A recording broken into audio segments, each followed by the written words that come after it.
Blood mist, a sea of blood. All he sees is blood. His dying comrade asked him to run. He was confident with the city with his head held high that no one could destroy the human race. After all, they would still survive and be saved. In the end, he was alone, only one. The demon flying under the blood-red moon turned to him, wondering if he was called the great god of the human race. After all, he also has no martial arts. Maybe hiding behind the garbage. He stood alone in front of the countless army of demons. Ember, the heavenly demon emperor, angrily looked directly at him and even said with a kind of sneer that he would never defeat him and called him the pill god. Our hero Qin Feng, a total zero in martial arts. Smiling and sweating, he said it was all for nothing. After all, Qin Feng, the pill god, had lived a good life for 100,000 years, and in all that time, he hadn't even delved into the very basic field of martial arts. And heading towards the monsters began to say that he has to help his comrades and continue to fight. Our furious hero brought 2 fingers to his teeth to perform a magical action. His eyes even glistened with rage.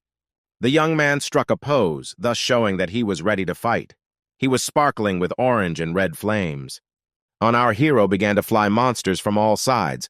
The guy defended himself as best he could, while shouting that he will stand his ground until the very end.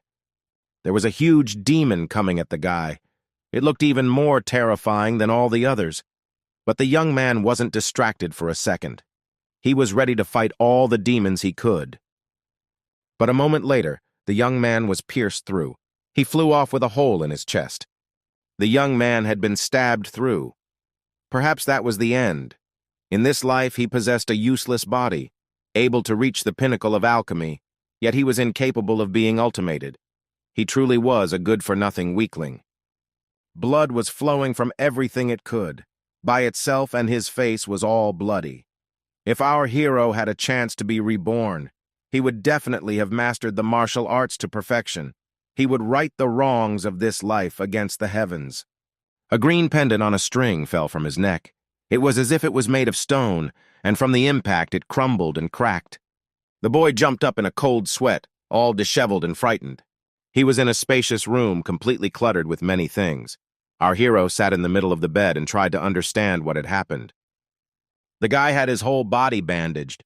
Looking at all this, he was trying to figure out where he was. Everything was so unfamiliar. His attention was caught by a pendant that broke off the moment he was dropping dead. Therefore, he raised it in front of his eyes and stared at it carefully. Qin Feng held his shaggy head with both hands to calm down something. There were a lot of iris people running around in his head. These were his memories. Our hero revived. Already holding his head with one hand and sweating, the guy remembered a moment. The moment when Lin Xuan had made it so that he could no longer master martial arts. Exactly 100,000 years ago. Norka remembered bowing his head and sword at a bloody puddle in the pouring rain to Xuan, and they say he won the competition. But he didn't realize how his fiancée was trying to kill him. He stood in front of the girl, who after hearing this said that she had made a marriage contract with our hero 3 years ago, only to temporarily join his Qin family. She took our hero by his bloody face and lifted him to her and said that she had risen to the 3rd step.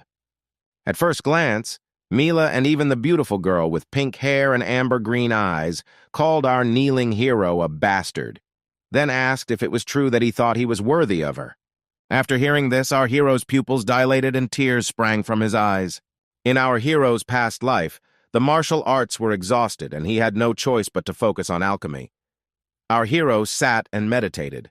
While meditating, the guy began to sparkle with yellow light. Remembering the moment when he flew at the monsters, he realized that even though he had reached his peak in alchemy, it was still not enough. Looking at his bandaged fist, which was sparkling with yellow light, he realized that if he could practice martial arts, the tragedy of the main demon invading the Shenki continent in his past life would not have happened. If he fixed everything, the human race wouldn't perish. The boy scrutinized his pendant that was already hanging around his neck. After all, thanks to this jade pendant, he had a chance to start over. Our hero slowly began to put it on, deciding that he would first focus on becoming stronger. Whether it was alchemy or martial arts, he should absolutely tackle it and be sure to reach the top. In his mind, he was already facing an army of his enemies. At the moment when our hero was already fully dressed, a disturbed man entered his chamber. He turned to our hero and said that things were too bad. The boy asked him what was wrong. It was Chin San-chu, the commander of the Chin family's medical garden guards. He pointed into the distance and said that Lin Lan, the eldest son of the Lin family, had rushed into the medical garden and said that he wanted to see our hero. Our hero immediately realized that it was Lin Shuan's brother. He recalled a moment from his past life. Lin Lan had come to ask to manage the medical garden, and took the opportunity to humiliate the hero. Under his pressure, he had to agree. After that, he left the family in a hurry and laid low for 10 years. The Lin family is a nest of rats and snakes. Our hero fully plucked up his courage, ordered the commander to immediately take to the man. But the alarmed man tried in every way to dissuade the guy, even guided by the fact that young Mr. Lin Lan has a sharp and sarcastic tongue, so he asked him to deal with him himself.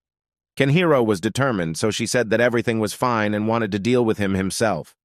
At this time, somewhere in the medical garden, the impudent was waiting for our hero and shouted to hurry up. It was too eager to get his hands on the medical garden. Lin Lan looked like a huge ice floe. His long, icy hair and equally long, light-colored clothes and his pointed facial features emphasized it even more. He was a first-class alchemist. That's probably why he looked like such a narcissist. Seeing our hero, he said that if it wasn't for his sister, our hero would be lying in the ground somewhere by now. Chin Feng was no less determined and headed straight towards his interlocutor. After hearing this, the young man chuckled and then asked if the older brother was ashamed of covering up for his younger sister. Even suggested that he had sissy syndrome. The ice guy stopped waving his fan and was too surprised to hear. And our hero began to continue. He stood confidently and said that according to the marriage contract, the medical garden was supposed to go to them. But now that the prenup had been canceled, and by them, they had returned what they had given up. It's not pretty. And adding the cherry on the cake, our hero with a grin and sparkling eyes concluded his speech with the phrase that it's all wrong somehow. Lin Lan was furious, and it even looked like he was about to burst. At this time, all the guards around him were trying to hold back their laughter, and the ice cube didn't understand why our hero was so sarcastic. And then a little calmed down, tried to jab our hero saying that he is not as good as others. Plus, he got injured in the competition. And if it wasn't for his little sister not having mercy and making a prenup with him, and gaining air full of lungs with incredible pleasure, continued his phrase, saying that our hero would have been killed long ago, and then asked that after such a thing the young man would remain ungrateful to his sister. The young man began to wave his hand and grinned again, and then said that even there, the one managed to credit his little sister. After laughing at the uninvited guest, the young man waved his hand and said that the Chin family guards seemed to have something to do. And at this moment, the guards went straight for the ice. Lin Lan opened his fan again and thought that our hero had always been docile and calm. But why was he so hard to deal with this time? With a grin on his face, he asked the guy to stop and asked if he remembered that there was only 1 month left before the new alchemist competition. Yawning, the guy said that of course he remembered, but so what? The icy guy asked if he had the courage to make a bet. A guy full of excitement looking at our hero from behind his fan began to say the terms. If our hero can take the award of the year, he is ready to give him their family iron mine. But if our hero loses, the beautiful medical garden will be at his disposal, and asked if he agrees to such conditions. The manager of the garden standing next to our hero after hearing this chuckled and thought about how he dares to want a medical garden. After all, their young master is not a dullard. Anyone with a bit of brains will not agree to such a bet. But our hero, not hearing the thoughts of the man standing next to him, agreed and asked if they would sign a written agreement. The manager's surprise was not limited. He did not understand why he agreed. Full of excitement, Lin Lan agreed, but asked him not to regret what he had done in the future. The young men signed an agreement. It stated that in case of defeat, the medical garden would go to the Lin family, and in case of victory, our hero would be given the iron mine. The young man took the paper, and at the moment when he left, he didn't understand why he was so worried. But without giving the appearance, he smiled and told our hero that the medical garden is not something for which the foolish and wasteful young gentleman is responsible, and ordered him not to beg for mercy when the time came. The man standing next to our hero slapped his forehead and said that everything was over, but our hero, for some reason, stood very calm. The manager was almost dying of excitement. He said that the blood of the Qin family was over. Even though our hero is an adult lord, he is still a child. Hearing this, our hero asked about the child with such excitement that when the time comes, this bastard will be on his lap. He had the smile of a child 100,000 years old. Our hero was meditating. It was as if he had plunged into another world as he looked very peaceful. In an instant, blood spurted from his mouth. The guy started wiping the blood with a smile. Even sweat started to stand out. He thought about the fact that this was all good. Even though his strength had fallen to the level of Qi and Blood One, he still had prospects. But thanks to the refinement of his magic technique, he had solved the problem of Qi and Blood. A warrior has 6 realms. The realm of Qi and Blood One, the weakest. There's also the realm of the sealed environment, the main realm. Well, the name speaks for itself. The realm of emptiness, once there will be overcome by mortal longing. The realm of the false god, a realm of deception. The realm of the demigod, the darkest realm. Each realm is divided into 9 levels. In his past life, he had lost his refinement base because he was attacked by Lin Xuan. Since then, he was unable to practice martial arts. Fortunately, now he had saved his base refinement with the help of the technique and the god's transformation. Thanks to her, he had saved his foundation for martial arts development. Transfiguration of the gods is a special technique he discovered in his past life. The effect is to enhance perception with the 6 senses. This technique might seem mediocre, but the people who practiced the god transfiguration technique in his previous life had become popular figures. The guy was already firing something in his hand and smirking. Our hero sat in the lotus posture, completely immersed in thought. It was in his past life that he had discovered that this technique concealed an unknown power. Even though he couldn't practice martial arts in his past life, he still kept it in his mind. Who would have thought that it would be of use to him? At this instant, the manager ran up and shouted to announce that there was a disaster in the medical garden. Our hero bent over the herbs. Behind him stood the guards and the steward, who said that the news had come that the time of the medicine collection had been moved half a month earlier than planned, and the collector would arrive in 10 days. Our hero took a few stalks in his hand. The manager apologetically began to say that for some reason, all their herbs had wilted. Even if they create all the necessary conditions for growing herbs, they will not be able to hand everything over in time. Our hero became furious. He maneuvered his hands over the herbs as if trying to cure or transform them. The manager of the guards was confused as he watched the whole scene. The young man's eyes began to glow. He transformed and used all his 6 senses. All the withered grass began to glow with a green light. The boy realized that it was all weedy lian grass, but he didn't understand how it was hidden under all that thick vegetation. How could such a noxious weed appear in a medical garden? No wonder all the herb had wilted. The dry grass in his hand turned into living grass. Our hero speculated that it must have been Ling Lan who planted the liang there. Now it was clear why he dared to make a bet. He might have even managed to mess things up during his absence. Our hero suddenly smiled as he looked at the revitalized twig in his hand. After all, this was a wonderful gift from Lin Lan. 10 days later, Lin Lan was walking surrounded by people who were on their way to the Qin family, and among them was an herb picker.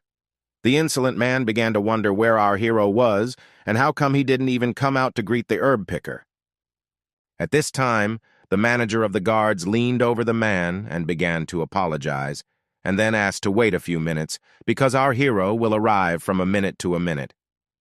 At that moment, a happy hero with a straw hat and grass in his hand appeared and asked the manager who was making noise at such an early hour. Not even the roosters were awake yet, but they were here.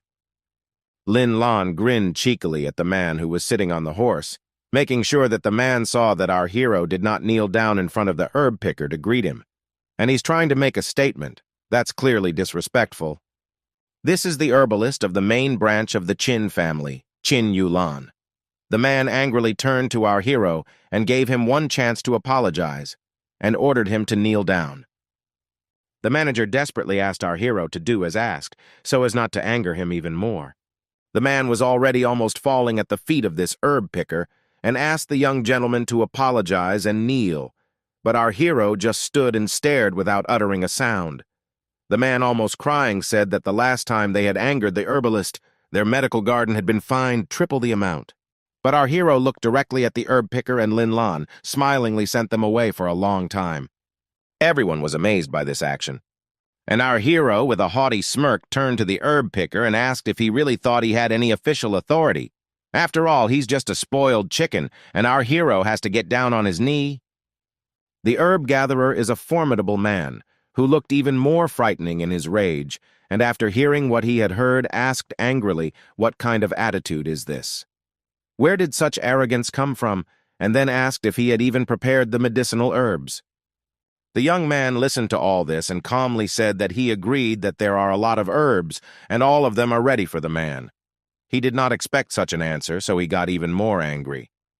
But finding a loophole in the words of our hero, he laughed and asked who told him that this year is similar to previous years, and then asked if our hero does not know that this year the standard of receiving medicines was raised threefold, and now he has doubled it with his behavior. If he can't fulfill the standard at this time, bared his sword and said that our hero would lose his head. The boy stood very still and calm, and the manager was in a panic. Looking at the whole situation, he realized that they can hardly even double the norm. What triple norm can we talk about? And here it is also doubled. It's bad. Now they will not only lose Lin Lan Medical Garden, but also lose the life of our hero. At this time, Lin Lan recalled the moment when he had placated Qin Yulan in advance, arranging a luxurious vacation for him right in his residence.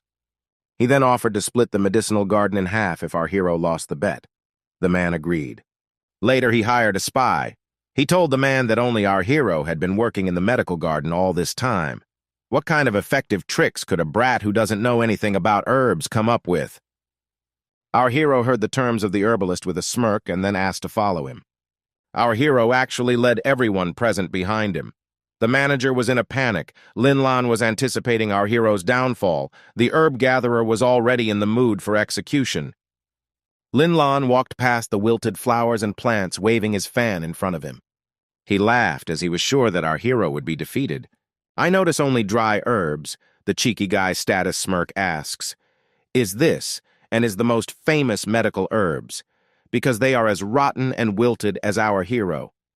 The herb picker fundamentally wondered how to understand this, and perhaps he was trying to fool them, and then said that for the sake of the Qin family, for the main clan, and rid it of our hero, the scum.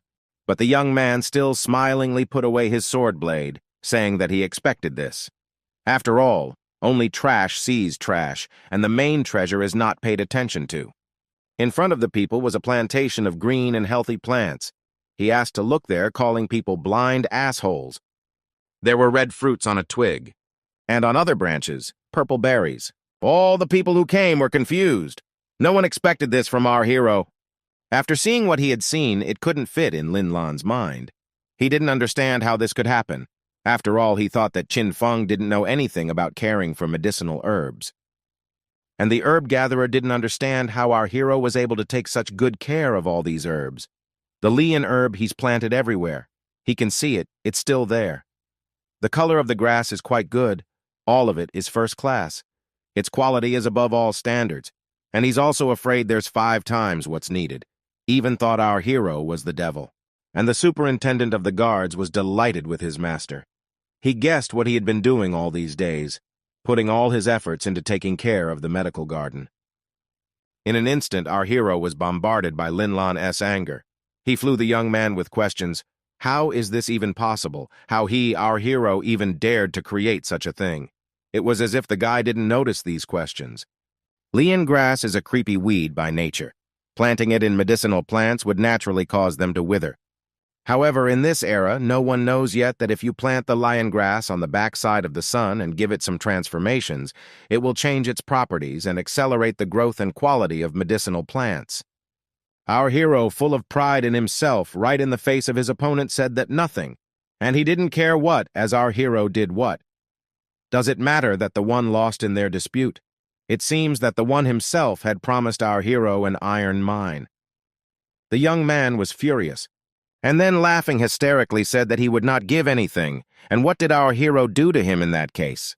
And our hero, with a smirk, began to demonstrate their agreement, and then said that if he did not give the iron mine, he would go to prison for the rest of his life. Huh? What a pity. The guy was drenched in sweat at this time and realized that he had completely forgotten that he had signed the paper, but he didn't need to do that. Lin Lan, in despair, began to turn to the herbalist, and the one waving away began to say that he had nothing to do with his couple. He was just passing by. Blood spurted from the young man's mouth, and he sent everyone away. Our hero with his guards began to approach the iron mine and, turning to his comrades, asked to thank Brother Lan because it was he who gave them the iron mine. The men were delighted. As they walked along the mine, the manager of the guards began to say how amazing our hero was.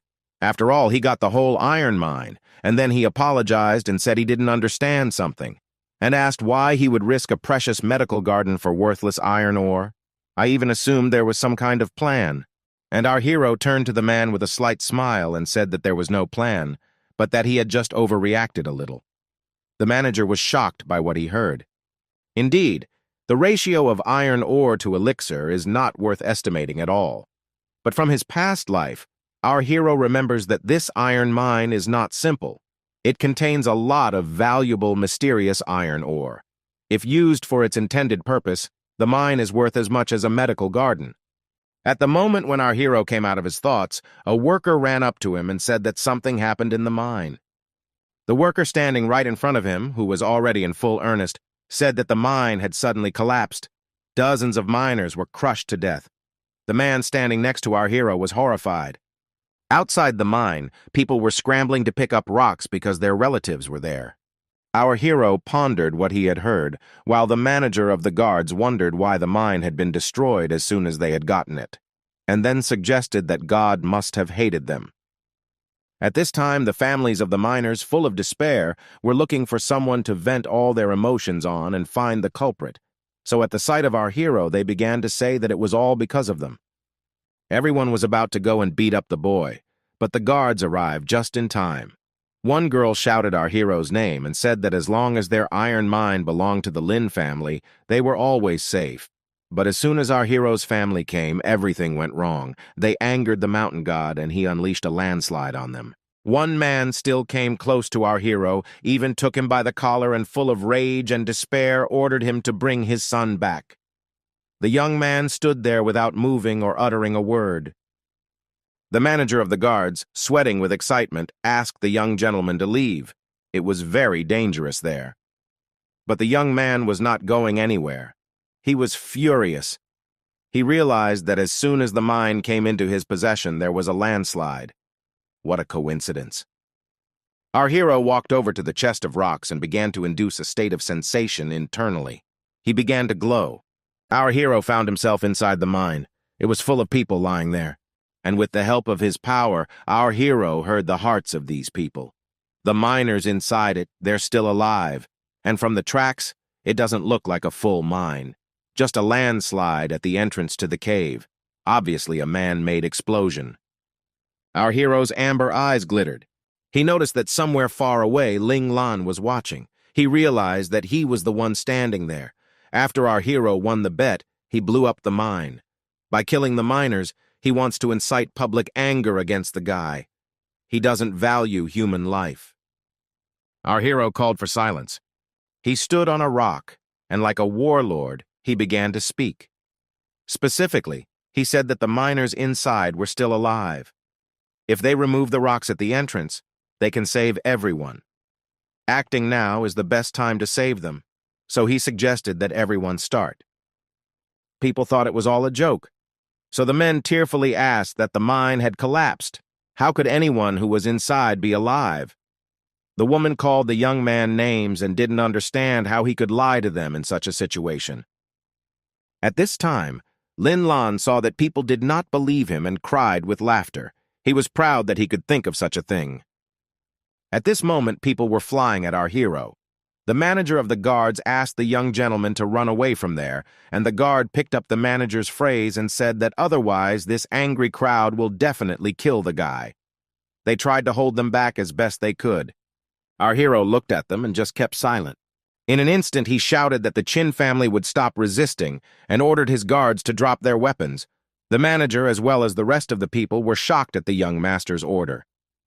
Our hero turned to the people who were ready to listen to him and asked them if they were ready to surrender if their loved ones still had a chance to be saved. Our hero, raising his sword high, now looked exactly like a warlord. He swore on his life that he would save all the men. If they dig up the mine and find that the people are dead, they could do whatever they wanted to him, and that's when he jumped right down to the people. The guy was determined, so he asked them again if they would agree to this.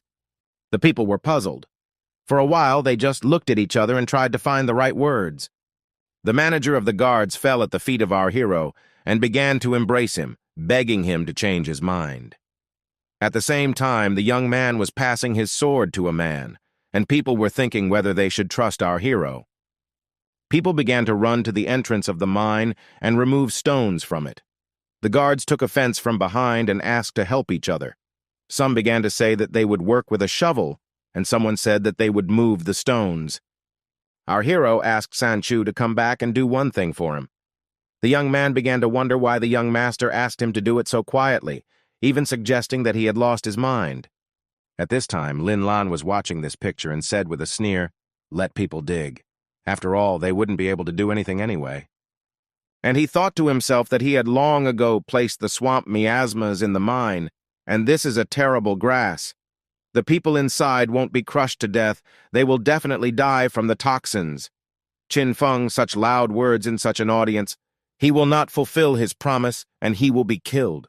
2 hours later, the girl climbed up the pile of rocks, enthusiastically said that they were finally gone. What they saw shocked the people. They tried to call their relatives. People began to grieve again. After all, everyone was dead. Everyone started sobbing and saying what a fraud our hero was, because everyone was dead. And then they started accusing our hero again. At that moment, Lin Lan came up and, as if an instigator, began to ask, "Didn't our hero say that they could do whatever they wanted with him?" Saying this phrase, a smile never left his face. People just squinted at him strangely. And now a crowd of people began to fly at our hero. They really intended to kill him. And behind this crowd stood a young man with his companion and said with a smile that our hero did not his promise, but swore on his life. So he must part with it. At that moment, our hero was leaving the cave and the guards were carrying people out. The snide boy, looking at our hero, laughed to himself, although he realized that our hero suspected him in the incident.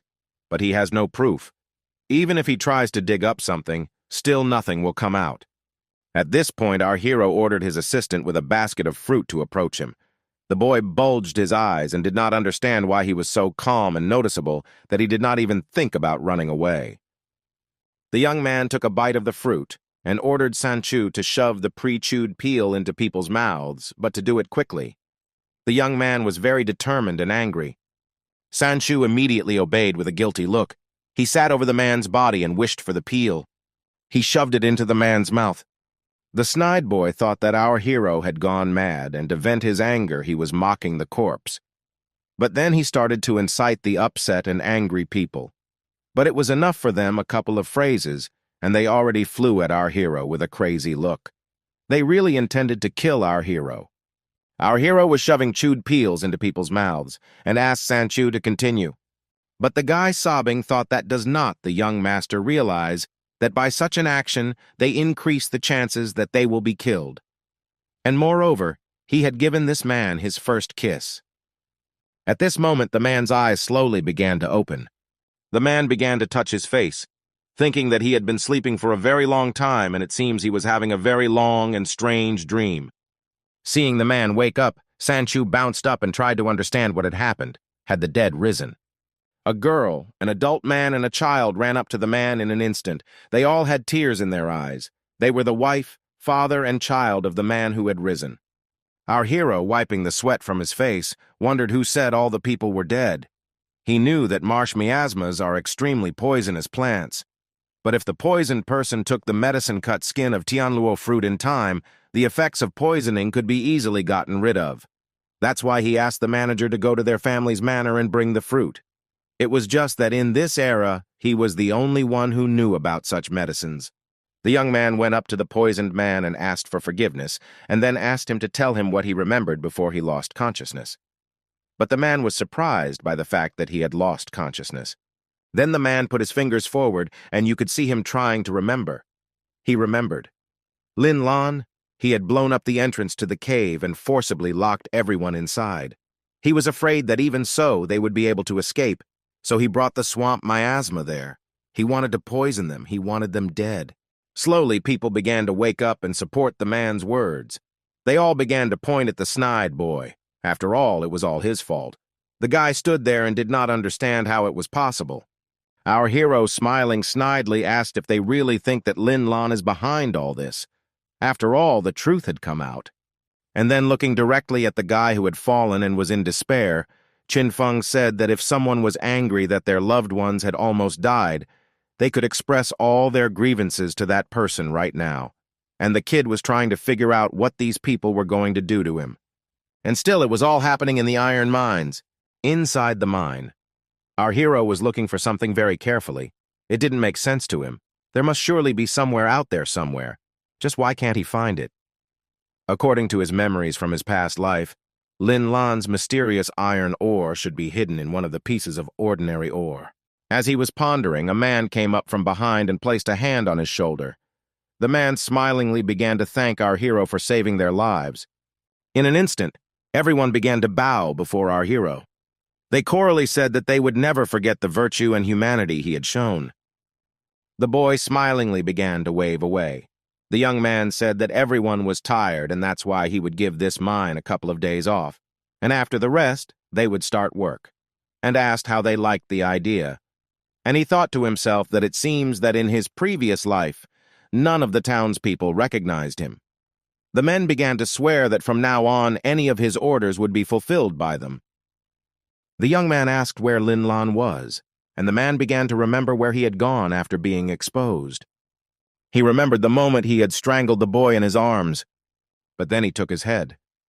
Our hero asked what was happening to him, and the man said that they surrounded the caustic kid, but he managed to escape, and then suggested that he didn't belong in town anymore. Our hero thought that Lin Lan must have hidden the marvelous ore in advance. If Qin Feng knew that he would escape, at least he would have asked him for information about its location. Our hero came out of the cave, and he was met by the manager of the guards and led a horse. Then, turning to the young gentleman, asked him if they had sorted out their affairs and it was time for them to go back. After the young man climbed on the horse, he turned to Sanchu and asked if he knew the moneylenders of Yunying City and whether they were not scary people. The boy laughed and said that he knew them. After all, the moneylenders in their city are terrifying, even to those who have not contacted them. If you borrow money from them and don't pay them back in time, you risk being disabled for life, and it's almost impossible to pay them back. The interest rate is too high. The guy was pouring sweat and began to say that only desperate fools would ask them to lend money. Sanchu laughingly asked why the young master was asking about them, and he assumed that he wanted to borrow money from them. The young man said with equal merriment that he wanted to borrow 500 gold pieces from them. The young man asked hysterically if our hero wanted to take him to the grave with him and asked him to say that he was joking, but the guy said he was serious. The young man, completely worried, began to ask why he only. Because a normal man can live a quiet life for 20 a year, and he borrowed as much as 500 gold pieces.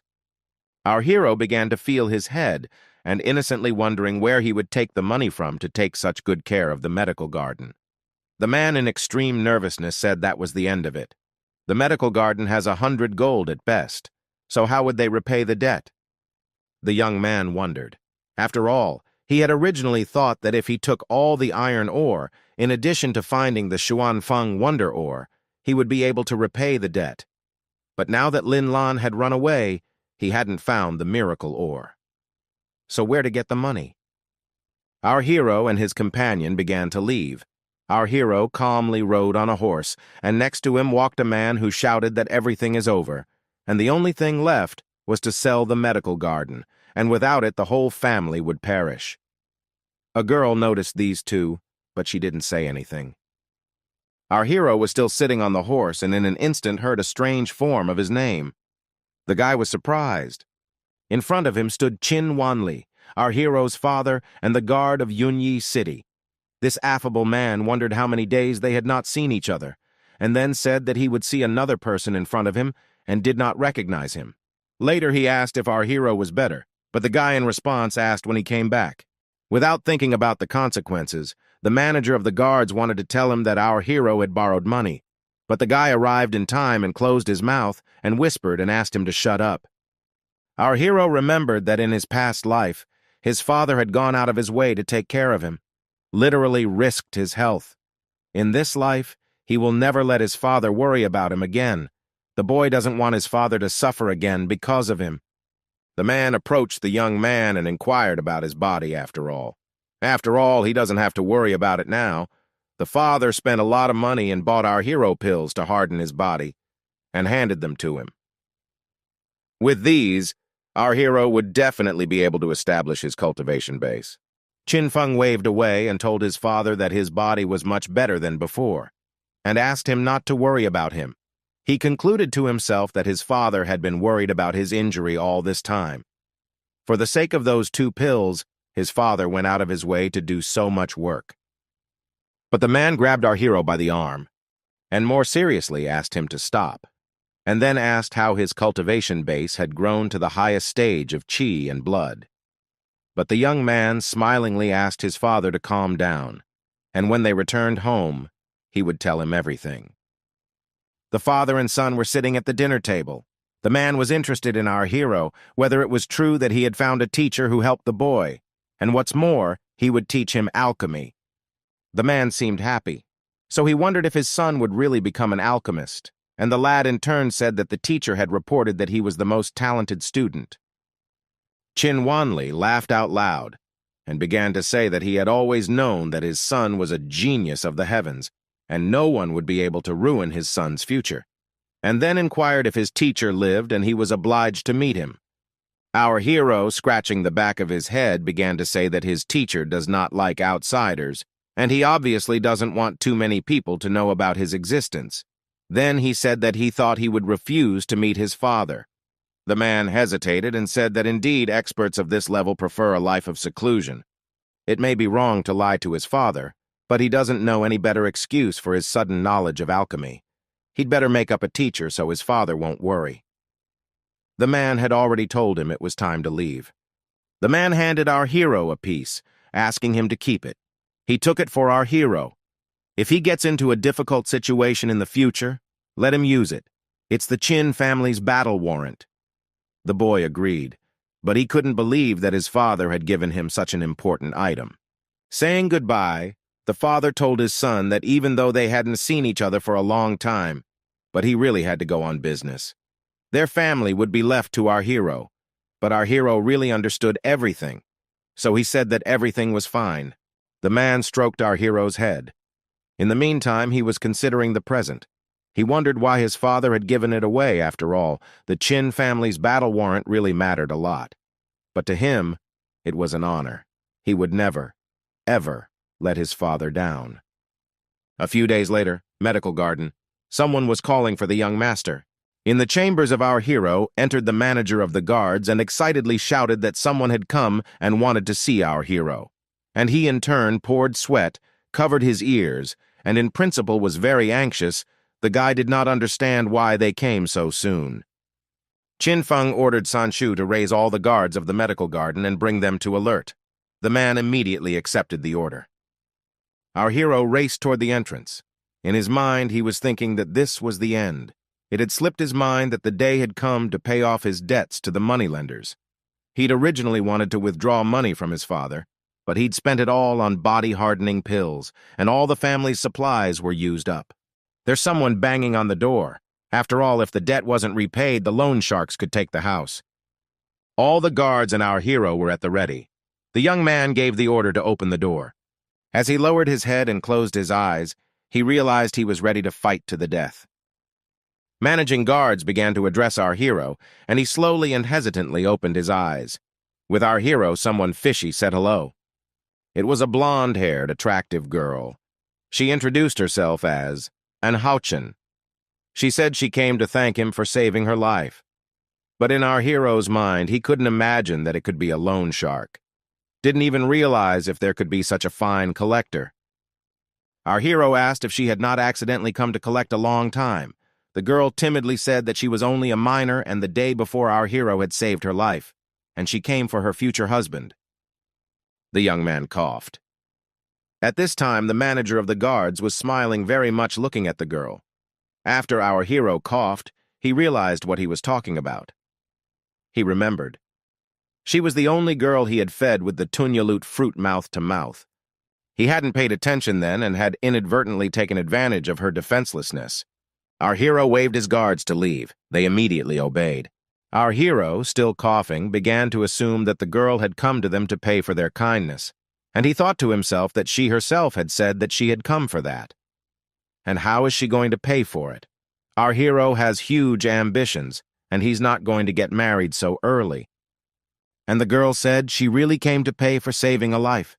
She can tell our hero where the marvelous ore is hidden, but the guy tried to understand how she knows it, because she was in that place unconscious, and how she knows that he is looking for the miraculous ore. The girl said that in fact she did not lose consciousness at that moment. And Houchin had taken a homemade detox pill and was more conscious than others. It was then that she heard about the location of the miraculous Linlan ore. Our hero enthusiastically grabbed the girl's hand that contained the pill. Then he said that labor would have to wait because the pill was more important. The guy tried to ask if this girl had prepared the detox pill without proper knowledge. At that moment, when the girl's hand was still in the hand of our hero, she frightened began to say that she really made it herself. After all, she'd learned it from books. Our hero kept trying to believe it, so he repeatedly asked her. He realized that this pill has a couple of flaws, but the fact that she prepared it without a teacher. This girl has the talent to become an alchemist. Our hero immediately asked her if she wanted to become an alchemist, but the girl said that her family was poor and she had to support her parents, so she'd have to work as an honest miner. The guy enthusiastically started offering to take care of her parents for him, and then he said he knew alchemy, so he could take her on as an apprentice.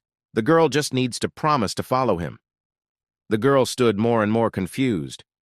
The young man was already wiping his palms. After all, in every proposal, there was a benefit for him. The benefits of part-time work, part-time training, employees who would always do only his errands. In his mind, he would hire an apprentice to give him more time to practice martial arts. In short, a shameless liar. The girl heard this and was confused. For to her, these sentences had a completely different meaning and character. No, it sounded like that. From now on, they would be one family, perfecting the art of alchemy together. A sweet couple, or even a proposal of marriage. The young lady thought our hero wanted to take her as his wife, but nevertheless, she agreed to the guy's proposal and promised to follow him. And so they went somewhere. Our hero laughed and told the girl that she'd have to do a good job. He thought he had found a good labor force, and the girl thought she had found a good husband. A few days later, Fengming City. Sanchu drove our hero's horse and said that he didn't expect that they'd come up with the idea of selling iron ore in Fengming. He then asked how much he wanted to sell. Calmly began to say that he needed to sell so much that he could pay off the moneylenders in peace. So he asked not to go overboard with the quantity. With a thumbs up, he asked to sell for a certain amount. The guards and their manager were shocked, so Sanchu timidly asked, "Is it really necessary to sell for 1,000 gold?" Then he thought about it and said, "Even though it's a bit much, but they have collected enough ore. They just need to sell it off, to get out of debt, and why replenish the ore? If they can find some buyer who wants the ore badly enough, maybe they can get 1,000 gold. But the young man pointed to the paper and said that they needed to sell 10,000 gold pieces of ore. Our hero relied too much on Lin Lan's miraculous ore, although he had postponed the date of repayment of his debt to the moneylenders, but now he owed at least 10,000 gold. At the same time, he somehow looked very calm. The people were terrified it was too much. Their ore was worth 1,000 gold at most, so where would they get so much money? No one would be willing to buy marvelous ore for 10,000 gold. They are doomed. But our hero asked them not to worry, and then asked if there was anything in this world that couldn't be sold. Our hero was just asking them to believe him. He really was overconfident. Then, he and Anhauken worked hard for days on this batch of ore. They improved the quality beyond recognition. Why did he conclude that all the ore would be taken in a matter of seconds? But he and the girl were in too much of a hurry, so they didn't achieve the level of quality they were aiming for. Our hero had hoped that the ore would be gone in seconds, but it wasn't. After hearing the price, the potential customer said that he would not take this marvelous ore for 100 gold pieces because he would be sorry to give such a sum. Huixiangfan, the largest trading store in Fengming City. A man looking at some cobblestone began to say that all people know that the marvelous iron ore is crystal clear and shaped like a gemstone, and then inquired if this cobblestone looked like a gem. Our indignant hero began to accuse the man of being a dilettante and then began to assert that it was indeed a marvelous ore, and the man was not going to back down, so he asked our hero again if what he wanted to say was that he really knew better about ores than he did, and then said that if his pebbles turned out to be marvelous ore, he would bow down to him upside down. The boy took the merchant at his word, and he in turn demanded to be convinced that it was the real miraculous ore. At that moment, the shopkeeper, Treasurer Gar, appeared, a stern man. He demanded that this discussion cease. After all, the young men were here to trade. Then he asked what was the matter. The merchant took our hero's boulder and presented it to Koznazi and said that our hero wanted to sell them fake marvelous ore, and said that our hero says that if he doesn't buy anything from him, he will sell this ore to him. The man was surprised, and after a few moments the manager kicked our hero and his companion out of the door of the store, telling them to go away and they don't accept counterfeits. The guys just froze at the closed doors. The young man was furious. He flew into the store saying that how dare that man say that our hero's marvelous ore was fake. How furious he made the young man. Our hero's companion held his hand and tried to stop him, saying that he shouldn't do that. Treasurer Gao is an honorable man. He's backed by powerful men. They can't afford to provoke him. Our hero had a 40-centimeter knife in his hand, taken from the guard. The guy stopped and said that the one was really right. Treasurer Gao's power and might is not inferior to their Qin family. The companion, wiping his face sweat, was surprised at how energetic the young master was. The boy put his sword in the scabbard and realized that it was because of this treasurer they had to leave the city and go to another. But he was afraid that during this journey he would again default on his debt. At this time, the chamberlain was listening attentively to the merchant with an important look. If he encounters such deceivers again, he must throw them out at once. Quarrels and disputes with such people will only spoil the reputation of their store.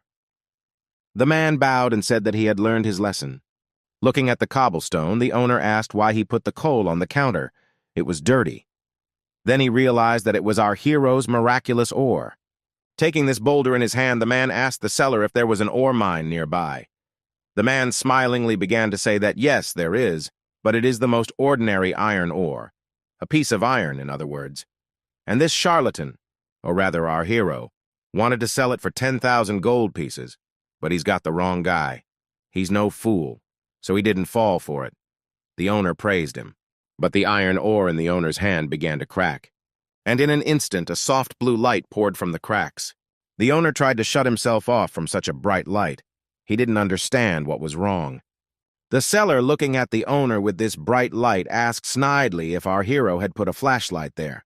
The man went on to say that in so many years of working in the trade, among all the ores he had seen, this was the first time he had heard of the glow of the marvelous ore. It was the charlatan who thought they would fall for it. But the owner smacked the man in the face with all his might. He said he was a jerk and had offended a very important man.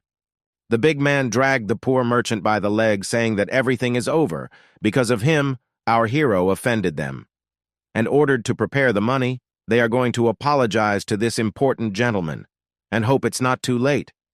Our hero and his companion walked somewhere among the rocks. Sanchu asked our hero if he was sure he had met a powerful alchemist and not another Chardon.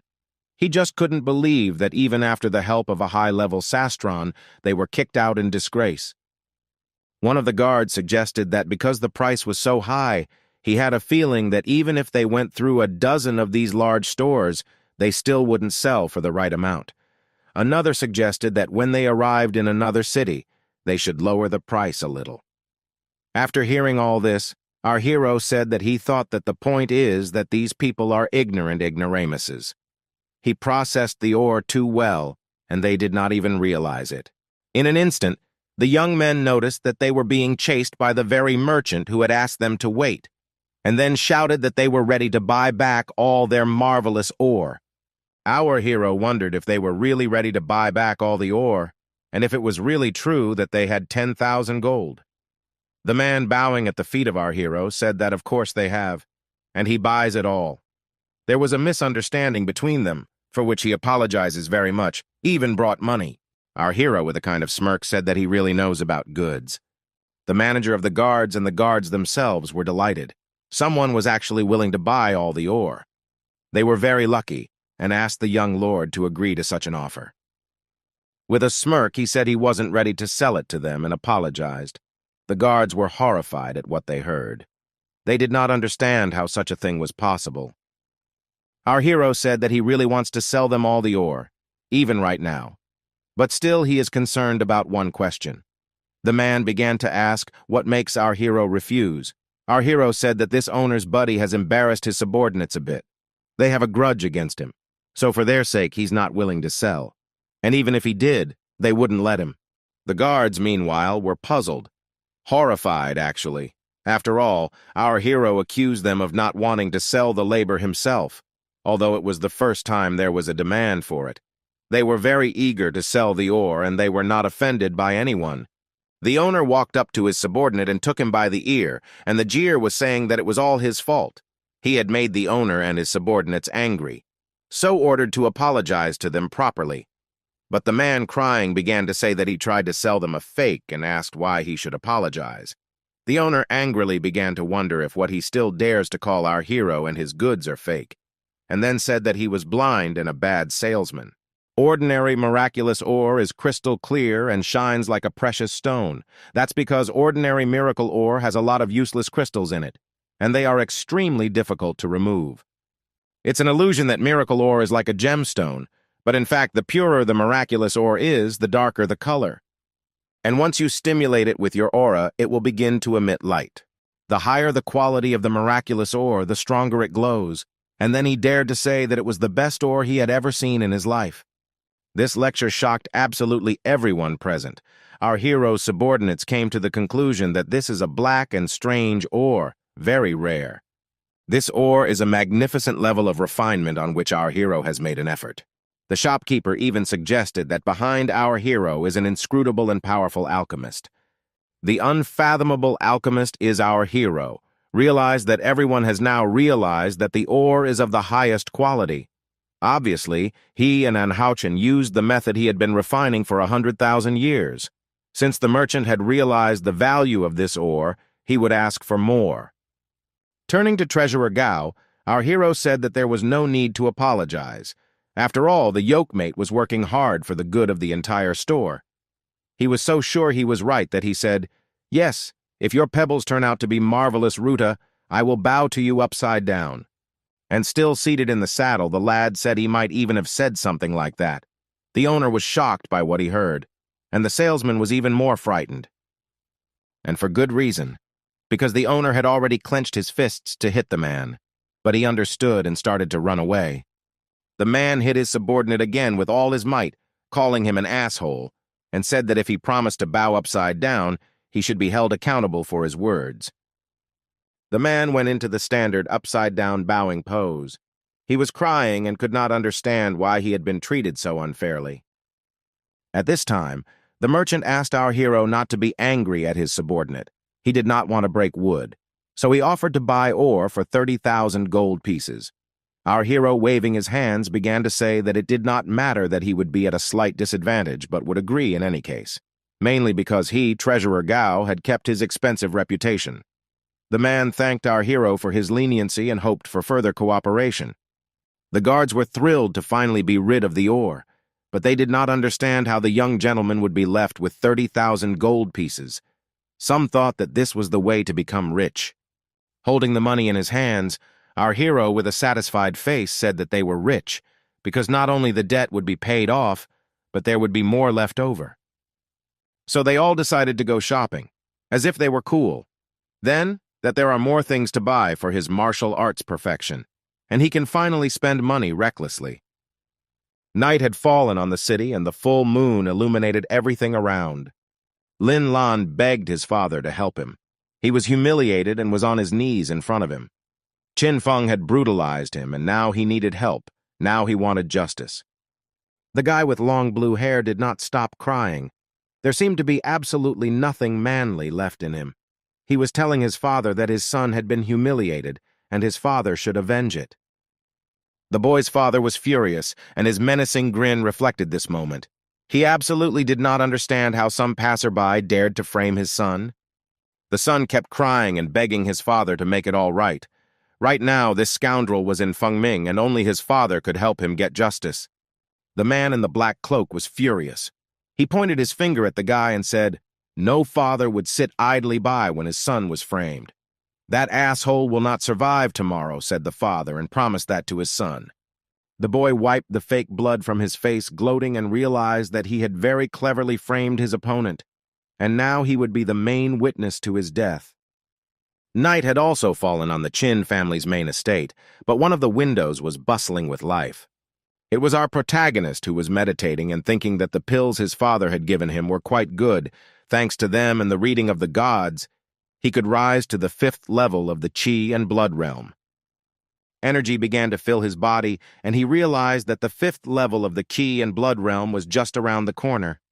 He gradually grew stronger and realized that he would definitely be able to change the sad fate of his previous life. As in an instant, some sharp sound was able to distract him from his deep thoughts. Thanks to his divine sense, our hero realized that there was some movement outside the house. As if through a thermal imager, he saw 2 silhouettes that were sneaking towards him.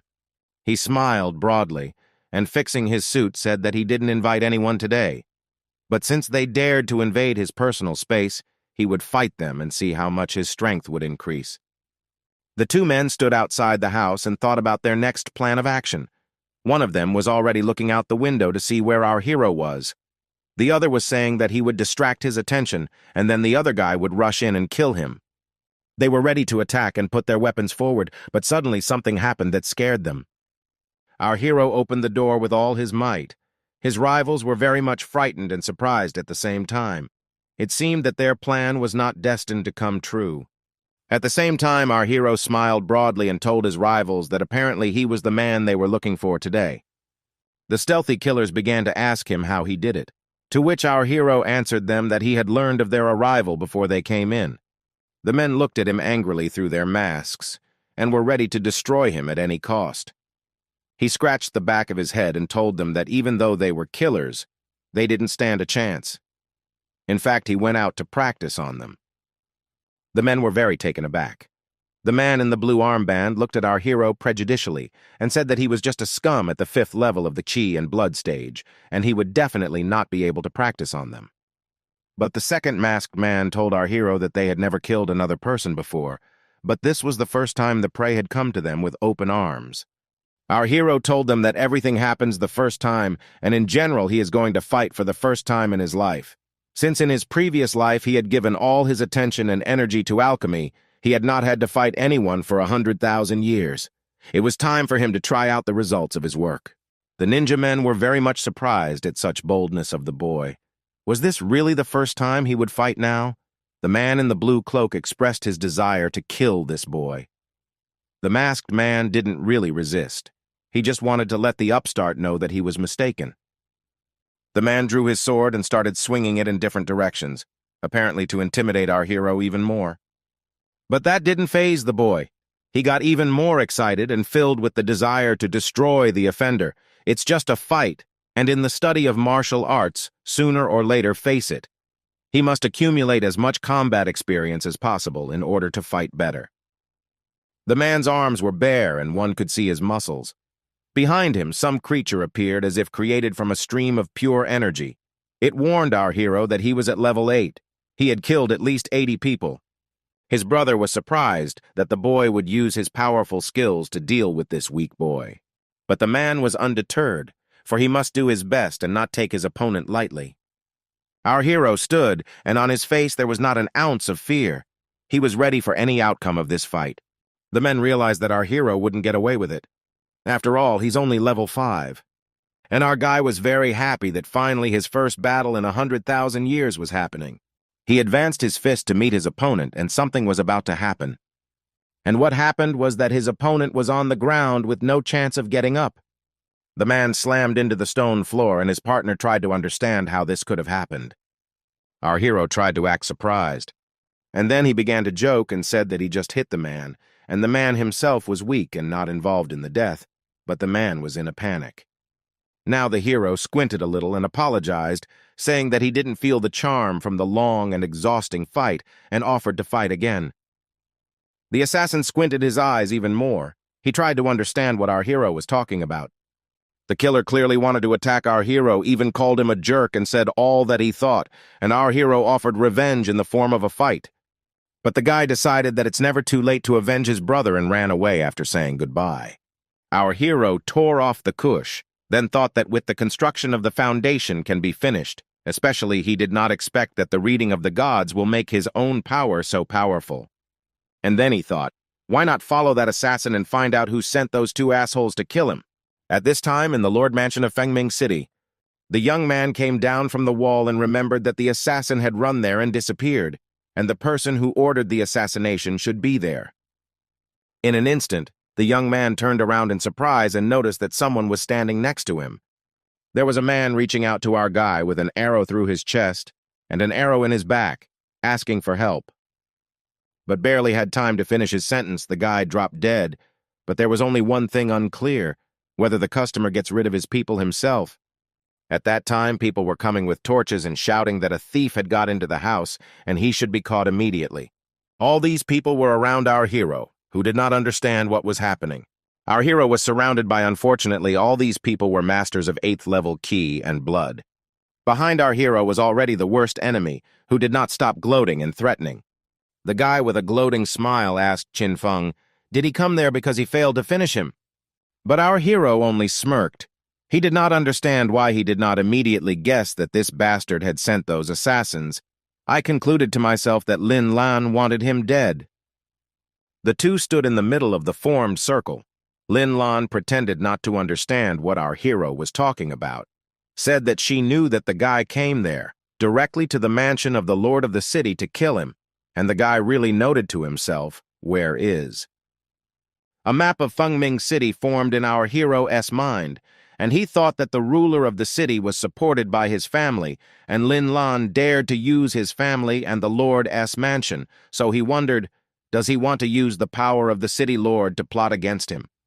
At this moment, someone pulled out a cold weapon from the body of the young man who was asking for our hero's help. It was a stern-looking man who asked our hero if he had called him. This is the Lord of Fengming City. He wiped the weapon with a handkerchief and turned to Lin Lan and asked him to be careful if he wanted to kill someone, because if he screws up, no one is going to wipe up after him. The guy smiled guiltily and said to his father that I was a little over the top. Our hero was very surprised, so he asked if the man was not on the side of his family. The man laughed and asked where this information came from because it's been so many years and his family is still so serious about small favors that they once did him. And then the 2 thugs were ordered to get rid of our hero, whom they bent almost to the earth.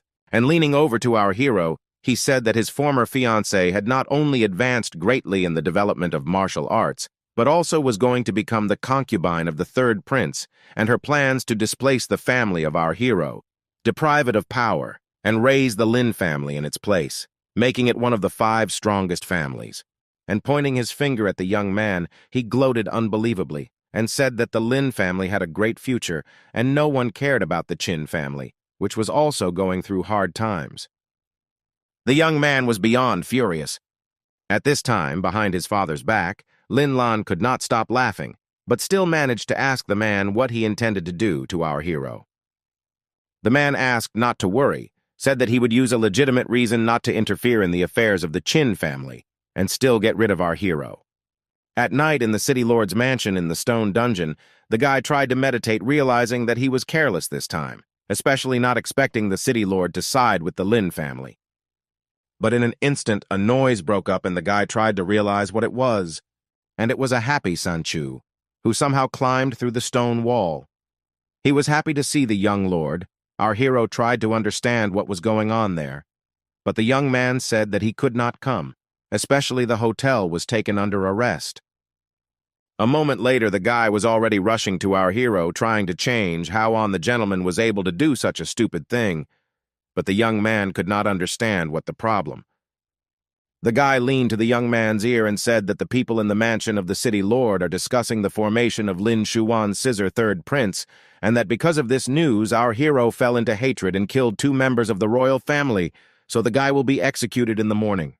Qin Feng thought about it and realized that they were all good excuses for his death, but in fact was ready to be exiled or something like that.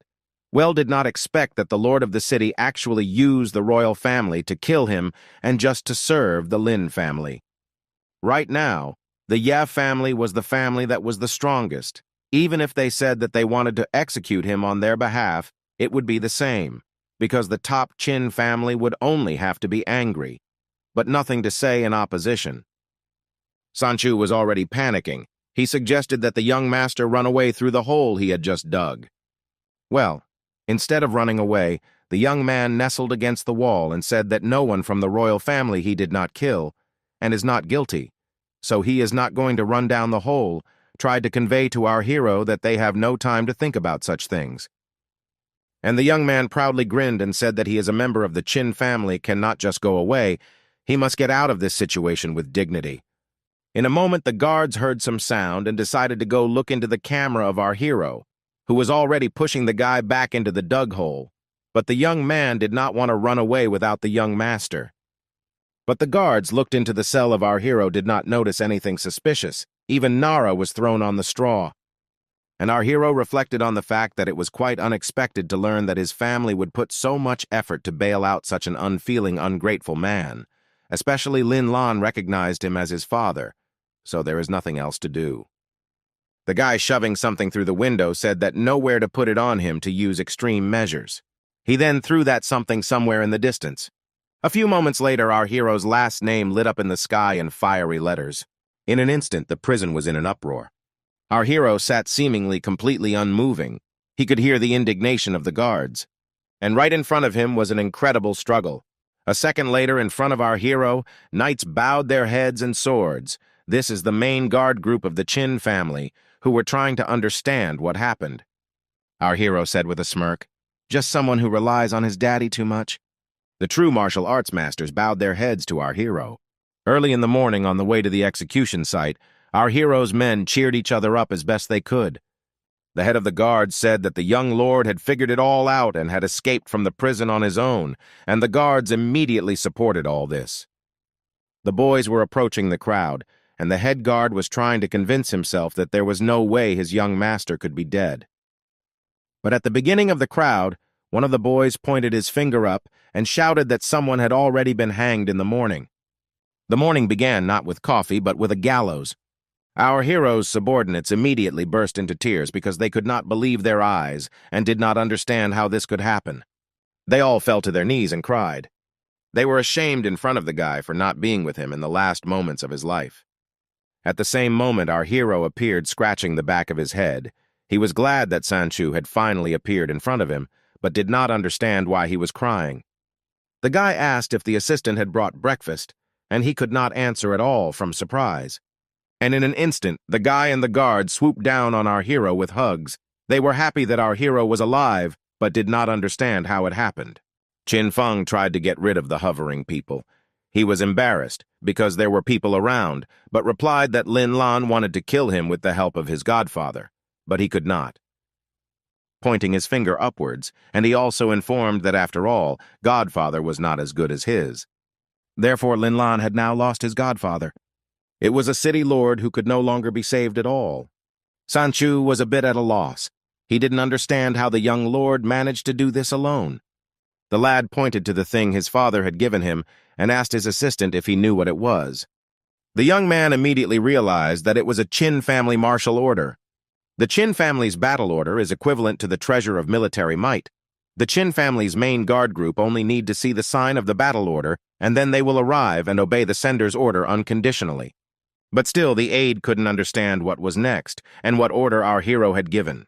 The young man sniggered and couldn't understand how they still didn't understand, so he reported that Lin Lan and the others dared to kill him. Clearly, our hero wouldn't just leave everything to chance. So in the end, everyone was mercilessly killed. And after a while, it was the turn of the city's lord. The masters destroyed the city lord's mansion and made his body experience several circles of hell. But it was a pity that our hero's father had worked so hard for so many years and only received one battle order, because now that it was used up, he was left with only one empty shell, although the death of the lord brought him so much pleasure. Sanchu could not calm down, so he asked what happened to Lin Lan. Our hero smirked and offered to go after him. This kid was being smeared with food and poked with fingers. People didn't like him either. He begged the people to stop, but it was as if they had gone crazy and were not even going to stop. After admitting his defeat, the young man cried and raised his hands, admitting that he had falsely accused Qin Feng. He was to blame for all the troubles. Our acquaintances came up to him, and they were very much amused by what was happening. How much this poor fellow had received from the people. Apparently, they did not like him very much. The young gentleman was offered to get rid of the traitor. Well, our hero only waved his hand. He was too merciful today. And this man has a lot of power. And if the young gentleman kills his rival, he will not get away with it. He will be caught and punished. Our hero's comrade thought it was a big mistake not to kill the bastard. You should do anything to him as long as he doesn't die because he deserves it. The young gentleman was very much impressed by the fact that his subordinates sometimes seemed to be more cruel than himself. At certain moments, the boys turned into devils who did not know such words as regret and fear. The poor guy was still in the wall. He had no idea what was going to happen to him. Although the best solution was to just leave, because our hero had to prepare a new plan. The guys were leaving and he was still shackled and humiliated. In this state, he sat up until the night, and it seemed that no one wanted to save him. As soon as the full moon rose in the sky, help came from where it was not expected. It seemed as if his head was about to be chopped off, along with his bulging eyes. The axe was already a few centimeters away from his face, and it seemed that the fate of the offender was sealed. Master Lin was freed from the shackles of contempt and humiliation. He had come to be rescued. Men began to lift him from the earth, notifying him that it was their own, and he need not worry. Master Lin's sister is engaged to the Royal Highness the Third Prince, and now Master Lin must go to the capital. The man realized that now he finally had helpers and could take revenge on that nasty Qin Feng. Now Master Lin can take revenge on his assailant. After all, the prince must help him destroy Qin Feng's family. Well, the man who sent the prince was not very happy with this solution to the problem. But the master did not retreat. He continued to assure the people who came after him that in the future he will ask the emperor to give his servants half of the iron ore mined in the country. Thinking of the amount of money that could be made, the servants realized that this was their chance. They can get promoted, earn money, and get a lot of respect. Excellent martial artist went to meet our hero, and now I wonder how he'll survive. In the Qin family's medical garden, there was a sepulchral silence. The young master was lying on the bed in the arms of a young beauty. His body and hands were bound for some unknown reason. His buddy was holding him as if on a leash, as if something was about to happen and our hero would snap out of it. The girl was already sound asleep. Our hero opened his eyes to remember what happened 2 hours ago. Our hero was customizing a doll that looked just like him, and he was telling his friends that he wanted to go to the Misty Forest. But everyone started to warn him that there are a lot of dangers in the Misty Forest. The Misty Forest is full of poisonous gas, and there are countless poisonous insects and beasts. The medicine garden at that time belonged to the Mist Forest, and in order to take a tiny part of the Mist Forest, the family sacrificed hundreds of warriors. To make a long story short, people should not go to the Misty Forest at all, so they tied up the young master so that he wouldn't escape into the forest. Yes, it's nice to be in the arms of a beautiful girl, but it's not nice to have someone decide for you what you should do. Our hero's thoughts were interrupted by a strange sound. In the middle of the night, someone was walking in their yard. The Lord felt a divine sensation, and his eyes lit up with a bright yellow color. It was the same 2 great warriors who were tasked with destroying our hero. They had dealt with the guards and were ready to receive the bounty on our hero's head. After the guards were no longer dangerous to them, they headed towards the Lord's house.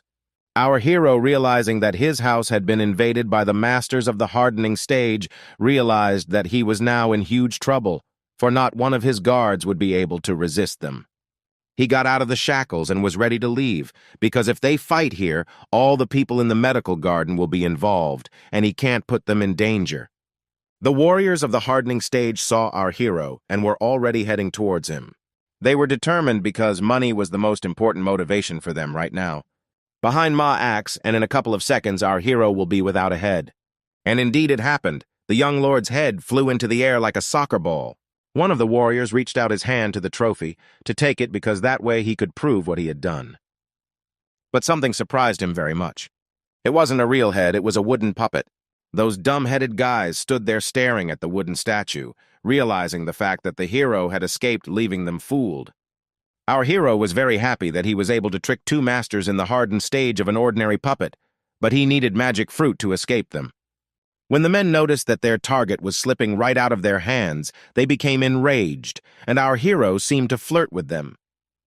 He took his trusty steed and decided that the best way would be to just ride away. Yes, indeed, that's the only way to save his friends. After all, angry hunters will destroy all in their path, our hero will leave, they will have to catch up with him. And so it happened. Money-hungry guys rushed on the heels of our hero, and he only threw dust in their eyes. It was an unusual dust. It was magic pink dust. After all, the hunters didn't realize that it was pointless to rush after an alchemist who was 100,000 years old. They fell behind him and fell to the ground, closing their eyes in pain. It seemed like they wouldn't be able to continue hunting anytime soon.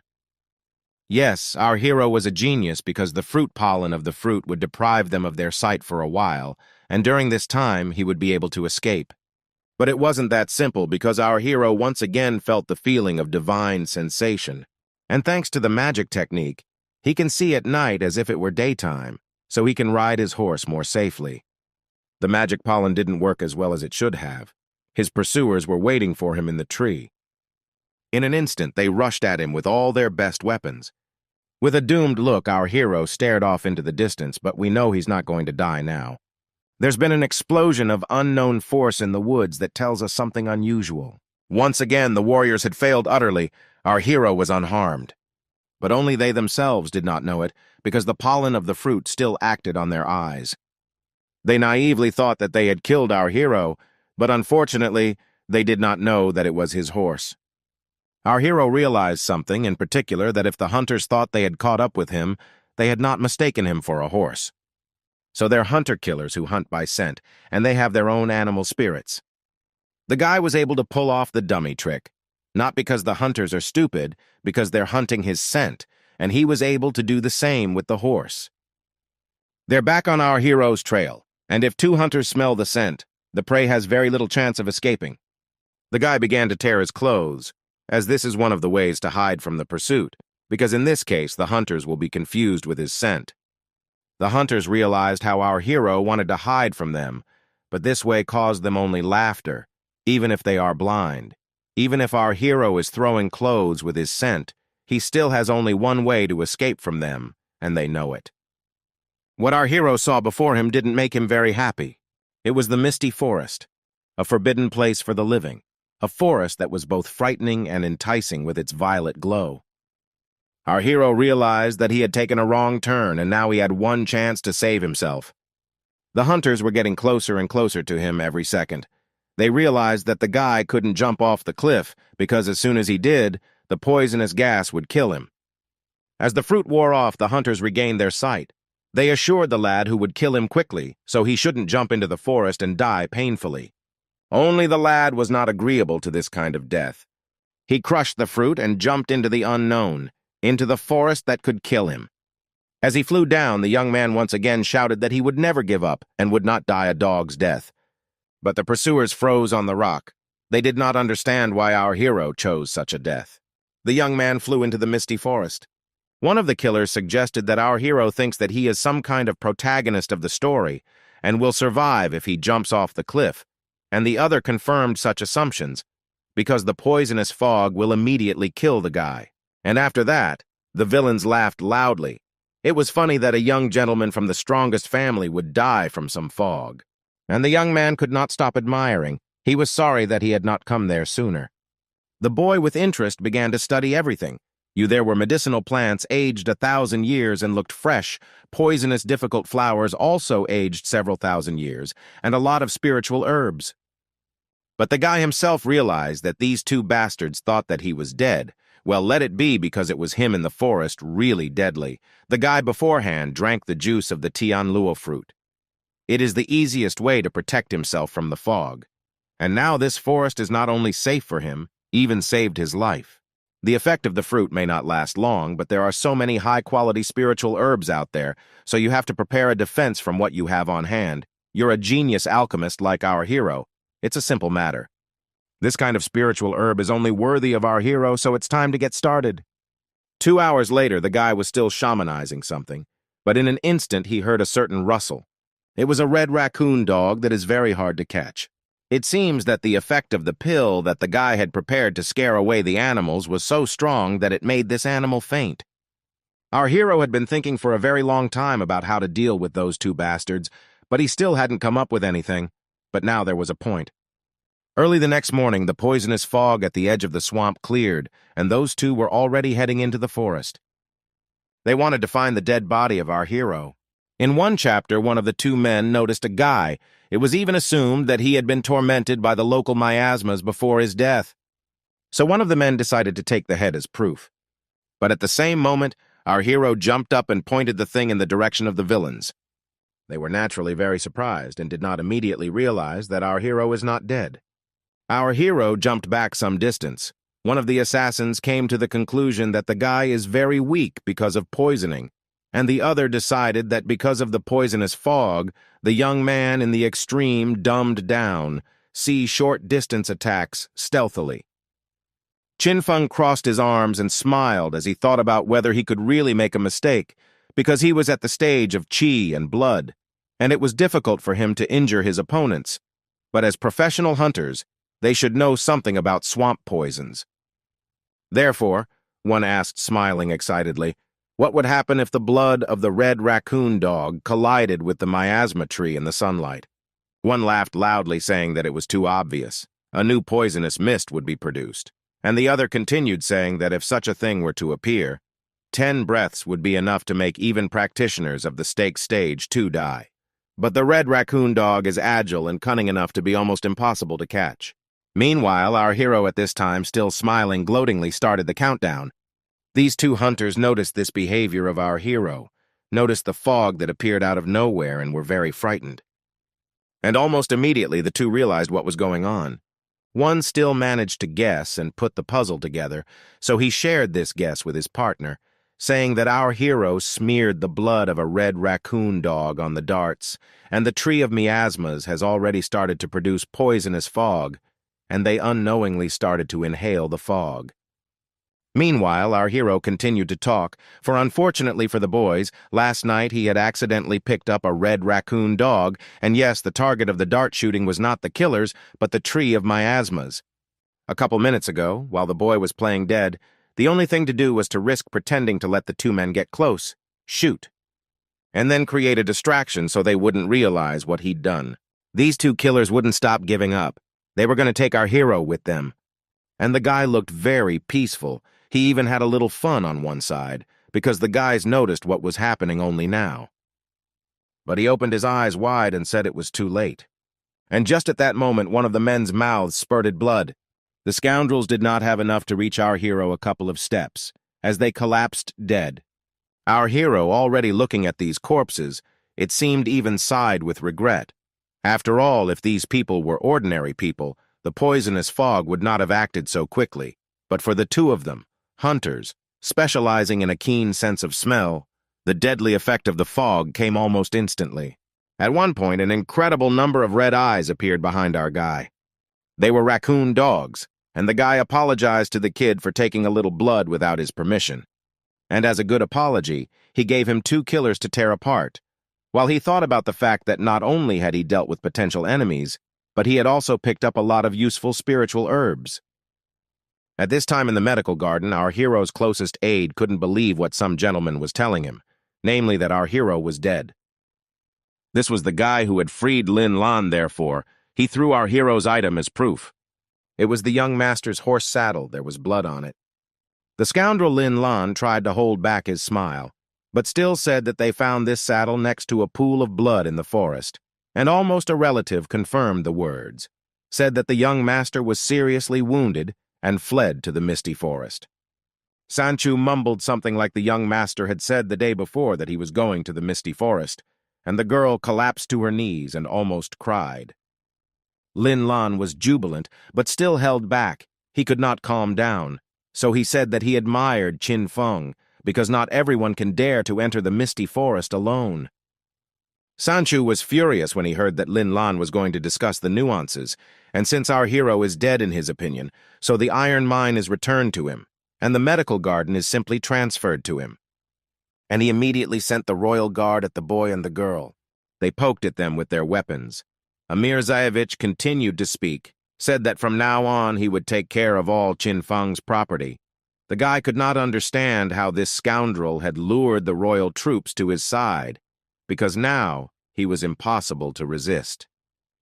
But in an instant, Lin Lan was incredibly surprised to hear a familiar voice that said that he would take care of his property and no one has the right to meddle in his affairs. It was our hero himself, who could not calm down. He was amused by the fact that Mirzaev and the royal guard is already asking for help. His friends were surprised at his appearance.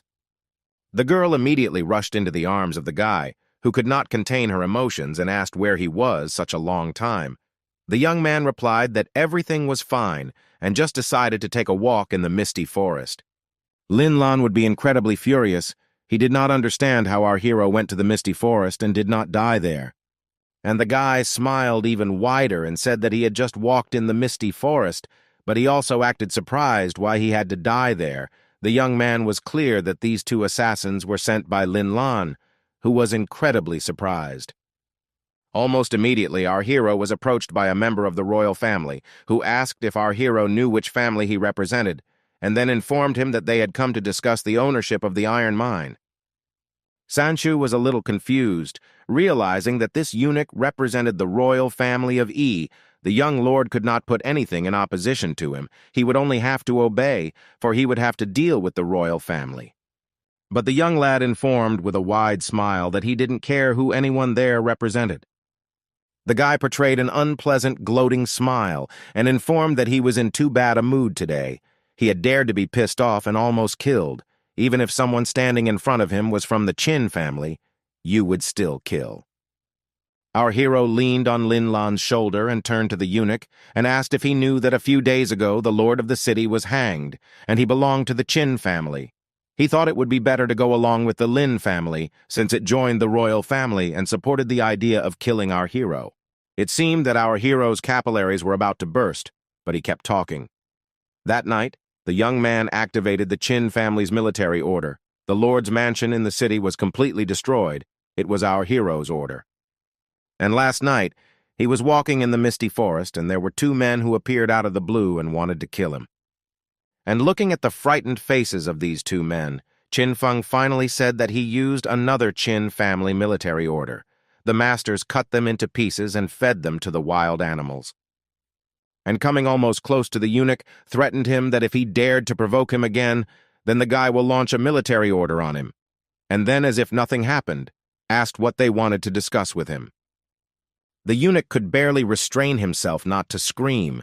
He did not understand how the assassins he had sent up were dead, and why the puzzle had been put together in his head, because without this military order, the guy would not have been able to get out of the forest.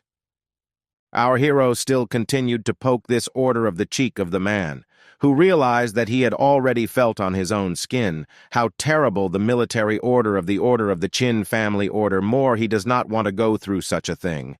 Then nervously swallowed. A moment later, the eunuch began to smile sweetly and bowed, saying that he really represents the royal family, yeah, and came to our hero. With a simple visit, Lin Lan took the example and also began to bow. All the people standing in front of our hero wished him and his family incredible prosperity. Later, our hero said that the medical garden was a mess, so he apologized for not taking them there, and the men also began to apologize for leaving. Sanchu couldn't hold back his laughter as he watched people rushing out of the courtyard thinking our hero was crazy. After this guy turned to our hero with a question whether this order can be used several times, although earlier he said that you can only once. Looking at this thing said that this is just a shell casing and it was left from the same military order, and all this was just a bluff. The girl asked her teacher where he went at night and then added that she was very worried. The boy repeated what he had said earlier. Sanchu asked not to lie to them, because the misty forest is a forbidden place, and especially the guy is not at the level of strength to get there and get out alive, especially where is this harvest of spiritual countries, which our hero is always talking about. The young man smiled and pointed back to some form of appearance, saying that he had gathered so many medicinal herbs that he had to dress up the horse that had already arrived with them. The poor animal was already collapsing from helplessness. There was an incredible amount of herbs, all of low quality, and the people were happy that the young master had not deceived them and had actually traveled to the misty forest alone. Yawning, the young lord said that she was very tired and wanted to go rest and asked to unload all these herbs. There were more herbs than their medicinal garden produces in a year of active work. Sanchu was impressed, for he never seems to be able to understand the young master's methods, and the girl never ceased to admire our hero. A few days after the incident in the misty forest, Lin Lan was taken to the capital for the wedding of his sister and the third prince, and I received an order from the third prince and placed the family guards in the city to stand at the ready. In the carriage, the scoundrel reasoned that he tried too much to get rid of our hero, all in vain. At this time, the young man sat and reasoned that despite the fact that the city is controlled by the Qin family, the royal family begins to interfere in their bodies and place troops in it. Apparently, the family began to fear him. The other justification for the placement of troops, the guy cannot find another excuse. Yes, and sit still too cannot. The boy asked the chief of guards to double the guards' monthly wages from now on. The boy even began to stammer and asked where such generosity came from. The young man, smiling gloatingly, ordered to form a squad, and then they would go to clear the misty forest. The head of the guard could not believe his ears. Because it was impossible to get out of there alive, the young man asked him not to worry, because first you need to gather good guys in one squad, and the details will be known later. According to the memories of our hero, now is the age when he will begin to actively clean up such wastelands, so our hero needs to start now to train his subordinates to defend the wastelands, so he can build his own professional army and increase control over the city. The next day, one of the guys in the squad asked the young lord if he wanted to supply them with medicine and send them to clean up the wasteland in the misty forest, and some of them thought it was a joke. But our hero was more serious than ever, so he answered that to form a team to clean up the wasteland, it would be necessary to be selected, and after being trained, the squad would receive triple wages. Hearing the amount, people were not so indignant, asked who will train them, and assumed that it will be Sanchu. Our hero thought about it, because the formation of the squad is quite a responsible task. Therefore, the young man decided that he would be responsible for them personally. People were puzzled and began to whisper a little. They all turned around and left, because they believe that the guy is unlikely to defeat them, will be able to, yes, and also wants to teach something. But the young man did not understand this behavior. Qin Feng tried to shout to stop the man, and standing nearby, Sanchu thought about the fact that the young master has a damaged body, and his foundation cultivation is the weakest among the guards of the medical garden. Yes, and moreover, he is some too unconvincing, still wants to teach them something. But our hero did not despair. He ordered his close aide to go with him, because they need to buy weapons for the squad. In short, to prepare material for mopping up the wasteland. The order was accepted. Sanchu followed his master and thought about how lucky he was to escape the misty forest alive, but wondered if he really thought he was a genius. Now the action was taking place in a restaurant, and they were discussing a forgery of the Qin family's military order. The man bowed to the other and said, according to the investigation, our hero only had one martial order and used it while he was in Fengming, and the man sitting down finished the sentence by saying that, in other words, the young man had tricked them. After saying that, he became incredibly angry and threw everything on the floor with a single swing. The bowl with its contents immediately shattered. The medicinal herb gatherer of the Qin family's main branches said with incredible anger that the man had spilled tea on his feet, but the man didn't seem to care at all. And the medicinal herb gatherer, asking to forget about our hero, saying that because of him, he had lost his authority and was no longer relied on. So waving his fists, he was already heading towards the man, hoping for a developed tea on his boots. The man sitting at the table stopped the punch with one hand. The man once again inquired, "From what family is the herb picker?" And then I wondered if our hero had somehow messed him up too. And then the man burst. He replied that because of him, he almost lost everything. The guy received a lot of attention in the Qin family, and because he harvested too much fruit Tianluo, our hero has to this man with a sworn enemy. The man immediately smiled and said that the herb gatherer, they are in the same position. Then smilingly said that he also wanted to kill our hero and offered to join him.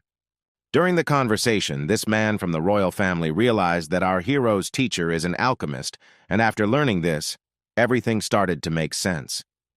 The herb gatherer said that everything is correct and asked what the alchemist needs most, thus answering her question said that the alchemist always needs spiritual herbs, and to destroy our hero, they must first destroy his medical garden.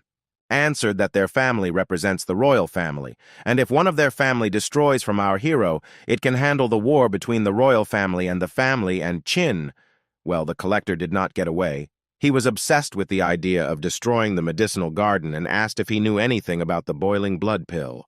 The boiling blood pill attracts ferocious beasts, and recently it was the Iron Bull migration season, so they wouldn't say a word if the medical garden was leveled by the Iron Bulls. So leaning closer noticed that these pills are expensive, and the royal family has money, but the man knows where to buy them. He did not have time to finish, as the representatives of the royal family immediately agreed. He was ready to spend as much money as he wanted to kill our hero. At this time, our hero decided to use a portion of the fruit to prepare 20 body-hardening pills. Ordinary alchemists often have to refine them several times because preparing body-hardening pills is a very complicated process.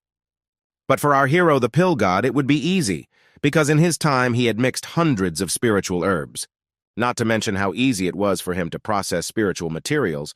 A short while later, he had already prepared 24 pills, and they were of the highest quality. Normally, the probability of success would not exceed 2%, but thanks to his skills, he was able to handle everything 100%. The quality of a pill is rated from 1 to 10, and then thought that the quality of the pills he had prepared was 9. It had been so many tens of thousands of years since he had prepared such cheap pills.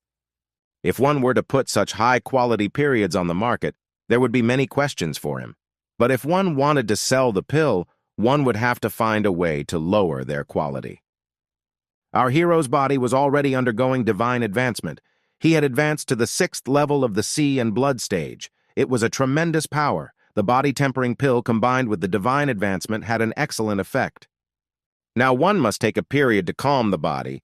This way the guy could set the combat power to a new level and get rid of the possibility of damaging the body, because continuous advancement in a short period of time was too dangerous. Therefore, the guy immediately seized another pill in his mouth. Well, in order to become the first people to start exploring the wastelands, they must fight not for life, but for death.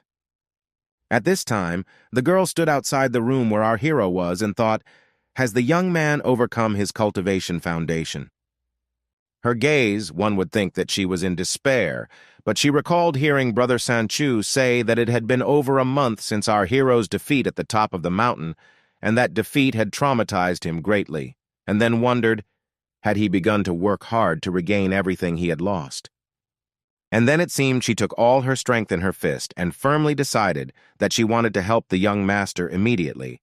She would not let anyone bother him.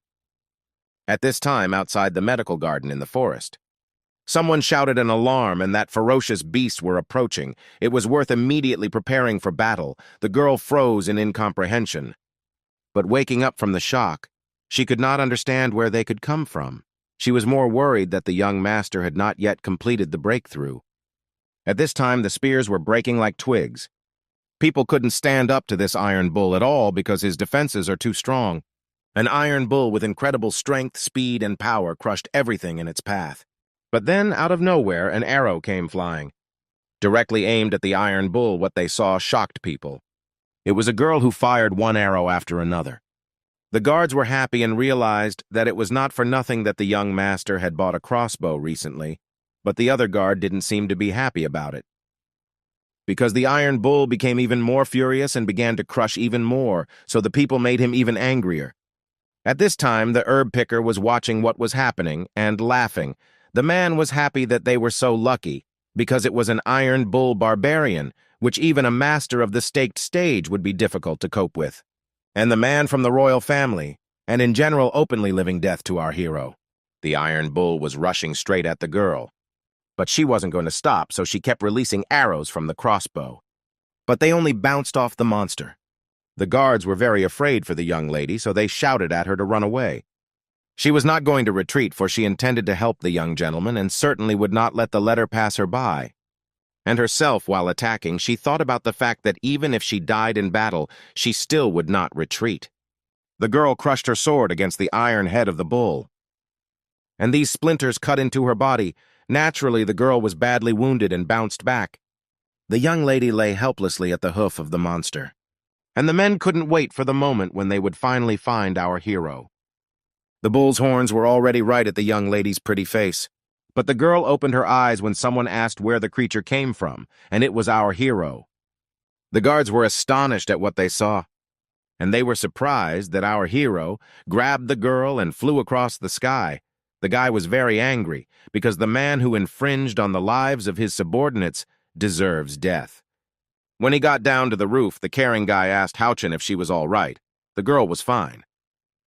So letting her go to her feet and looking at the ferocious iron monster, he asked her to leave everything to him. The girl said was about to cry again. She claimed that the young man would not be able to handle him. After all, the bull's strength is at the 3rd level of the scrambled stage, half a step away from the 7th level of the sea and blood stage, so he definitely could not be defeated.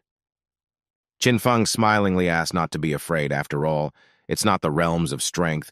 He dared to rampage in his realm, so should he let it go unpunished? The men who wanted to kill our hero could not stand still and smiled. One of the men noticed that our hero had sent the chief guard with his subordinates for some shopping, so he has a shortage of guards, which is another advantage. At that moment, the young man jumped off the roof right in front of the horns of the Iron Bull. The guards were already shrieking in terror, for the beast had taken the young lord by surprise. They asked him not to go towards them. And the men kept on stabbing our hero to death. At this time, the young man wondered why everyone was panicking and couldn't understand if the bull had such a thick skin. But not a second later, the guy went to his opponent to tear him apart. A few swings and the blood rushed out. It all happened incredibly fast. The young man left his weapon in the back of the Iron Bull. The men were incredibly angry. They thought such a virginity impossible. They did not understand how the guy broke through the armor of the Iron Bull. And the guards did not stop asking questions. How could the young master use martial arts of such a level, whether he was just hardening his body or thanks to pills? The girl covered her mouth in delight and astonishment. She didn't understand. What kind of lord I have who is only at the key and blood stage could do such a thing? The guy understood that normally martial artists could only use weapons combined with QE at the hairpin stage, but the guy with the help of divine providence broke through the barrier and reached the 7th level. In his previous life, he was familiar with the best martial arts skills but couldn't use them. But in this life, the opposite is true. Our hero had finally fully learned everything and could put it into practice. However, the Iron Bull did not want to experience everything at all. On the contrary, the young man was eager to experience the martial arts ray of light. The animal was amazed at the speed and agility of the guy. The guards also couldn't watch their young master getting so close, so they tried to stop him with shouts. In an instant, the bull was on the prowl. The blonde-haired girl was already in a panic. A second later, this Iron Bull collapsed on the stone slab and trampled everything. At this moment, people around behaved differently. Someone was rejoicing, someone was crying, someone was just in panic. And our hero at that moment wondered if someone had died. After all, thanks to the moonlight martial arts, the guy's ability is that he dodges even a minor blow. In addition, this technique helps him to analyze the opponent and detect his weak points.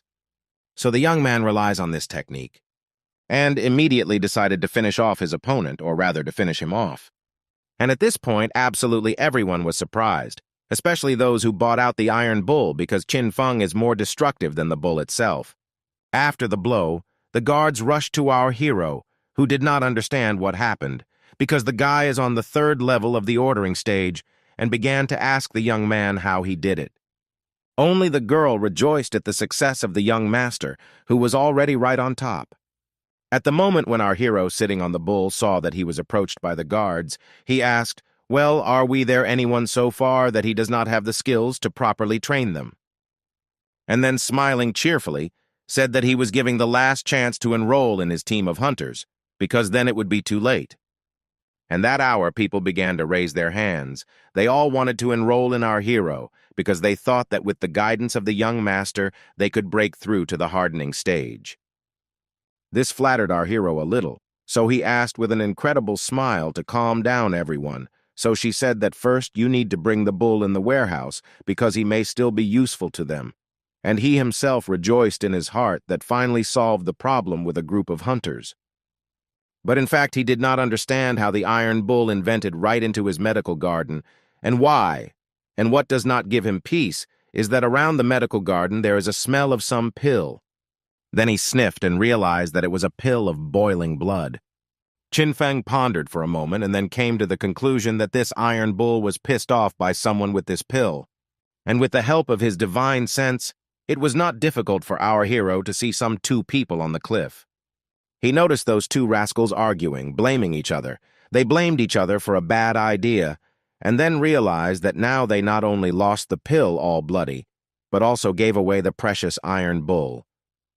The herb picker really hair in front of his companion, saying that the idea was excellent, but they didn't kill him just because of the bad pill he bought. So this pointless argument went on. They argued so much that they did not notice that they were right at the edge of the cliff. And in an instant their guards came to their senses, for the two men were nowhere to be found. They fell down with incredible speed. And noticing this, our hero became much more cheerful because these bastards at least some use. A few days later, all the guards and the Qin family joined the hunting party. They wanted to know what spiritual herbs the young master would give them. In the form of an Iron Bull is a serious opponent. The guy must have spent a lot of energy on him, but recovered from this battle in just a few days. The guy smilingly replied that it was true. He was taking the medicine prepared by his alchemist teacher to tighten the wounds and restore energy, and if interested, he would share it, because under his supervision, the guards would only improve. And then he added that Anhauchen's performance at a critical time for their family was praiseworthy, so they would reward her with a special armor made of Iron Bull skin. The girl was very surprised, but our hero added that if their squad will have the same outstanding people, he will reward them according to their deeds, so he tried to motivate people.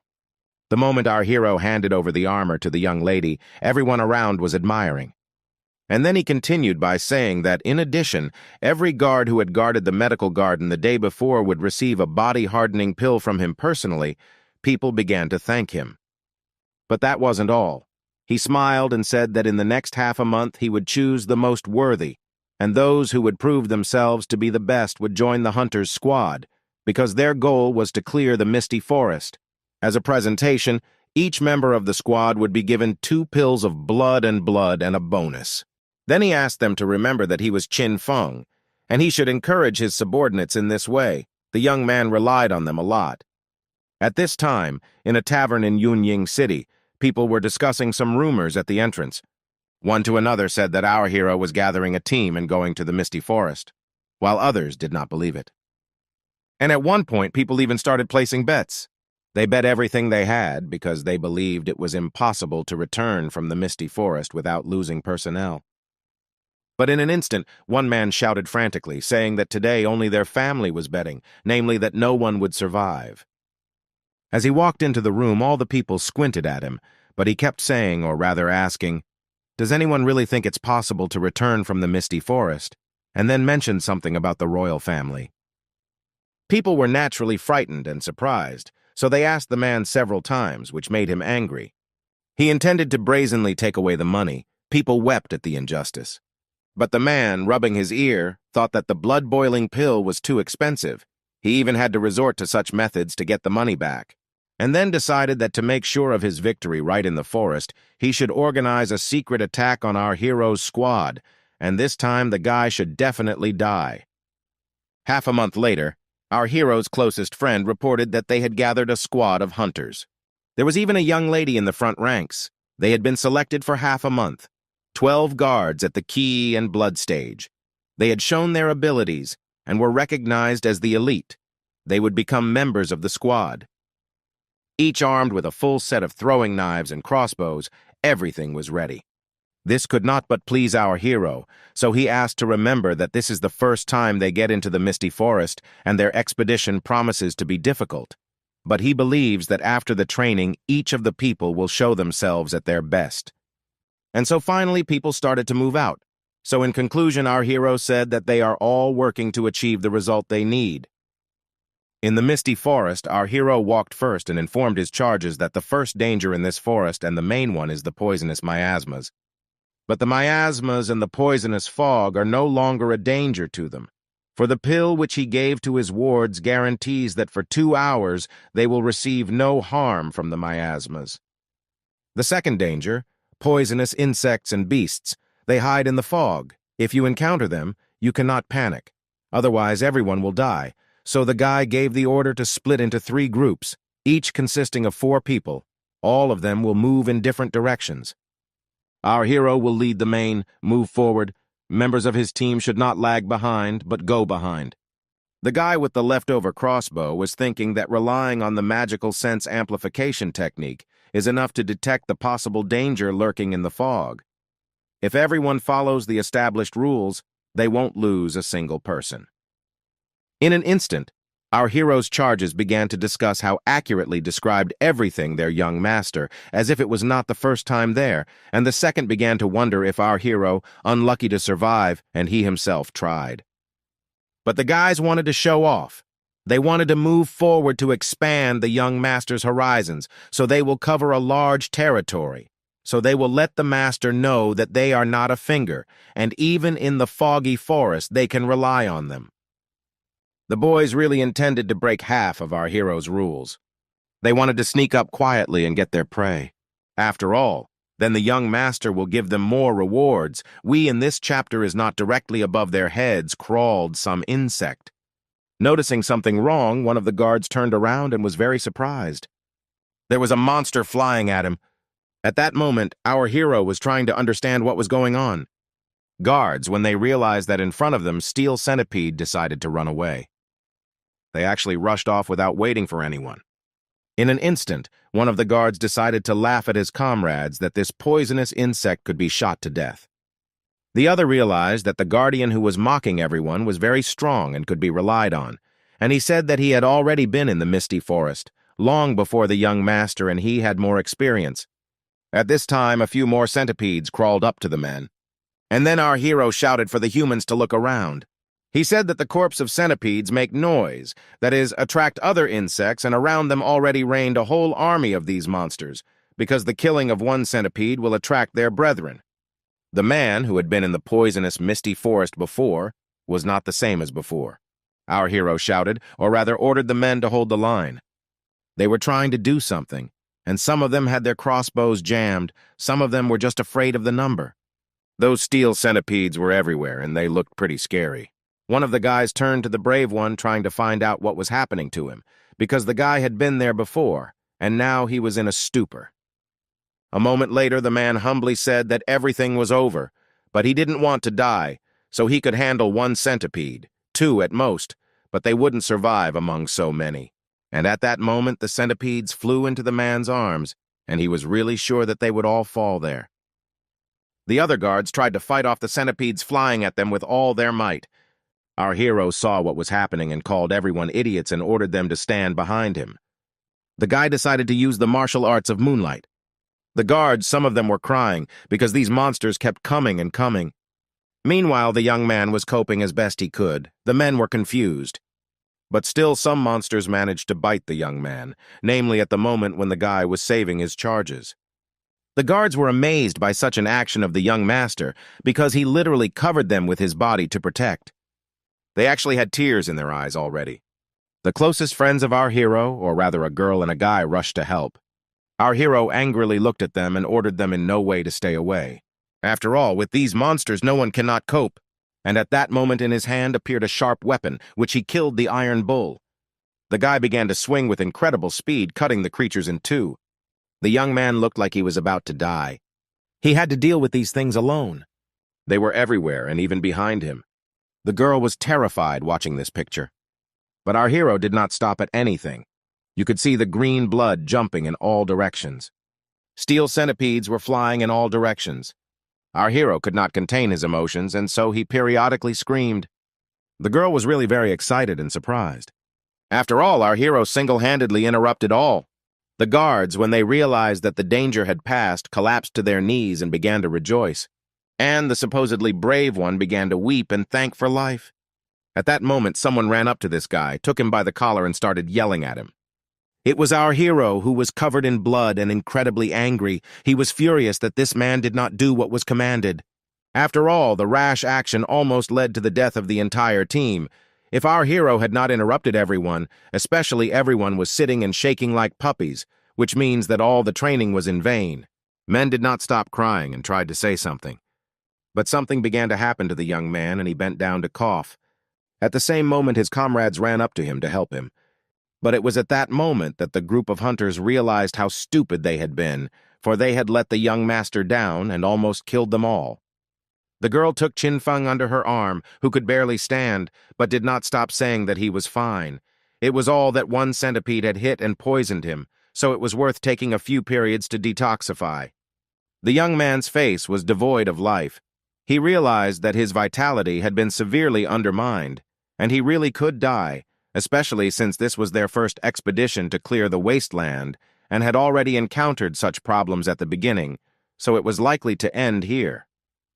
At this moment, absolutely all the ugly ones kneeled in front of the guy, asking him not to punish them.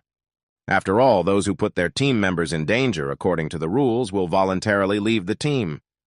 Our hero was sitting on a rock trying to catch his breath, and at the same time the guys were leaving. Because they had almost killed half of the people and they had no right to stay there, they decided to punish themselves.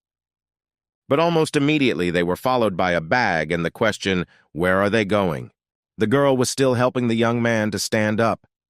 He said that he knew that the insolent man had made a decision to join the team, putting his life in danger, and since his parents are sick, they urgently need money for treatment. So if he leaves now, he will let his parents down. In the pouch were green restorative pills. The men were trying to understand what was going on and why their lord had done such a thing. At this point, our hero managed to break free from the girl's embrace. And afterwards he said that even heroes make mistakes. But if they are ready to change, success will not wait. And besides, if they are going to get out on their own, they will surely die.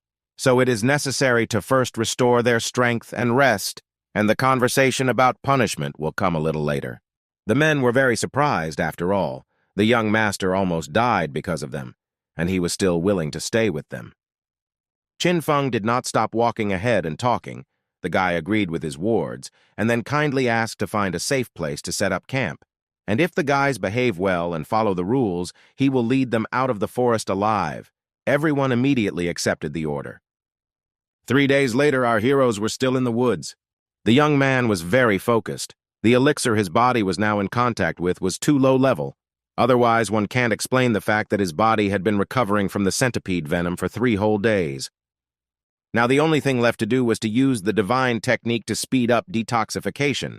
But until the intoxication was done, he would definitely not be able to fight. The young man hoped that he would not die in this forest. But in an instant he awoke from his meditation. Near the cave, someone shouted that poisonous insects were approaching. And at that moment, our hero jumped out like a scalded man. In front of the cave, where our hero and his subordinates were located, there was an incredible number of spiders. More precisely, bloody spiders, which were countless. The young man ordered everyone to run away and deal with the spiders himself, although he thought that his team does not have the proper combat experience and hear immediately bloody spiders. So even if he now has insufficient combat power, he still must not you to fight in full force to protect everyone. It seems no one was going to retreat. The man ordered everyone to take a defensive formation.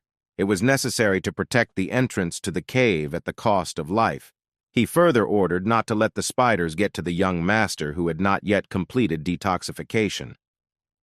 The young man was shocked, for he was already facing a wall of his own subordinates who had dropped like puppies at the first fight. The men immediately began to use sacks.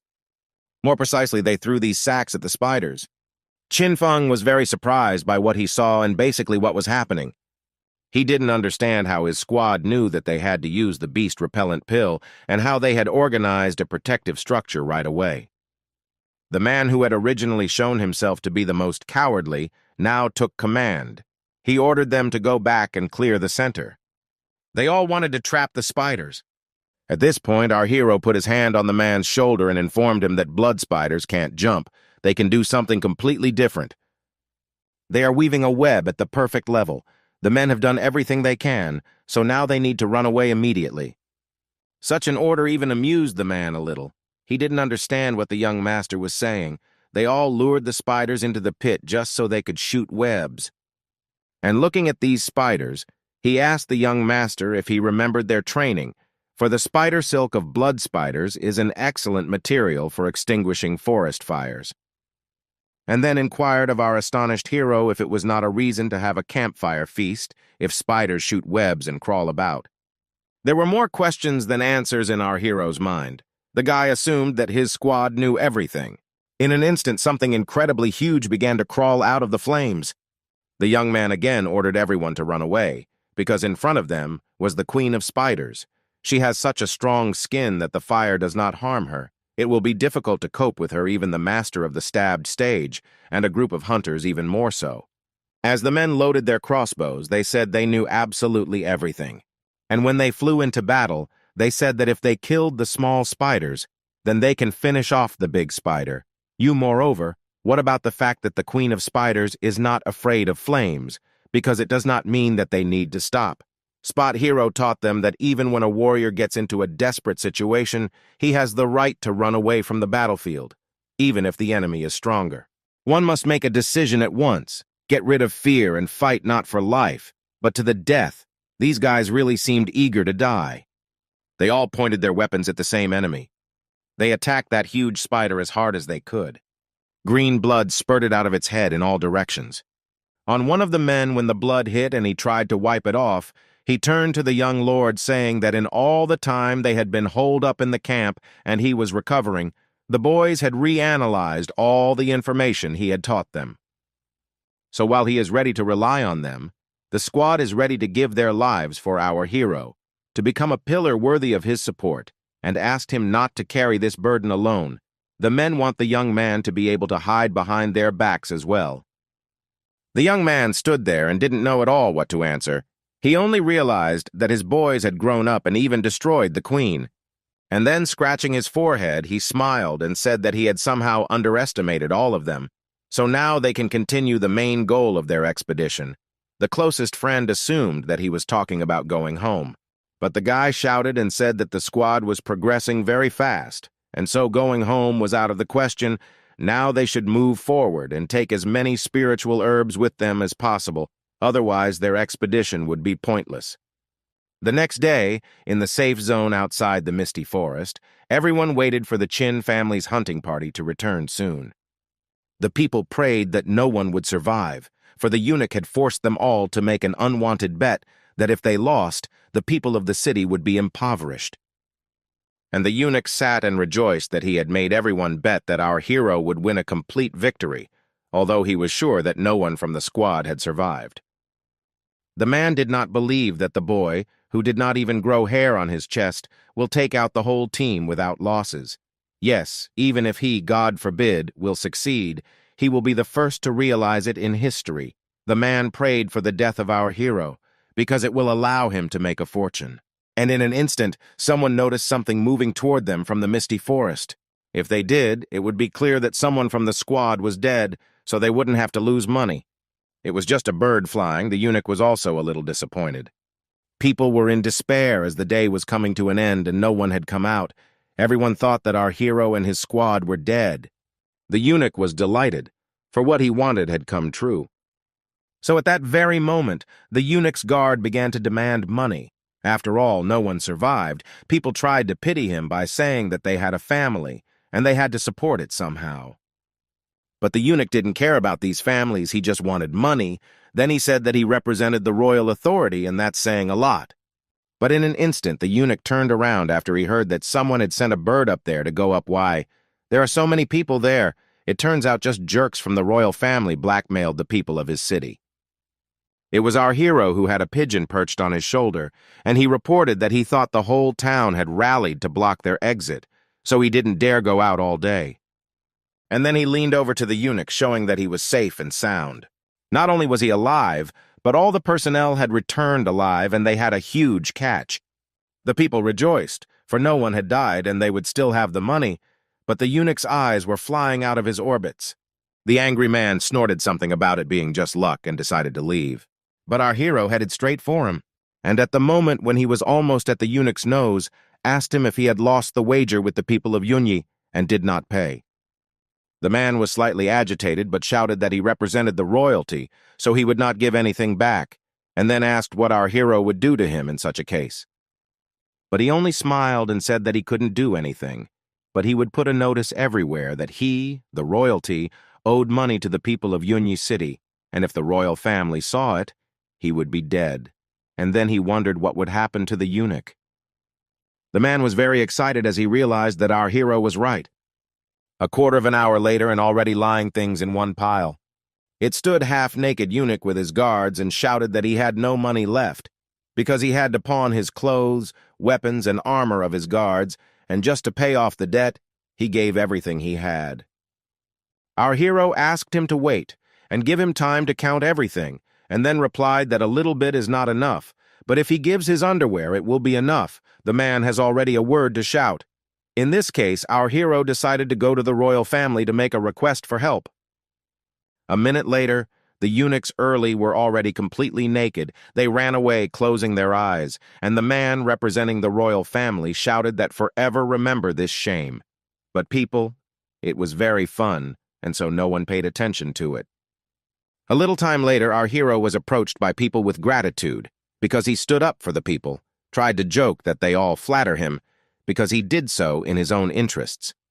And then, smiling even more, he said that in the future he will come more often with his team into the forest and will count on the people's help and support. Here, for example, if asked to produce more equipment and trade resources, of course, in terms of price, he will never offend those present. The people were indeed happy and agreed, for the young man had helped them so much that in this situation, that in the iron ore situation, they would make every effort to be helpful to him.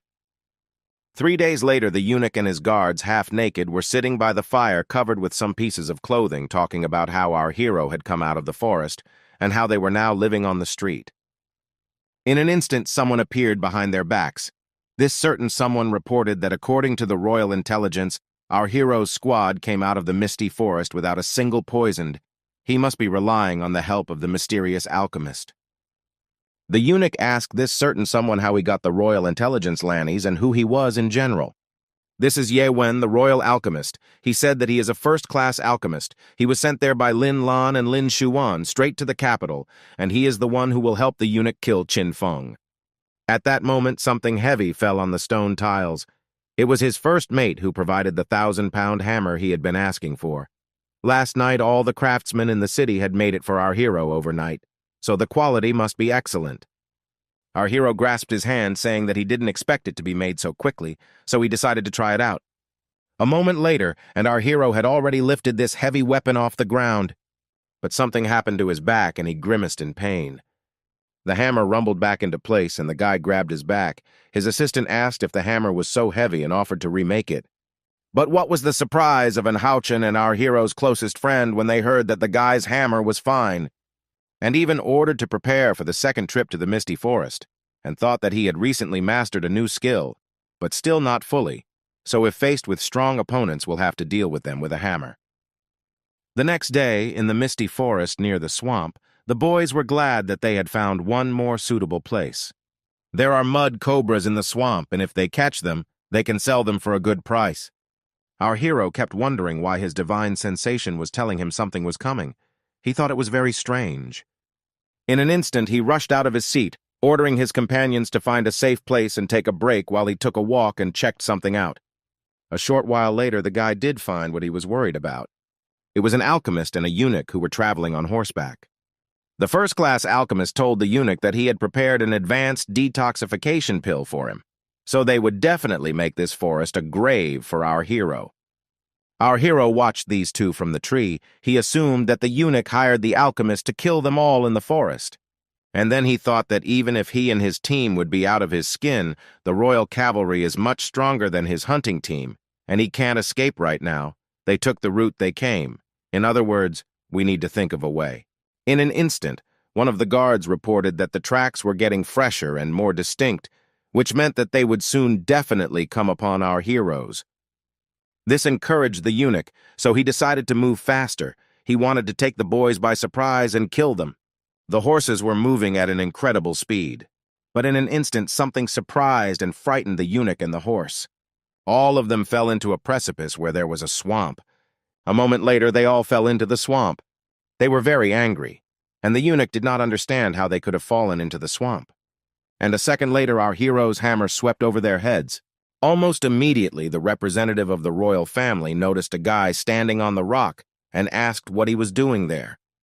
And the guy smiled and asked why he could not calm down to kill it all, because he himself had long ago realized that he would be pursued in the forest, so he ordered the hunting team to make false tracks and hide in a safe place.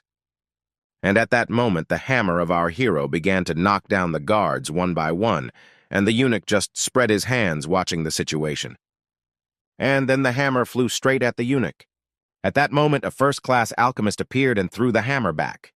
After that, turning to our hero, he said that the eunuch was a representative of his royal family, so no one would dare to lay a finger on him. Our hero found it amusing, so he asked the alchemist why he didn't do alchemy and asked what the hammer tasted like to him. The man was wary and even furrowed his brow. In that instant, he seemed to vanish into thin air, and I was frightened. Almost immediately, the alchemist tossed our hero into the air with his knee. The young man tried to understand how the man had done such a thing, how he had been able to get so close to him so quickly. The young man tried to throw his hammer at his opponent and save himself that way. But the man immediately stopped that weapon. During the battle, he introduced himself and said that he was a master alchemist of the royal family, master of the mysterious stage martial arts. Qin Feng was very surprised and a bit startled when he found out that he was fighting a second stage master.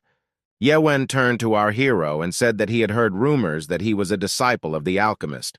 Because of this, he had his head blown off and was doing whatever he wanted in the city, and the royal family had specifically instructed him to kill our hero if he thought too much of himself. The young man, writhing in pain, had no idea that the man was hiding his power. At that moment, the man came at our hero, wondering if he was a warrior relying on his strength. What was the young man's surprise when the alchemist was behind him and said that he relies on speed? The man circled around our hero, striking him an incredible number of blows. The man made sure that our hero is well aware that speed warriors, an avowed gully, relying on strength.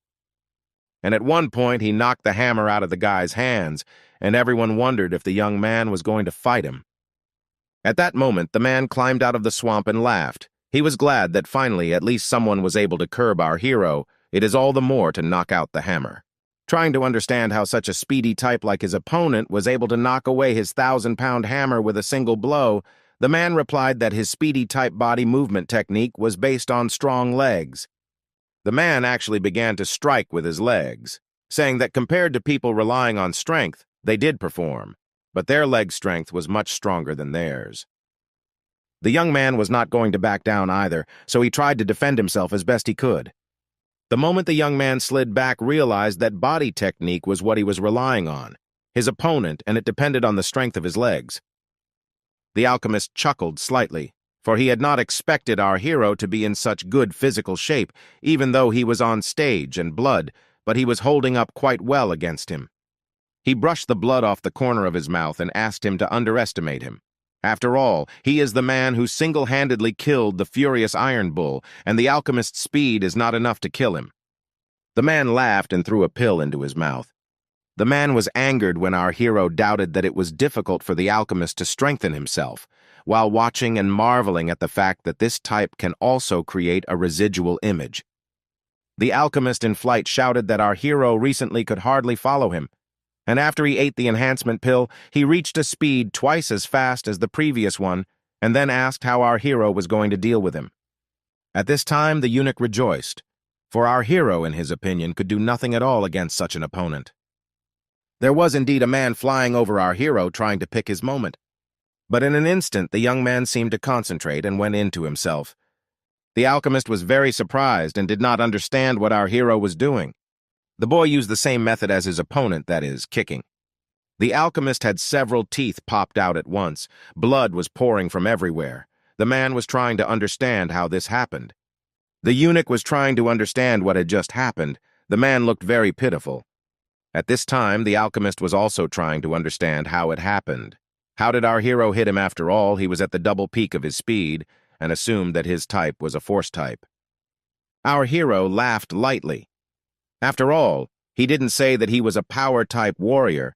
He thought to himself that he had only used the sledgehammer, because he had only recently learned the agility technique that he had actively used in his past life.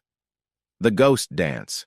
This technique of the body of the great god in his past life, after successful practice, who has learned the technique, can travel thousands of miles in an instant, since our hero has just learned it. To use the full speed is not still able to, so our hero used a heavy hammer to reduce his speed. Otherwise, he would be lost in space. But while fighting this alchemist, our hero accidentally learned the power technique. It turns out that he had been training incorrectly before, always using his lower back to apply force. But now everything is clear, and he can finally use the ghost dance in battle. Our hero had received too many blows from his opponent, so now it was his turn to take them. Then he smiled and said that this was not the end. What the man had eaten was a low-quality pill, and he had taken some bright pill. Our hero intended now to show what the pill of the 100,000-year-old alchemist was. The men's eyes popped out of their orbits. They did not understand how such a thing could be, how there could be 3 residual images in front of him. The guy began to use the Moonlight Martial Arts Divine Sense Devil Strike. The guy was beating his opponent incredibly fast and with incredible strength. The eunuch was amazed that the master was dead. After that, our hero, rubbing his hands together, said that it was the turn of the eunuch, who begged not to kill him. Then he fell on his knees and sobbing said that the third prince sent him. He did not want to kill our hero. He was innocent and asked for forgiveness. The guy smiled and said that he understood everything and realized that the eunuch was not guilty of anything.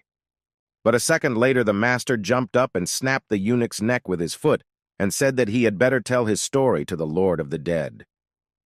Eventually, the 2 men lay dead, and our hero decided to drown their bodies in the swamp, and now no one would interfere with his trek into the forest. But after a while, the news about the disappearance of the eunuch and the others reached the capital. The royal family was furious and immediately sent new people to the cities to find the real killer of their wards. As soon as the killer is found, the royal family will execute his entire lineage. Our hero, along with his squad, stood in a spacious room surrounded by people. It was a court, and by all appearances the judge pounded on the table. This is the royal commissioner. He reported that our heroes were in the misty forest at the same time as I, grandson, with his subordinate, so ordered to confess whether they killed them there, and if they tell the truth, promise to apply not harsh punishment. Our hero smilingly asked my lord what he was talking about. Our hero burst into tears, saying that every sortie in the misty forest causes him and the entire team only fear, and especially how could he, in such a state of fear, dare to kill someone from the elite squad of the family.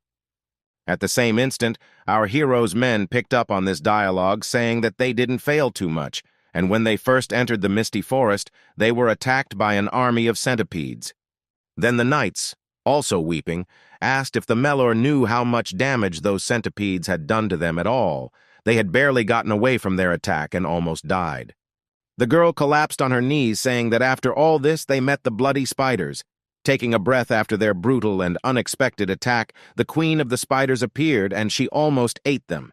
They ate to defend themselves, especially how they in such a state could drink the eunuch and his team. Our hero showed his beauty to my lord and said that if he didn't believe them, he still had the bite marks of a centipede on his ass.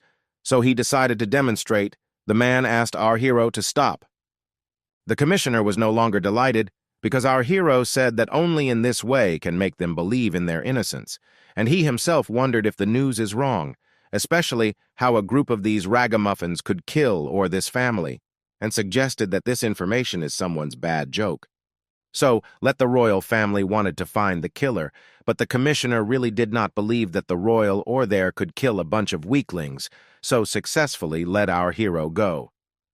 The man sitting on the throne happily informed everyone that he got away with it all, especially his people, did everything strictly according to instructions, and our hero hastened to admit that over time, all present there have grown and helped a lot.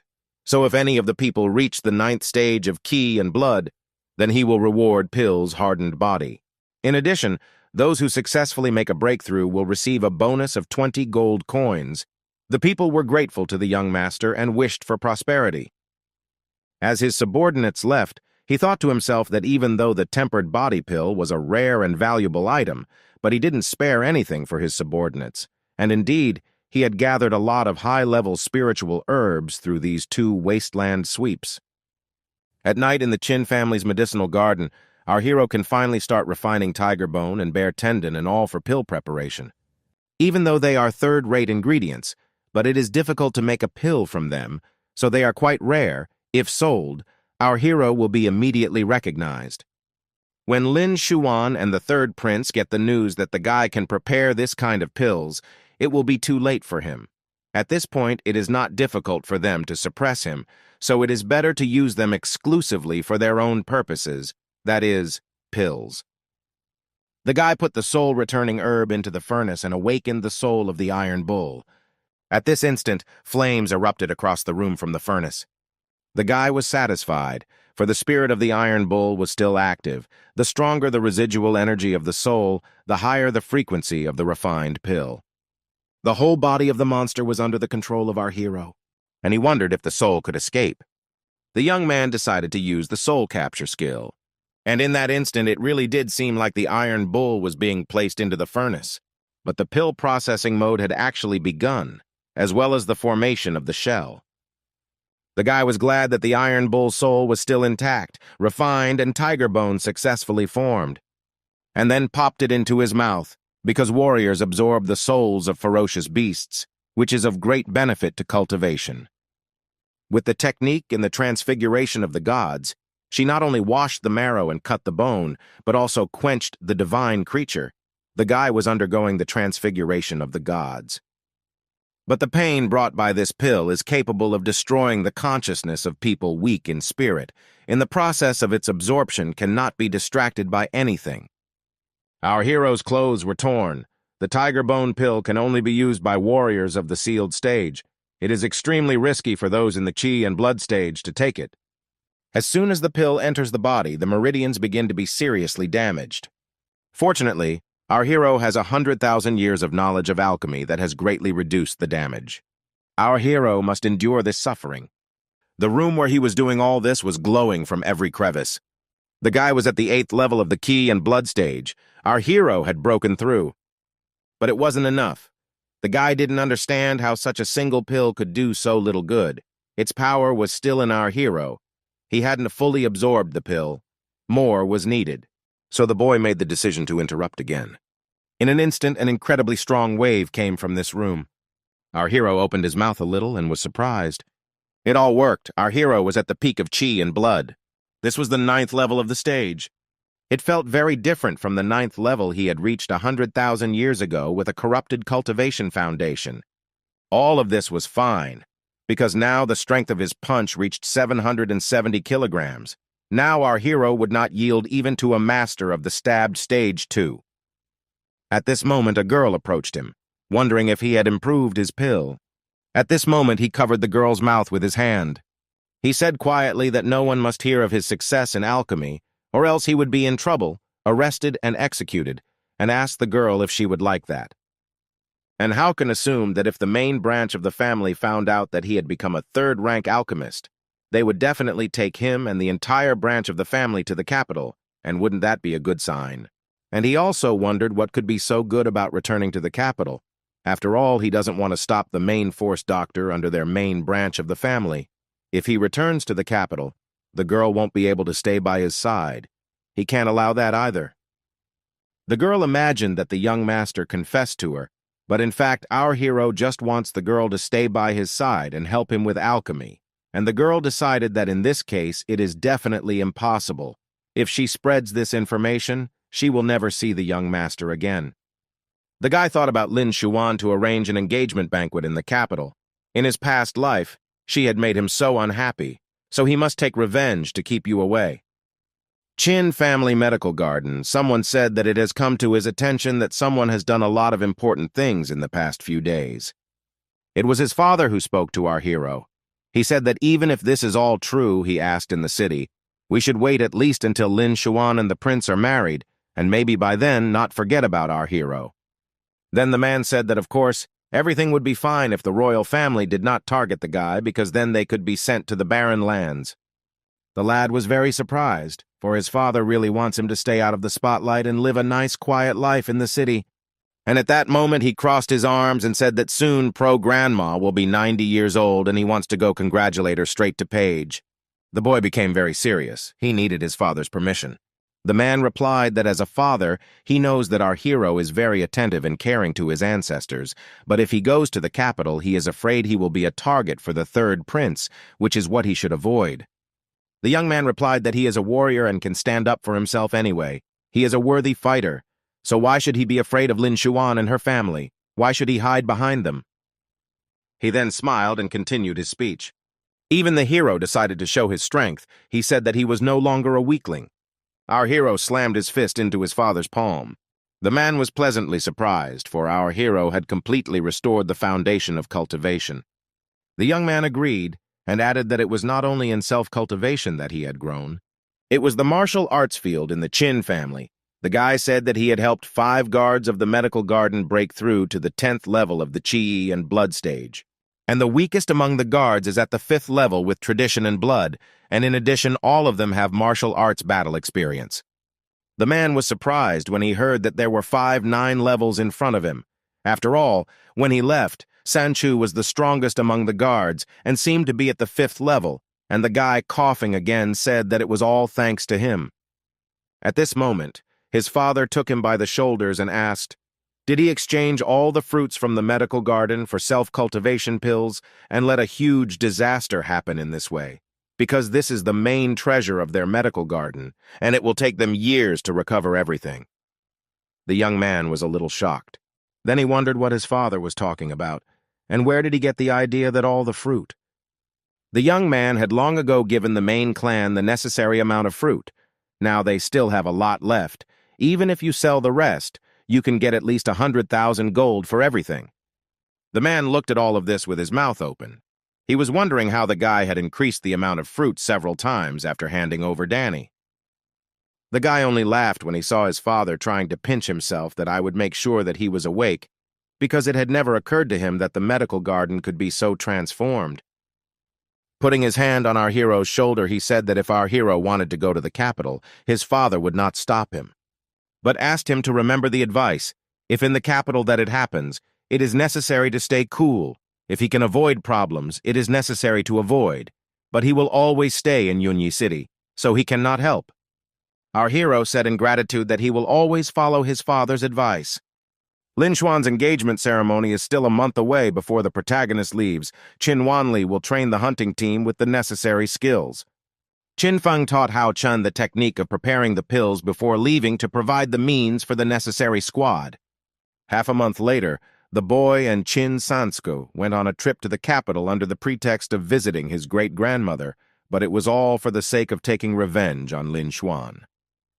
6 days later, the team was still on the road. Then the hero's faithful companion said they had arrived at a rest stop organized by the main clan, and notes that according to the description, the inn should be very comfortable. They arrive in a city where demons are killed, and upon entering it, Qin Feng remembers that 100 years ago this place faced a powerful devil. The royal family sent thousands of warriors to kill him. From here came the name. After the evil was killed, everything here was filled with sadness, and people believed it was because of the dense yin energy coming from the many dead, so they gradually left, and as a result, only a few refugees dare to live here now. Thanks to memories from his past life, he knows that none of this is the cause of the large number of deaths. It's a sign that a dead demon is about to make an appearance. And even if he knows about it, he remains helpless, because no one believes that a monster that died 100 years ago will cause trouble to the human world again. Qin Feng, together with Sanskew, find among the whole city the ancestral hall of the Qin family who died in this city, and then the faithful companion asks the young master why the main clan has arranged a rest stop here, to which the protagonist replies that perhaps they want us to pay homage to their ancestors. The boy was afraid to go inside because something unclean might appear here, but as soon as he stepped on a haystack, a bony hand appeared and grabbed him by the leg and lifted him up, making him scream with all his might. Qin Feng tried to help his friend by trying to cut the rope, but even his weapon failed, causing Sanskew to become hysterical, choking on his tears, begging to be saved. A noise was heard from outside that said, "Who were those rats who dared to invade the hall by the ancestor of our Qin family?" And after they revealed themselves, it was an unknown clan walking around in masks. The main character tried to calm down the people who threatened to kill them, assuring them that they were just like them and explaining the whole situation so they would understand. The masked clan suddenly changed, becoming more hostile and pulling out their weapons. The leader pronounces that the people they hate the most are the members of the Qin family. To say that the protagonist was shocked is saying nothing, but the head continues, telling us that 30 years ago his family and Yi became enemies to make up for the damage of the second settlement, the former having expelled them, the hated ones, from their clan and sacrificed them. That's why they are so welcoming, and also the ringleader compliments that the cowardly Qin forced them to survive in a demon-killing city, and pointing his finger at the protagonist, he pronounces that he now dares to shamelessly come and show respect.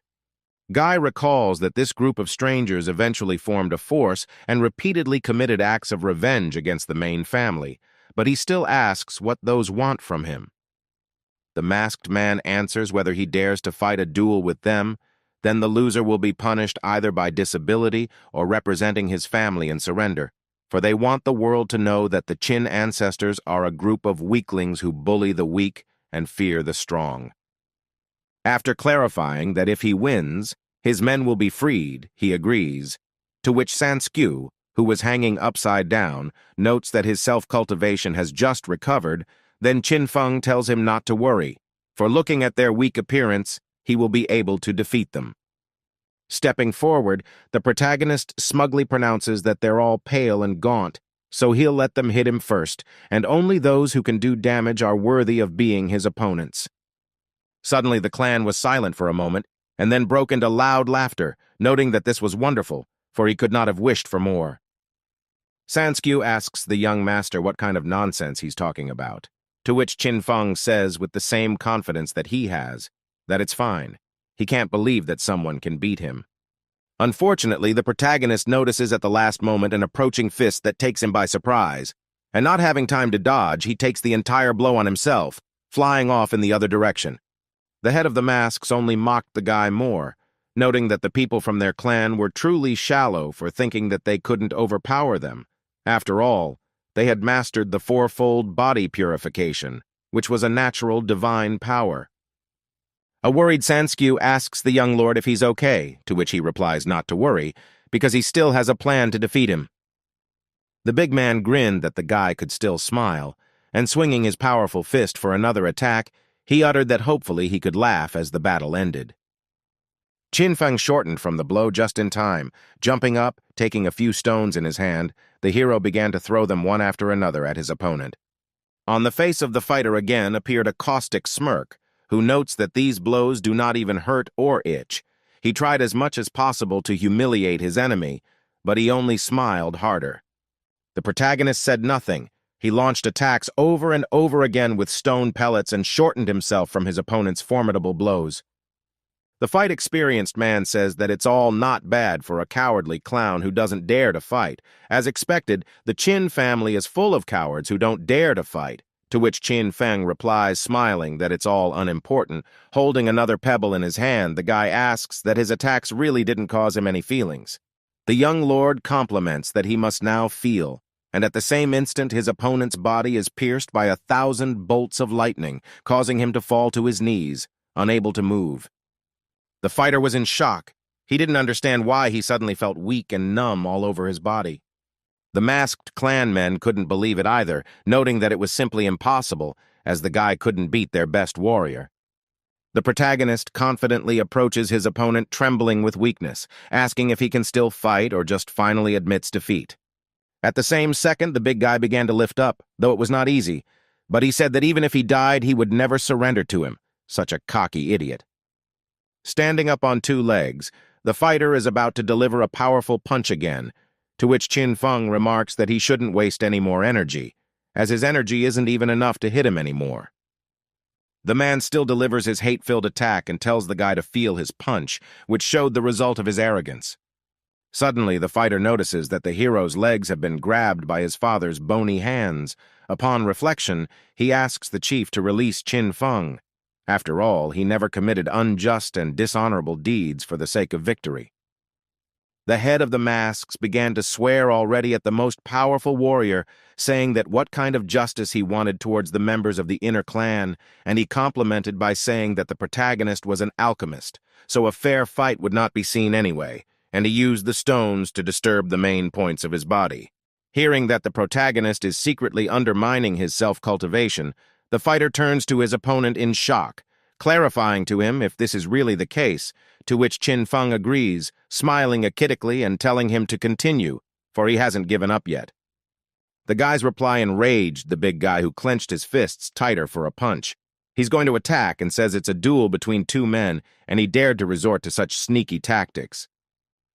The protagonist once again shortens himself in time by jumping up, calculating the right moment when no one expected it, and the bony arms that held his legs are rattled by his opponent with his fist.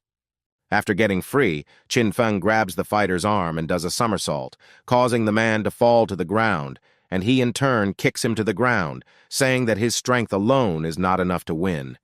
From such a strong impact, the ground around cracked and split into many shards. The battle seemed to be over. While all the masked people were in shock, Sanskew was the only one who rejoiced at the young lord's victory. Noting that he had used his own power against him, the guy didn't groove repeated that the main character was awesome. Qin Feng once again approaches his opponent, trembling from lack of strength, asking if he could still fight, or if he still surrendered, or if he should block his improvement. The last phrase, the guy said this with a creepy smirk on his face, tossing his pebbles in his hand. The man uttered out of his last strength, shouting that let him do what he wanted. He didn't care. He would never surrender to them, the filthy members of the inner clan. Throwing out the stones, the protagonist, with a radiant smile, said that he would then admit defeat, thus shocking everyone. The big guy became furious and started shouting that what is he even talking about after all? He should know that he represents an entire family, and if he admits losing, it means that the Qin family has given up. Spreading his hands apart, the guy calmly says that there is no such thing. It's not right after all. It's just a matter between them anyway. It's over. Turning away from his opponent, he leaves to help his men, namely Sanskew, who is about to have a brain hemorrhage. The other masked clan members began to help the man up, asking about his old wounds. That's when he realized he felt no pain in his body, and all his internal injuries were healed. The martial artist also realized that Qin Feng didn't use the stones to hinder his improvement, but instead he cured his past injury during the battle, for they caused his strength to be unbalanced, and he even taught him how to use his skills in battle. After realizing all this, the experienced man shouted out to the protagonist that he had not considered him as a worthy opponent from the very beginning of the duel. He could have defeated him, but for some reason he gave up. He was worried that they were trying to humiliate him by doing so. After passing by his former rival, the young lord pronounced that they were all part of the Qin family, and thus they should not fight each other to the death as enemies. Entering the temple, Qin Feng sat down on his knees and began to pray to his ancestors, vowing that the younger generation would do their best to make up for the wrongs of the people who had been banished, and one day they would rewrite the family genealogy and restore the status. Then there would be no more outsiders. Everyone watched the guy in shock. Then the big guy remembered that his foster father had told him that the Qin family always looked down on them as outsiders. But now he feels differently. He was wrong about them. Lowering his head down, the fighter utters that he has lost, and now they can leave. They will no longer be disturbed. His words shocked the leader of the masks. The foster father strikes the big man with a wooden club, shouting that no one gave him permission to surrender. Now he must attack and kill the hero for him. But the man replies to him that, as agreed, he will not fight him anymore. The duel is over. The head beat him again and again and tried to change his mind, forcing him to continue the fight, while the other members of the clan asked him to stop, for his older brother's internal injuries were due to having been beaten like this before. No one was going to help the fighter. Then Qin Feng stepped in for him, grabbing his baton, stopping the blows on his back. Coming very close to the leader of the masks, the protagonist said in his ear that the secretary who had sent him here was Qin Dahai, to which the leader became worried, obviously hiding something, repeating that he didn't know what he was talking about. Then the guy continued, saying that although the foster father of this group claimed to be an outsider, he had seen him before in the main clan, and if he was not mistaken, he was the one who had brought them to this city on purpose, and if he had such a weapon, he must be related to the Yi family. The ringleader panickedly denied everything, but Qin Feng continued, saying that if he still wanted to argue, would he dare to confront the Qin and Yi families with him, and if he was innocent, they would meet again. As he is about to remove the mask, he utters that he didn't expect to find a sharp-eyed and observant little devil like him. It turns out it was indeed the Qin clan secretary, showing his true colors. Dahai confesses that he is going to become a member of the Yi family. After all, she is the strongest. While Qin was the weakest, he has been training outsiders to hate for so many years and has gained trust. Everyone watched in shock as the former foster father continued his story, shouting that the Yi family had decided to give him a chance on the condition that they would eliminate Qin Feng and present him as a gift at the engagement banquet. The one who was most disappointed was Fan Jiang, who couldn't believe that he had been cheated all these years. Qin Dahai said that everyone should be grateful to the Yi family, and now that Qin Feng had revealed his identity, anyone willing to follow him to enjoy prosperity in the future needed to kill a hero for him. The other members of the masked clan began to doubt their former foster father's words, for they too had been deceived. But in the end, they accepted that they would follow the ringleader further and lunged at the young master to destroy. An agitated Sanskew asked Qin Feng to flee, to which he replies to him that some people are ungrateful, but there are others who are willing to sacrifice themselves for justice, so there is no need to worry. Suddenly, the big guy started to rise, and his eyes burned with rage, and the protagonist clarifies that the lion is awake. Throwing himself into the fighter swung his fist and shouted that everyone knew the truth, but they were still willing to be the dogs of an outsider. They didn't deserve to be members of the Qin family. In an instant, he scatters all the attackers in different directions with a single blow of his own. Sanskew couldn't believe his eyes. He didn't understand why Fang Tian was helping them. Meanwhile, Qin Feng only smiled, realizing that the plan was going ahead. Dahai appears on the battlefield in a rage, and shouting asks why he is disobeying. He compliments that he is his adoptive father, and he needs to hurry up and give the hero to him.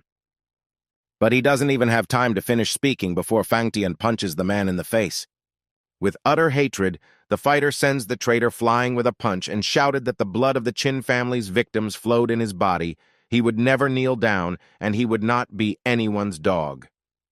The protagonist notes that actually when he found out that this group of people were outsiders, in his earlier memories he remembered that among them was a man named Feng Jiang, who had an unusual talent and great power, and if he could get him to favor him, it would be a great help to him, so he sprang into action and used his ability to find him. With a wild look, the man turns to see Qin Feng along with Sanskew. He approached them, looking down from above so that the young master's faithful man became worried, preening the guy, asking what he wanted. Taking their luggage, the man slung it on his shoulder, saying with a smile on his face that because of them, he had nowhere to eat right now, and from now on he reluctantly had to socialize with them. By following them, he would at least get something to eat. The protagonist extends his hand to the fighter, saying that if he follows Brother Feng, he will be fine. However, he may stay hungry and skip 9 meals. Feng Jiang shakes his hand in response, replying that it's still better to starve with him than to be someone's dog. But suddenly a noise was heard around. The Yi family's troops began to surround them. Lin Lang walked forward and said with a smug smile that they hadn't seen each other for a long time, but they had learned that Qin Feng had come to the city and fought against the outsiders, but ultimately couldn't win and met his tragic end. The protagonist realized that Qin Dahai was ruled by him, and so it was all planned from the beginning. The guy looked distraught. He was clearly happy about everything that was happening, so he shouted that now Qin Feng couldn't do anything. In Shadow Cloud City, he still had some influence, but now he had come to the capital where his sister had become the bride of the 3rd prince of the Yi family, and now his influence wasn't what it used to be. Feng Jiang was completely shocked at what he saw. He said he could handle 1 or 2 more, but with so many, he was afraid he couldn't. The troops began to attack the heroes from different directions, and then the young gentleman uttered that he was sorry that the fighter had only joined them and had to face all of this, to which the man replied that it didn't matter. Even if he died today, it would at least be with dignity. To boost the morale of his team, Qin Feng shouted that the people of the Qin family would rather die in battle than live in mediocrity, so he urged them to fight their way out, for there was still a chance to win. Feng Jian liked the guy's words very much, saying that he owed him a great debt of gratitude, and he would do everything in his power to help. Sanskew also noted that it was well said, and he was no longer afraid, though you couldn't tell it from his face. And standing shoulder to shoulder, they all shouted their current slogan together and prepared to fight. Suddenly, clapping is heard, and a strange man they had seen in the city before appears. He laughingly says that a good man would rather die in battle than live. Lin Lang ordered to kill the old man while no one can see. The guards immediately obeyed the order and began to attack him, but suddenly an unknown man with a single touch sends the fighter flying straight to his master. Lin Lang was furious at such a thing. He managed to get injured. He again ordered the army to protect him and kill the man. Experienced warriors in a bunch began to attack the old man, but he one-hand movement throws them aside. They could not even touch him. Everyone was shocked at what was happening. Qin Feng and his team stood in a daze, trying to understand how the strange, unknown person managed to lift all the soldiers into the air with a single swing. Suddenly, the old man started laughing loudly, saying that his Qin family could not be a slave of another family. He started pulling the cloth off his staff, revealing his true form. Shouting, "Let's go back to the crazy youth," the man released the Qin family seal from the former simple stick that summoned thousands of warriors. Now the unknown man looked different. He no longer looked like a drunk, as Lin put it. In his hand, he held a battle banner. In the same instant, thousands of warriors in red appeared and bowed before their master, awaiting orders. Lin Lang fell to the ground in horror as his fighters ran away in fear. He couldn't understand how such a thing could happen here after all. They were now in the capital. The protagonist pointed out that only those who had performed great military feats for the Qin family could possess the battle banner, because once it was raised, the entire family would enter a state of preparation for war, and the banner-bearer could give the order to start the battle at any moment.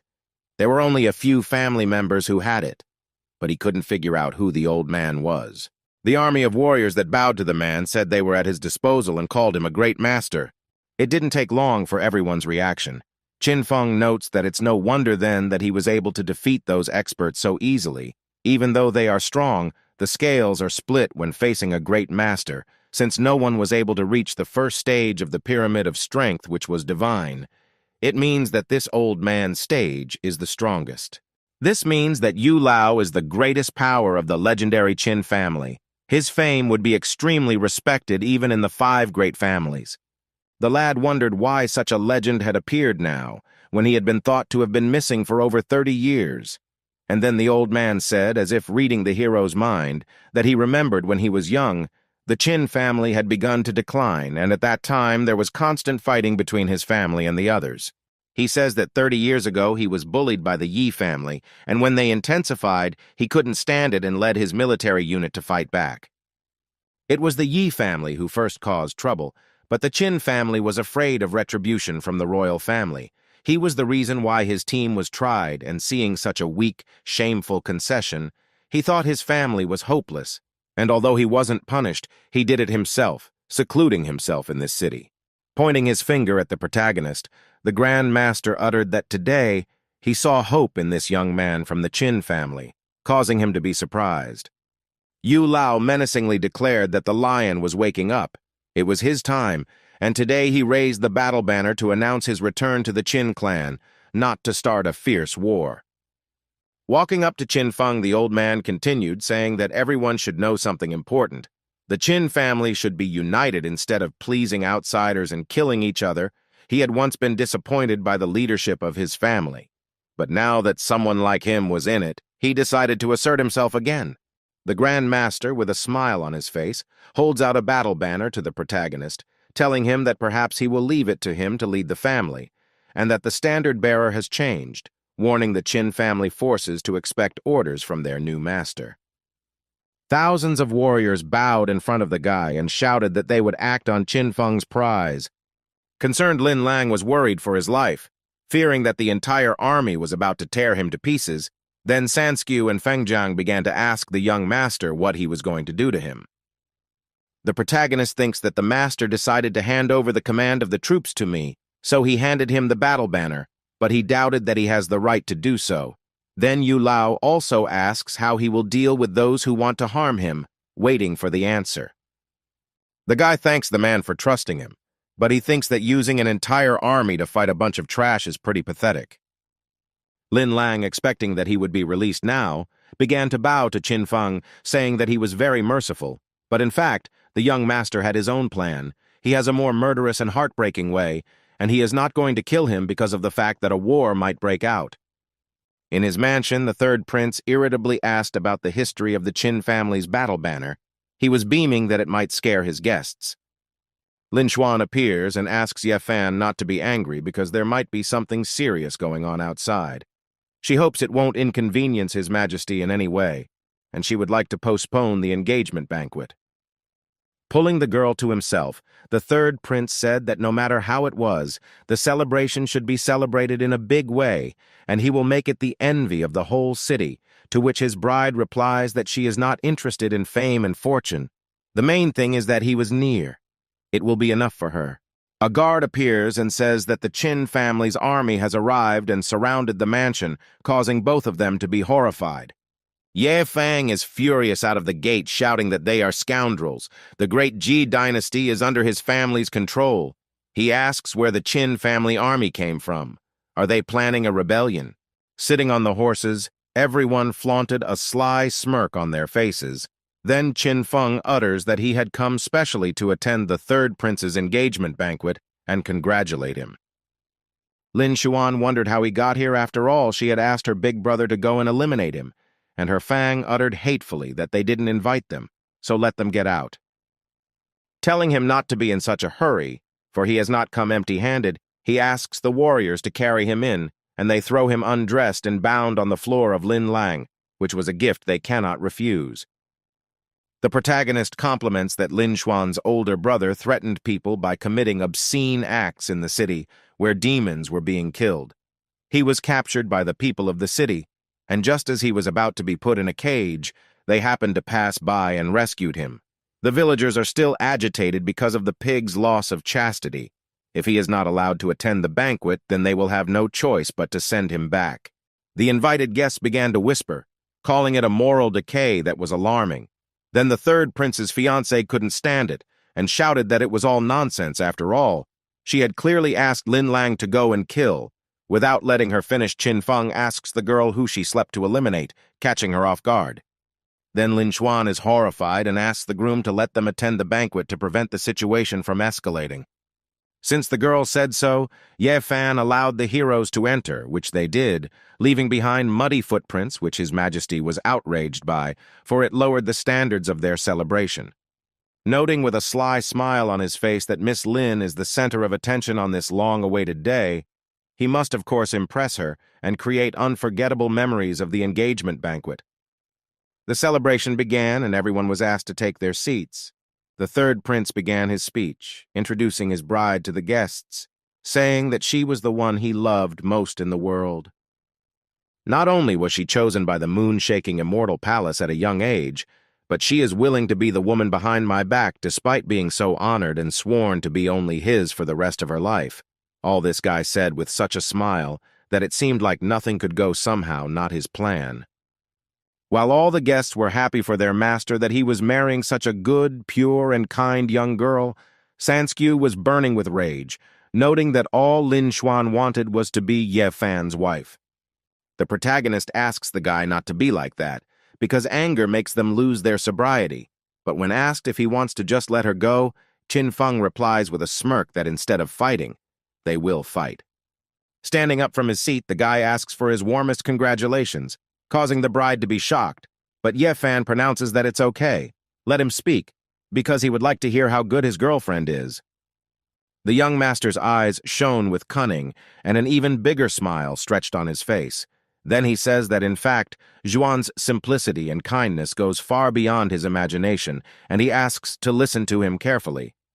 He pronounces that when the Lin family was weak and broken, the girl grew up with the Qin family. It was he and her father who supported her and helped her grow up. She even made a marriage contract with him to pay him back, to which all the guests began to look at each other in shock because Miss Lin said she was only marrying the third prince. The guys even decided to show a small skit so that the audience could clearly understand about the story, where Sanskew played the role of Qin Feng and Fan Zhang was Lin Xuan. Continuing his story, the main character says that the girl was so good back then that the third prince fell in love with her. It was great, and she didn't want to give him any trouble, so she left him. But in fact, she wanted to kill the young master, and she took the initiative to seal his martial skills, which eventually broke the engagement, and he left him. Finishing his story, the guy utters that Yuan's condition eventually improved, and he's just someone who helped her become like this, so he can't interfere in her life. The guests immediately picked up on this and started calling the bride a fraud and ungrateful. Then the girl realized that it was Qin Feng's cunning plan to pretend to praise her, but in reality he was laughing at her and turning everyone against her. The third prince began to defend his woman, calling it all a farce and a lie, because he doesn't know her, she's not that kind of person. Launching a plate at Ye Fan, which he safely catches, the protagonist utters that maybe, but he knows one thing for sure, he will be the one responsible for the consequences of using it. Furious, the third prince orders the guards to go and arrest Qin Feng, because insulting is already a big deal. The fighters obeyed the order and rushed at the protagonist, who pulled out a battle banner, placing it on the table, calling it jokingly a toothpick, and that it was the big one that he liked to brush his teeth with. The guards saw this and rushed to the floor, bowing their heads to the guy, causing all the guests to be horrified, not believing their eyes. Ye Fang didn't understand how the Qin family's battle banner could be so far away.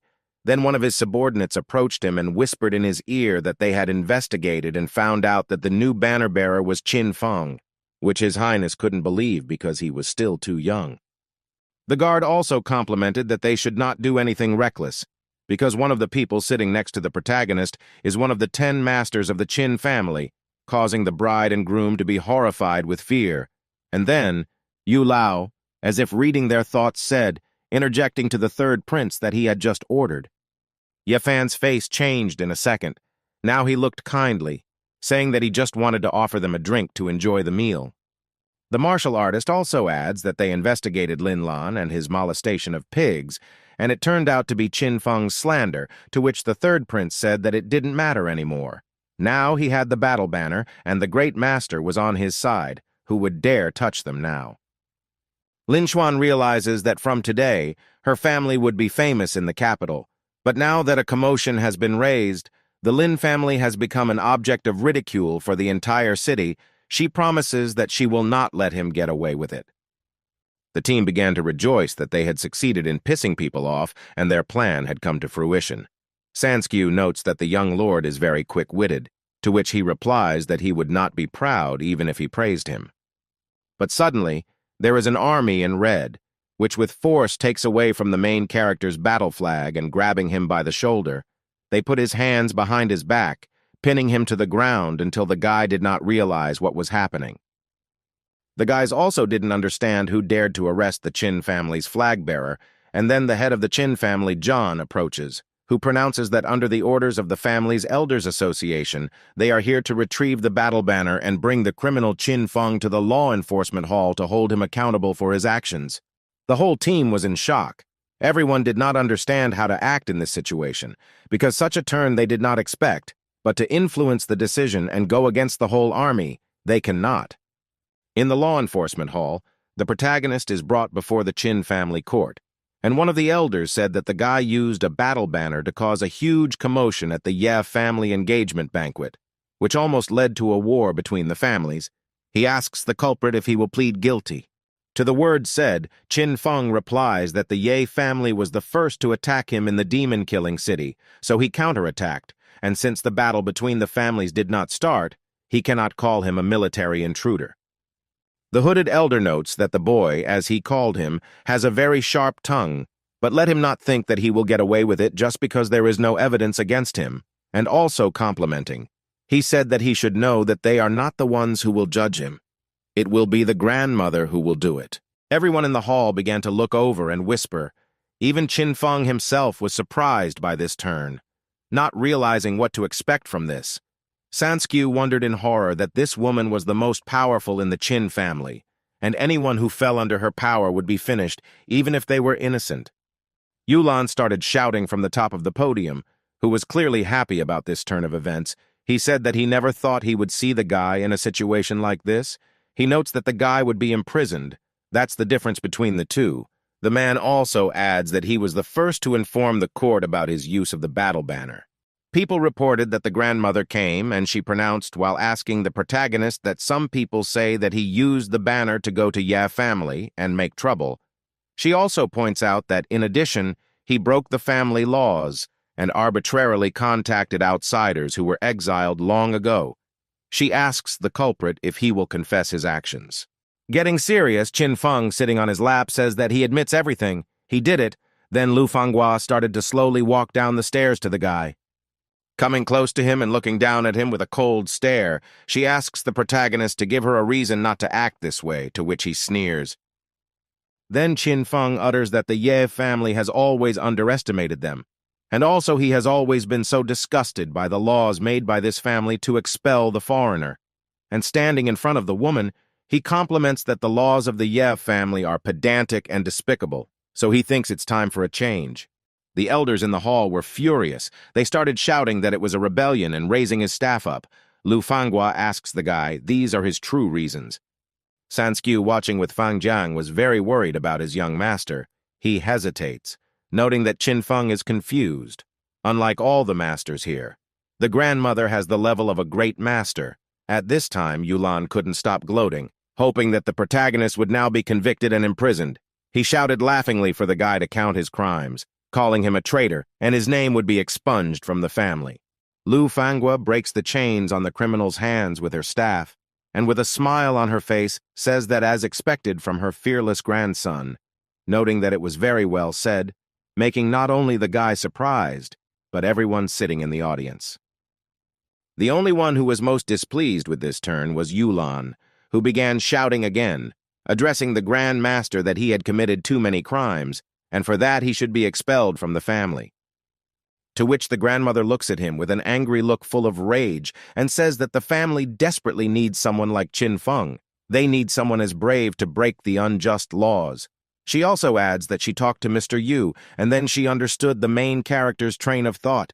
He told her that he treats all people equally without discrimination. And besides, foreigners are good people too, but no one has been to see them to get to know them better.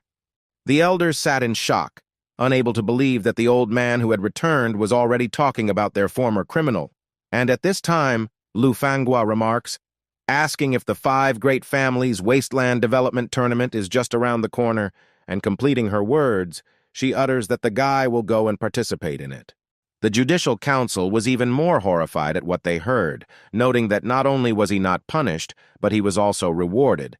Then the man who hated the young master began to shout that the number of seats was limited, and they were already all taken. He asked why Qin Feng had gotten everything he wanted. After all, it was against the law. The grandmother lowers her head, thinking about the man's words, remembering that the people for the tournament have already been gathered. But after pondering for a while, she says that then the main character will take Qin Yulan's place. Qin Yulan became furious. This was too unfair. The man did not understand why the grandmother gave his place to our hero. The woman reasoned that Qin Yulan was a snitch and she hated infighting. Qin Feng bowed to his grandmother in gratitude, and at the same time thought that the Wasteland Mastering Tournament was the best way to improve the family, and if he performed well, he would achieve great success for the main family. In an instant, the woman announced that she would create a new youth team and select a group of young people with experience in land development. And turning to the boy, proudly informed that he would be their leader, which the young man was very surprised. The friends of our hero were jubilant with happiness because the young master got a prestigious place. The grandmother at this time favorably told our hero that the level of leadership he would eventually be able to achieve depended on his hard work. The lad assured the lady that he would not disappoint her. The young man knew that if he could become a leader, he could build great relationships and gain power, and in the future he would have a lot in common with the main family. After some time, our hero arrived at the library. It's been a long time since he was away from his main family, so the guy is going to learn some new techniques that will help him in the future. Although there are many techniques from past lives stored in memory, there is no harm in learning and mastering new techniques. Our hero stopped his search when he saw the book Blood Monster Knife, because learning how to fight ferocious monsters is very useful, and the turtle's breathing technique can block me, but only 2 books he found were not enough. Suddenly someone called out to our hero. It was the outraged Qin Yulan. The guy was going to fight our hero. Qin Feng did not take a break from his book to inform him that the one did not deserve to be his opponent, and as for his seat, his grandmother had given it to our hero. Therefore, if a guy wants to fight, it is necessary to go to Grandma's house. In an instant, something strange and terrible began to happen to the guy. His muscles began to grow like on yeast. At the moment, the guy told our hero that he should have inquired about the training he had done for 3 years to participate in the tournament. Our hero was acting too nonchalant. He just didn't care about what was going on. The guy had a mountain of muscle in front of him that said his secret technique was to crush 800 pounds at one time, and that was almost impossible to handle. Qin Yulan's minions admired their comrade. They were happy to see his secret technique again, after all. This strength was equivalent to that of a legendary warrior. Qin Yulan demanded a battle from our hero. The guy did not wait for consent, flew at our hero, because he was going to prove that he could destroy the guy with one move. But in the moment, this brave man got punched in the face, and after that flew to the other end of the room. This guy seemed to our hero annoying, and also interfered with the reading of the book. When the minions saw Yulan lying on the floor, they were horrified. Qin Feng was a little pissed off after all. Searching for books was stressful, so he asked him not to bother him anymore or he would make Qin Yulan fall asleep forever. The comrades who had been on the sidelines all this time came to a kind of horror. They were furious at the strength of our hero. They decided that since there were more of them, they would certainly defeat our hero, so they first ordered not to be proud that the guy had defeated Yulan. Our hero is quite patient, so at first she began to ask questions on distracting topics, such as how well those people sleep. Yulan listening, everything happening to the fact that the education of those boys will not go to the wind, they support him in a difficult moment. But in fact, the boys had already fallen to their knees and swore allegiance to our hero. Qin Yulan was very disappointed and frightened. The boy tried to find out what they were saying and how dare they betray him, but the young men instantly forgot him, because the position of elder brother belongs to the strongest, and that is Qin Feng. The boy was hurt that his comrades had so quickly disowned him.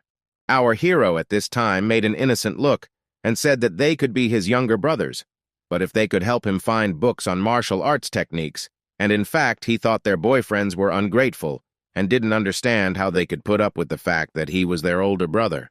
After what our hero said, the boys immediately started looking for books. Qin Feng understood the benefit of the situation. With so many people helping him in finding books on martial techniques, it could save him a lot of time. At one point, the guy was distracted from reading the book by hearing that 5 great families would be holding an auction. The guys were happy to inform our hero that in a few days, the 5 great families would be holding a resource exchange auction and would offer their prices at the auction, and, in another sense, this auction to demonstrate their power. And then despair, because their family has nothing to show for it, so most likely they will have to watch other families' show of force. This information puzzled our hero because the Chin family is almost equal to the other families, but it is less important than the others. Seeing that the family has been so weak all this time, the new generation feels disappointed, and if the new generation loses confidence, the family will not develop. Therefore, the guy decided to cheer up his younger brothers by saying that actually, the Chin family had always hidden their strength. Therefore, in the upcoming auction, everyone would see the strength of the Chin family, and he himself realized that the auction would definitely include some rare pills. This year, he should be given the opportunity to take care of the family like a 100,000-year-old alchemist would take care of the family. After a while, our hero was walking around Chinjia district and thinking about the fact that even though there was no alchemist in the family before, they still didn't skimp on alchemist expenses. And this alchemy room presented to him, but it was completely destroyed. When the young man saw the ruins, he was very upset because not even the oven was intact. The boy's sadness was distracted by someone's phrase of greeting. It was a young lady who informed the guy that she gathers herbs in this place and is in charge of helping him create pills, so asked for directions. The guy seemed a little embarrassed, so he faintly said hello, but he remembered that the Chin family had distributed the alchemy rooms according to the strength of the herb gatherers, and looking at this room, it could be deduced that this girl was the weakest. While the guy was thinking, a beam supporting the roof almost fell on his head.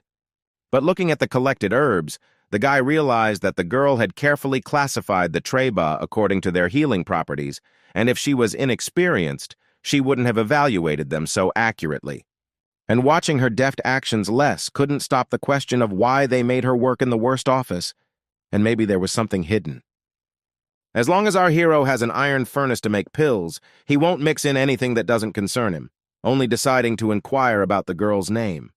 This flower girl, Hua Ju, is an herb picker from the Chin family. When the boy heard the girl's name, everything fell out of his hands, and then instantly assumed that the girl was Old Man Hua's granddaughter, and it was a correct guess. The guy took the girl by the shoulders and then introduced himself, after which she informed him that her grandfather was a hero, gathering herbs for the Chin family for many years, and how could they be assigned to such a simple lodge? At that moment, the girl burst into tears because her grandfather had told her a lot about our hero. Afterward, she took our hero to show her grandfather. Without waiting for an invitation to enter, the boy entered the room and immediately inquired about the old man's well-being. After all, Grandpa Hua at that time was the best herb gatherer in the Chin family. A great herbalist can gather many high-quality herbs for his whole family.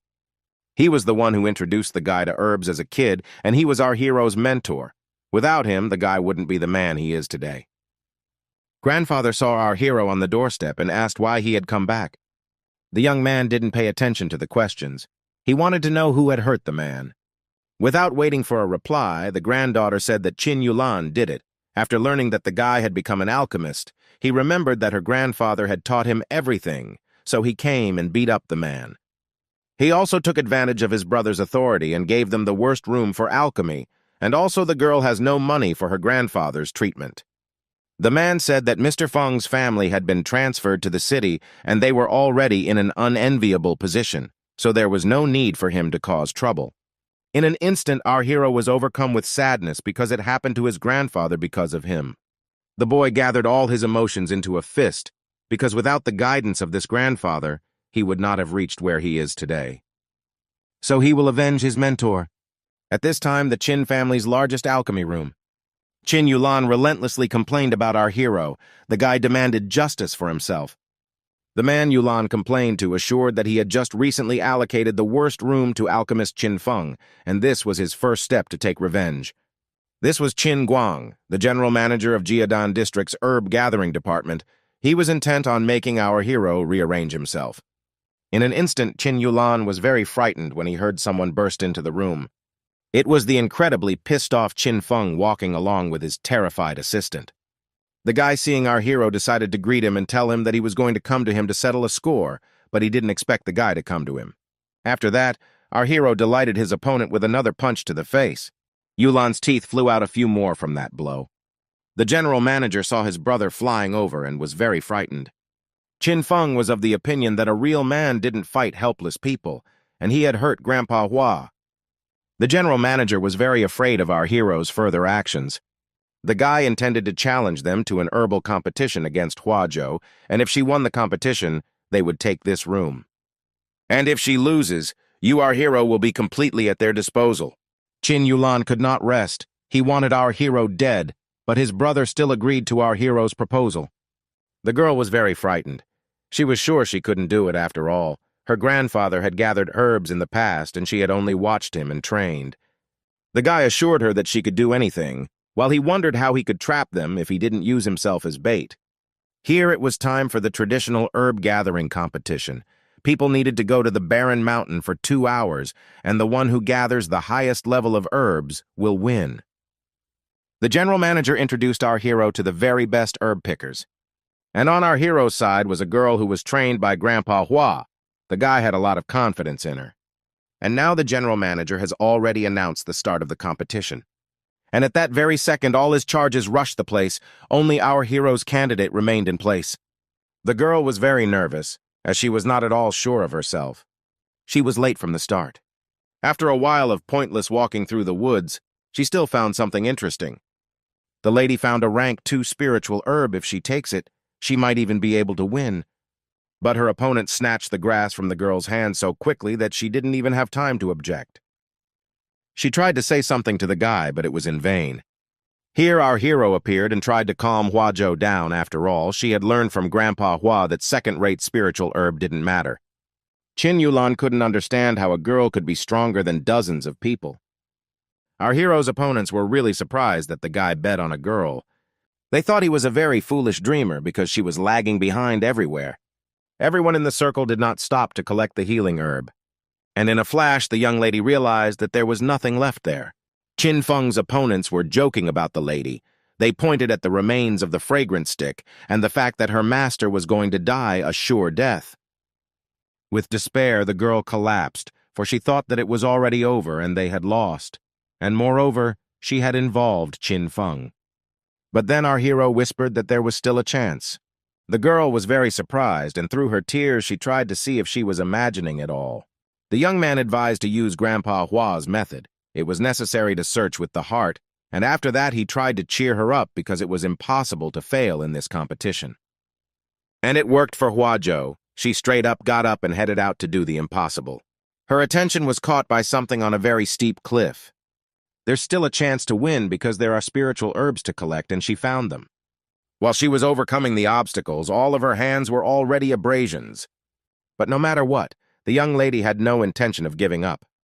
Looking at the desperate actions of the girl, the wards of our hero's rival laughed because she had already risked her life, and all this was impossible, because they collected everything that could be collected. At the moment when the girl had already reached the necessary grass, in her head echoed the words said by our hero. Reaching for the healing herb, the girl clearly realized that it was her last hope for victory. After a while, an inspection revealed that what Huazhou had brought was nothing more than a bunch of ordinary weeds. The manager, very carefully looking at the herbs brought by the girl with a smile on his face, said that she had lost, and she was really the worst herb collector. When she heard that, she almost cried, the people around her laughing at her failure. Qin Yulan, when he heard about our hero's defeat, already started to tell the guy that he would not hurt him too much if he admitted his defeat. And in an instant, a torch appeared in the guy's hands. He was amused that everyone thought he had lost. The guy threw the flame onto the herb table, and everyone was momentarily taken aback.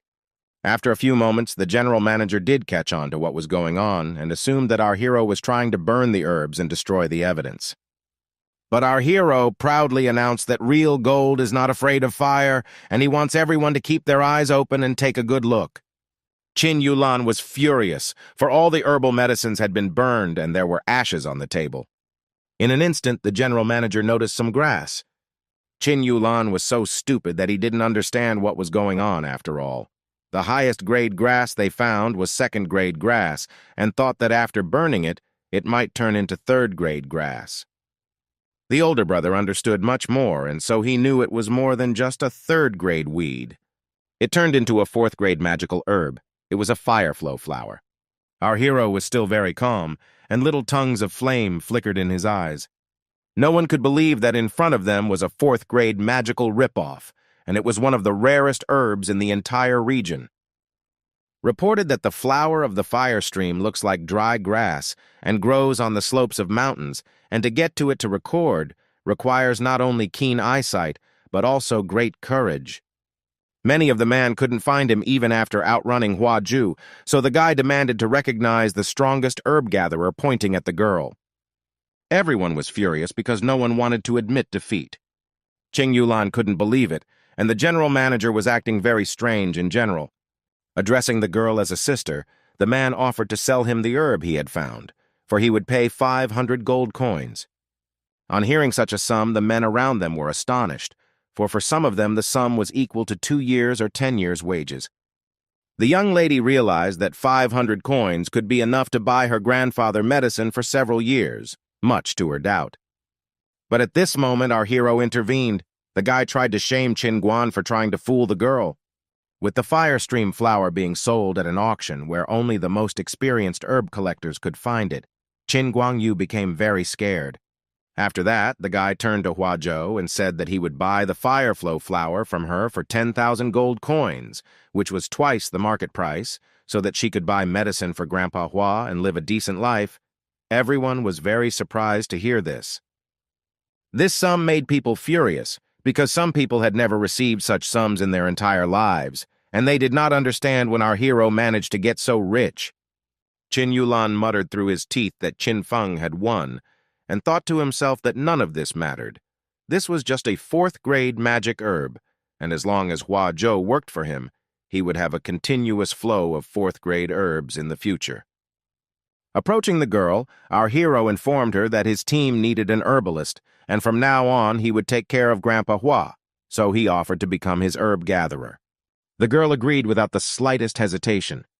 The people around them seemed impossible, and they began to offer the girl a job and a room much better than the one they were in, and even better places to gather herbs. But the young lady was adamant that she only wanted to work with Mr. Qin Feng. Those words were to the men like a huge stone crumbling on their heads. Looking at our hero, the girl realized that he was the first person who believed in her talent after her grandfather. He also helped her and her grandfather.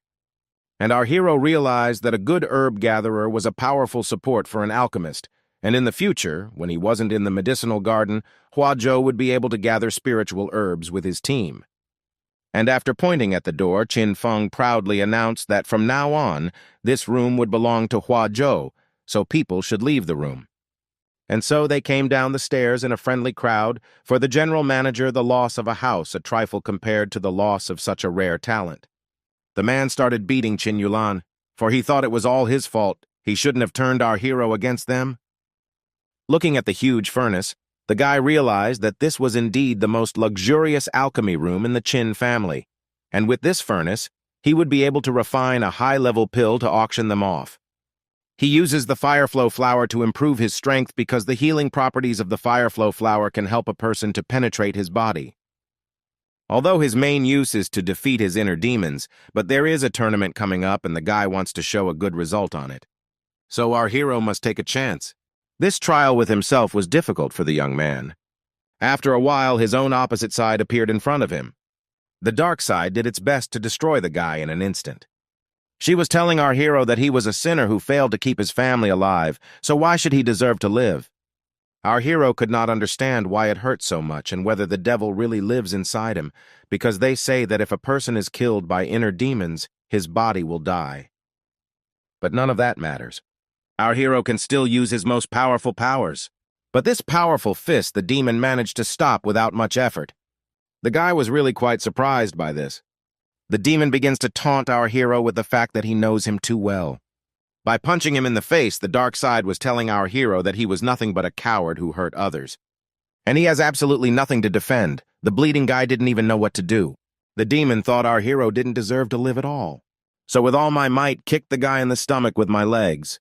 And lying on the floor, he remembered that his 100,000-year-old demon was in front of him, and he was also very strong. Closing his eyes before the demon, he couldn't believe this was the end. But images of people close to him surfaced in his subconscious. It helped him wake up and scream for all he was worth. He was helped to live and hope for the best, so he must make the best effort he has. Blood gushed from the demon's mouth after the crushing blow. Striking a deadly blow, the guy was not going to give up. Even if he died, even if he was doomed, he would never give up. And that's not to mention the guy himself. Something began to happen to the demon, or rather our hero, as if he began to free himself from it. And something was happening to his physical body, too.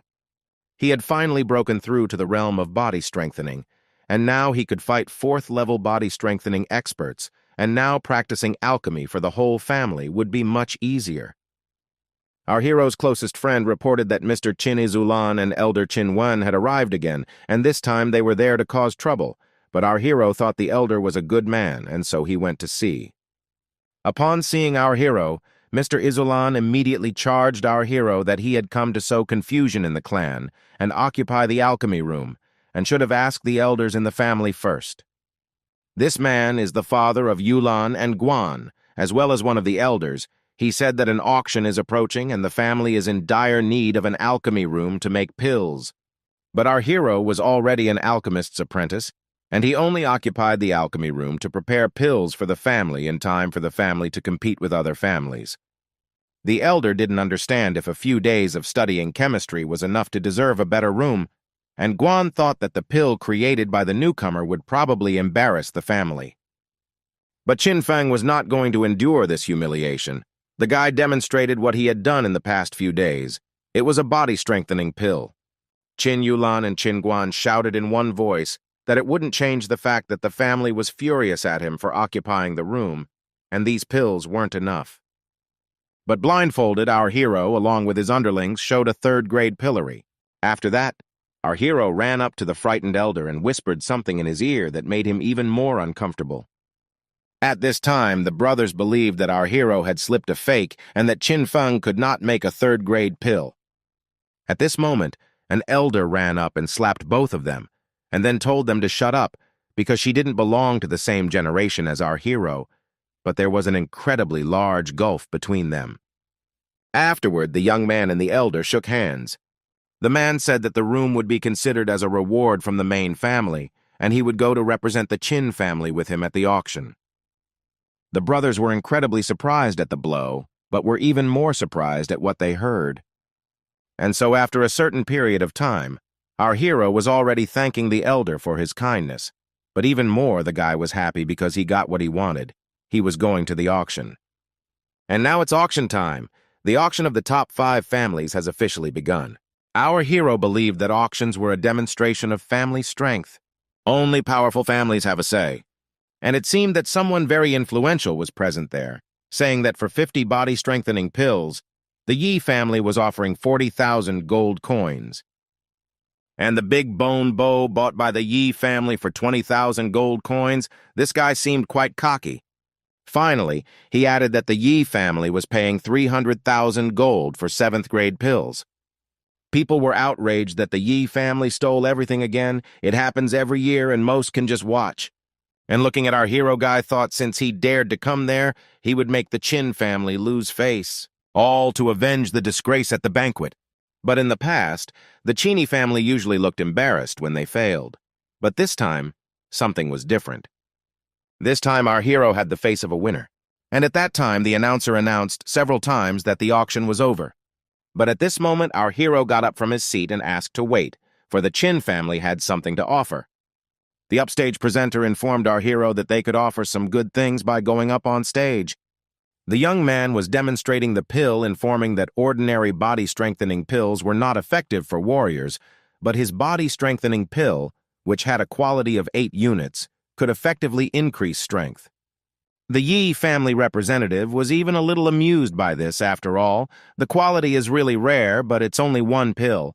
It's as good as the 57th grade pills his family just bought. The people laughed very hard to see that our hero brought only 1 pill, that if there is no goods, there is no need to do anything. Otherwise, it will be a disgrace.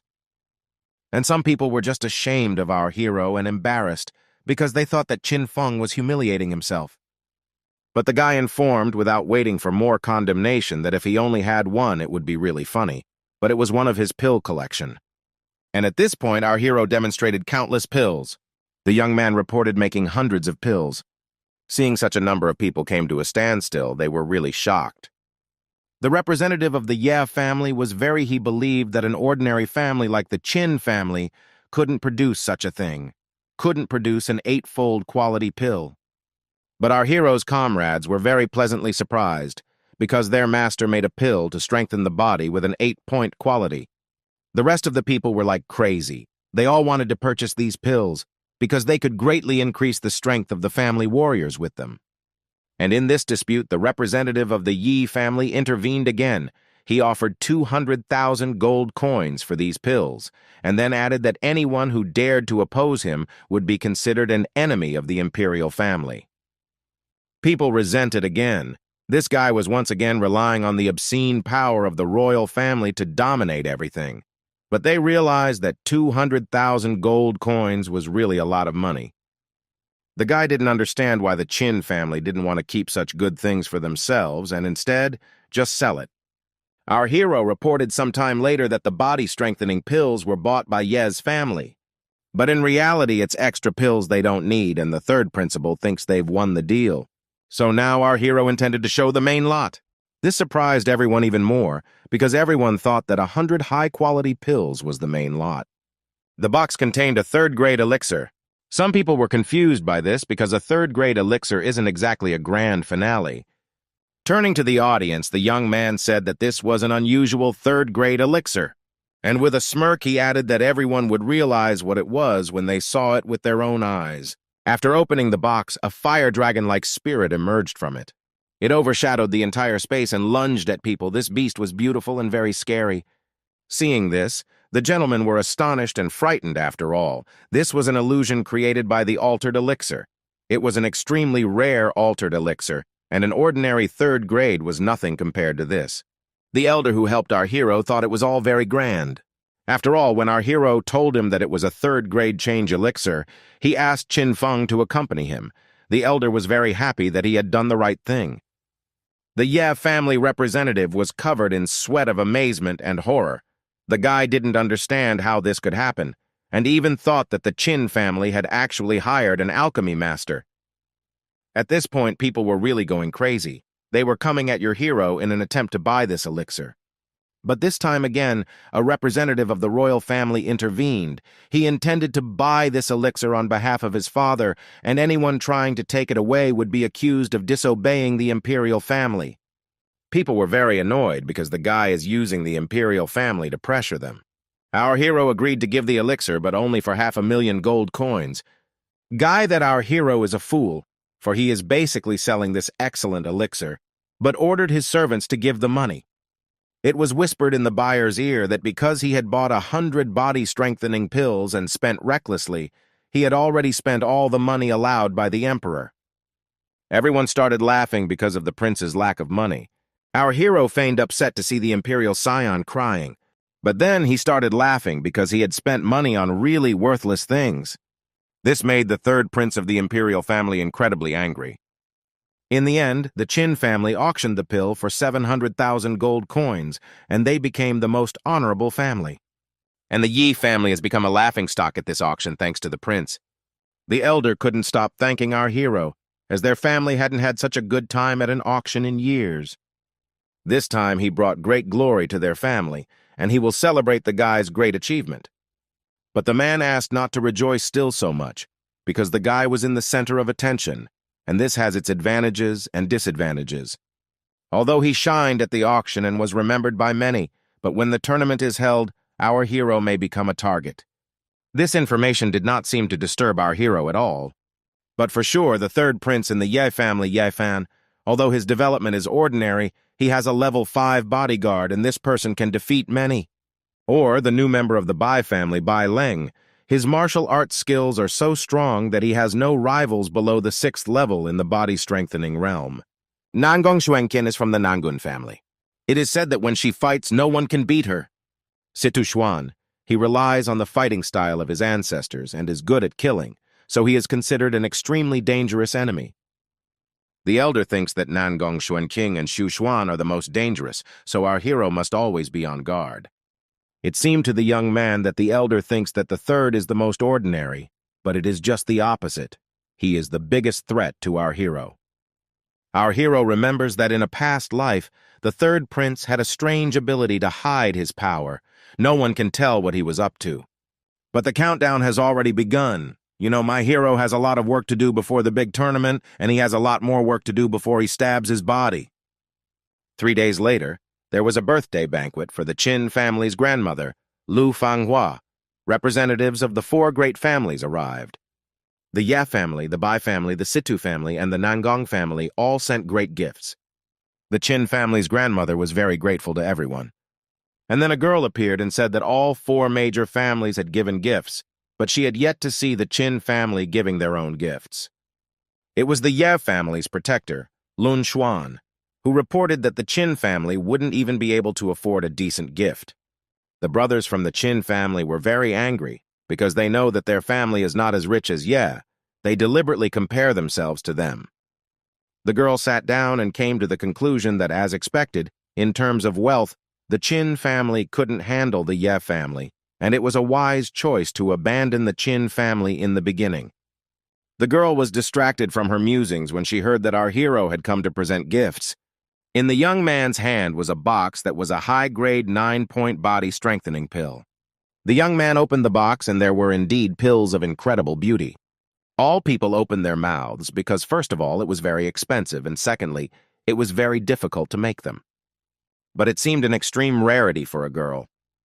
After all, compared to the gift of 300,000 gold coins from her family, the pills weren't even worth mentioning. The senior manager was very angry, for all this comes after the battle of the secret rivalry of the 5 families, and he thought it would be better for our hero not to give this small gift. But then the guy informed that he wasn't done yet and wondered why Xuan immediately started bragging. The guy asked for something else to bring, but the girl was already beyond furious and surprised. Puree demonstrated 200 body-strengthening pills, high quality, reaching 9 points, and it is his gift to his grandmother. Everyone was in absolute shock, for 200 pills cost millions of gold coins. The girl couldn't believe it, and she didn't understand how the poor family got so many pills. The young man then leaned over to the girl and hatefully informed her that she had abandoned his family when she won the heart of the prince from the Moonlight Palace. And now that he has become an alchemist, the guy hopes for her, or rather that she will not regret her choice. The girl was even more angry, for they were trying to disrespect her. Leaving, the young man did not notice the admiring looks and conversations. Everyone in the room rejoiced, for the Ye family had been suppressing the Qin family for many years. The grandmother rejoiced, because since the return of our hero, the family became proud of him, and he also gave the best gift she had ever received. Elder Yu thought that our hero had given so much, so he deserved to be rewarded. Grandmother in turn decided that she could grant one request. The aide thought it was a great honor to ask the elder for a reward, so our hero should think carefully before saying what he wanted. And then the guy started, since Elder Yu is doing him so many favors, his request is that when he returns to Cloud Shadow City in the future, Guy would like Elder Yu to go with him and stay there for a few years. This request really shocked everyone. The aides immediately started yelling that our hero has exceeded all his capabilities, especially the elder has requested a reward for him, and the guy wants to have his back. But our hero sternly informed us that he knew the elder had less than 3 years to live. The elder was very angry. He didn't understand if our hero really thought he was dying. The young man tried to carefully inform that this is what his alchemy master's video was, but as well he said that there was a way to increase his lifespan, as long as he didn't go to the city of Cloud Shadows to protect it. In our hero's previous life, Elder Yu died after 3 years, and the loss of the elder as a force to be reckoned with led to great pressure on the Qin family. And so before becoming strong, the family still has to rely on the old man to support them for a while. One of the men was shocked, because if Yu Lao's life expectancy could be increased, it would be tantamount to maintaining the great power of the Qin family. The elder was very funny, after all. It didn't matter if he went to protect the others or not. The old man also wanted to live a few more years. At this point, the grandmother got into the conversation. She said that her grandson got what he wanted, for which the guy thanked her. And the guy himself bowed his head and thought about what with Master Yu and Grandmaster being a great help when they were in the misty forest. And then the guy dared to voice another request. Qin Feng said that Qin Fanjiang was his right hand, so the guy hoped that he would also be included in the tournament. Grandmother believed that it was impossible for an outsider to join, for by doing so, he would face a challenge from other family members. But our hero was confident that he could handle it at all. As he made his way to his room, our hero began a conversation. Our hero was informing his right hand that he should get ready for the next competition with the other students. Qin Fanjiang was incredibly excited to be able to contribute to the Qin family. But at one moment, from the front door, shouts were heard, someone demanding our hero to come out with the stranger. The guy was pretty good at being wary, and the rest of the people present were even a little scared. After leaving the room, our hero tried to find out what was going on, but there was an army standing in front of the door. One of the guys jumped on our hero, saying that he repeatedly broke the rules and asked his family to give him spots in the tournament. The young man thought it was funny. He thought it was a few guys who wanted to challenge, but it was worth waiting for the tournament. But these people did not want to wait. The guys believed that our hero is still flying, and then they left our hero's battered comrade. The young man was surprised to see Sanka. They kept beating him and saying that if our hero wanted to be left alone, they needed to return the places they were in the tournament, or the friend would die. Sanka, in pain, still asked his friend not to fight with them, as he needed to save his strength for the tournament.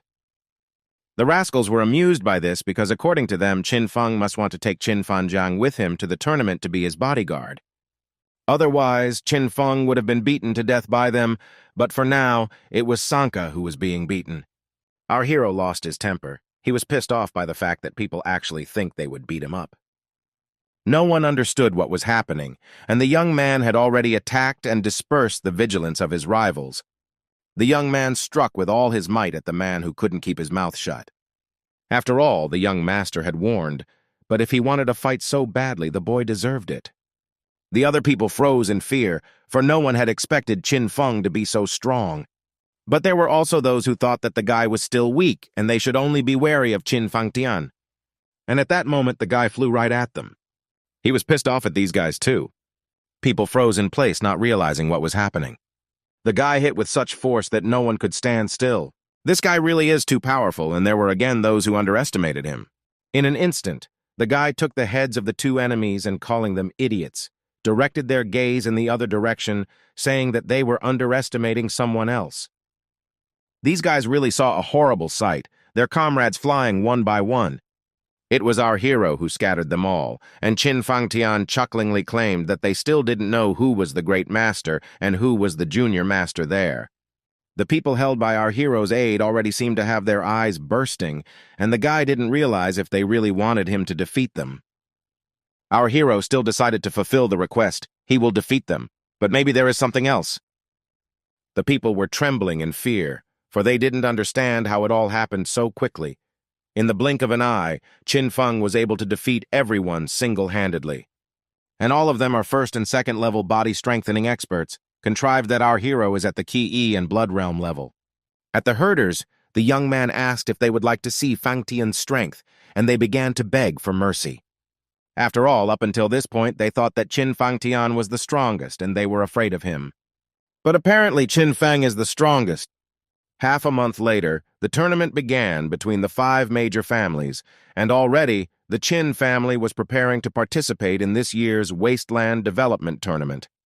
The Qin family has been at the bottom of the rankings for 20 years now, and these 20 years have been a disgrace to the family. And so one of the elders promises all the people that if anyone makes it into the top 4 of the year, his opportunity to master the family's secret techniques. Not only that, but more than that, he would also give the position of leader of the Youthland Development Squad. The prizes they heard were very motivating for the young people. And for our hero, although the grandmother guaranteed leadership, there are different types of leaders, the young man must reach as high a level as possible.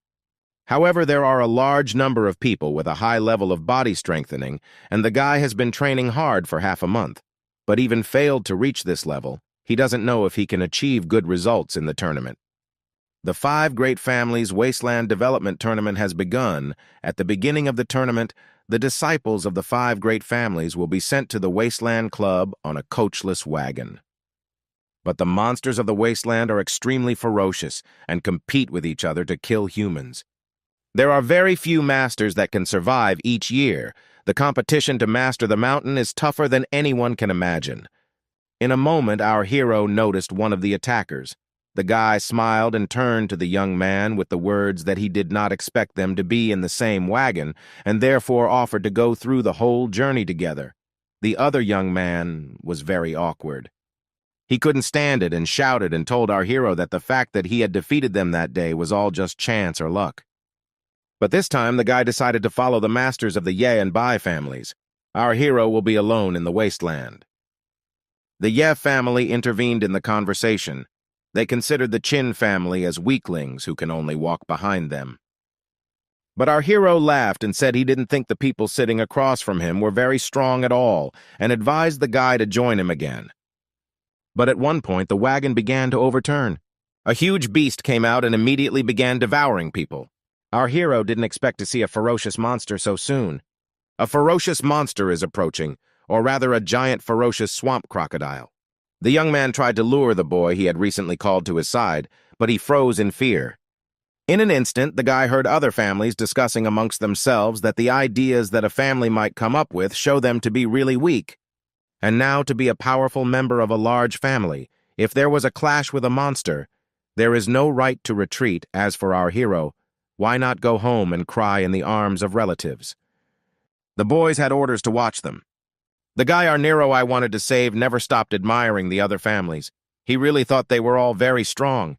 After all, even facing a giant crocodile of the 4th level, they are not afraid at all. But the crocodile tossed everyone from side to side. All of them were unable to resist this monster. The admiring fellow was puzzled because all the influential members of the Ye family were dead. Meanwhile, the crocodile turned his attention to this cowardly kid. The boy tried to cover his head. He thought it was over, because as soon as they entered the wasteland, the support disappeared. But that's when our hero stepped in. The guide tried to protect the young man. After a while, the crocodile collapsed with a rumble, gushing blood through its mouth. But at one point, a guy with tears in his eyes started frantically screaming our hero's name. The guy couldn't believe that our hero had killed a giant crocodile all by himself.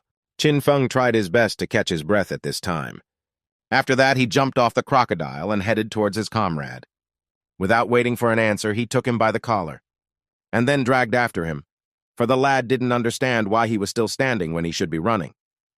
In the head of the guy did not fit that our hero just killed this ferocious monster, and especially why run. Does not our hero want to take the skin of a giant crocodile as a souvenir? Chin Feng seemed to have already regretted taking this grumpy man a little bit. Here he reported that the swamp crocodile was allergic to blood. And when someone is standing in a swamp with a giant swamp crocodile, if you don't hurry up and run away, as soon as there's blood, you could be a snack for other crocodiles. The guy's pupils reflected horror. Behind them ran a dozen giant swamp crocodiles.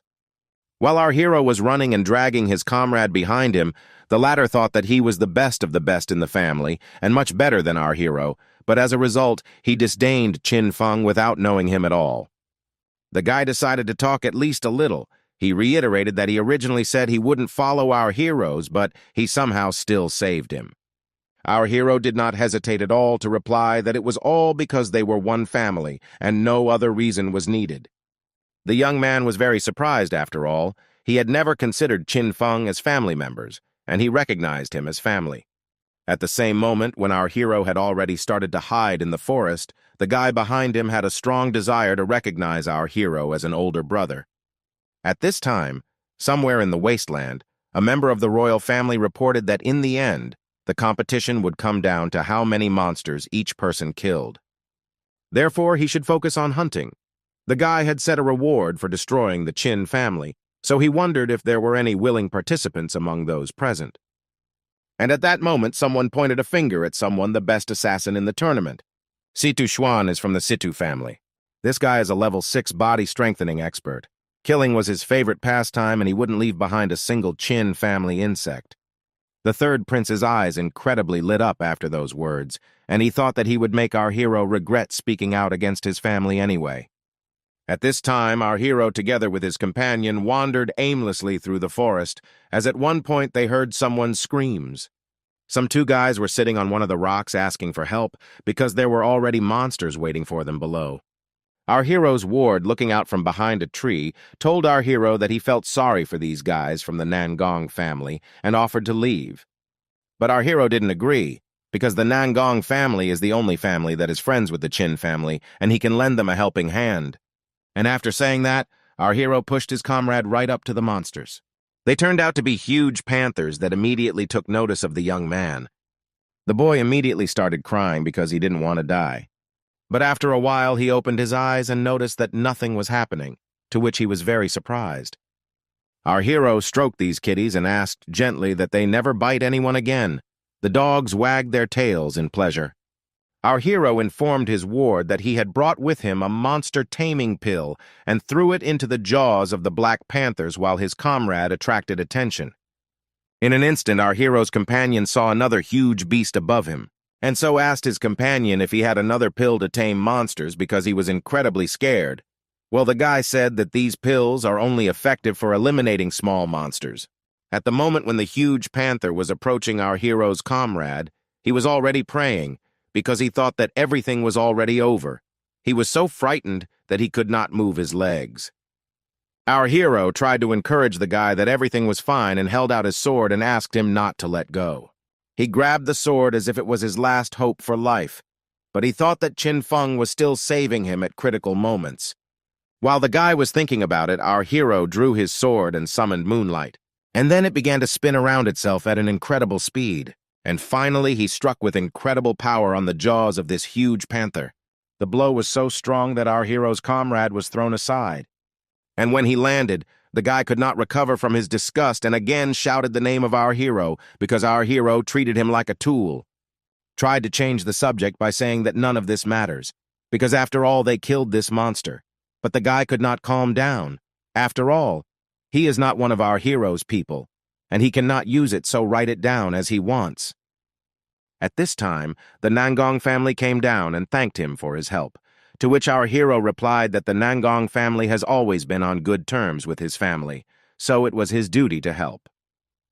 Informed that after the tournament, they will definitely inform his family about what our hero did, and they will never forget it. And our hero's comrade also asked not to forget about his help. This really surprised the two guys. And after that, the guys collapsed dead. Underlings of our hero did not understand what was happening and was very scared, and our hero at this time became very serious, because right in front of him just killed two people. The young man heard a reference to himself from somewhere. In the tree sat the very assassin. It was all ironic for him, for he did not imagine our hero to be an insect that had not yet developed his body. He doesn't need to do anything to kill our hero. He'll just leave him with the Nangong family. And after that, it was as if the guy teleported. One must hero immediately realized that it was Situ Xuan. At that instant, arrows flew at the boy and his comrade. But in time to spot them, they managed to jump back in different directions. Someone thought that the members of the Qin family dared to kill the members of the Nangong family. Our hero's comrade immediately started yelling that it wasn't them who did all this. But when I flew another arrow, some ordered me not to lie because this man's family can cope with tiger bites, and deception is certainly not possible.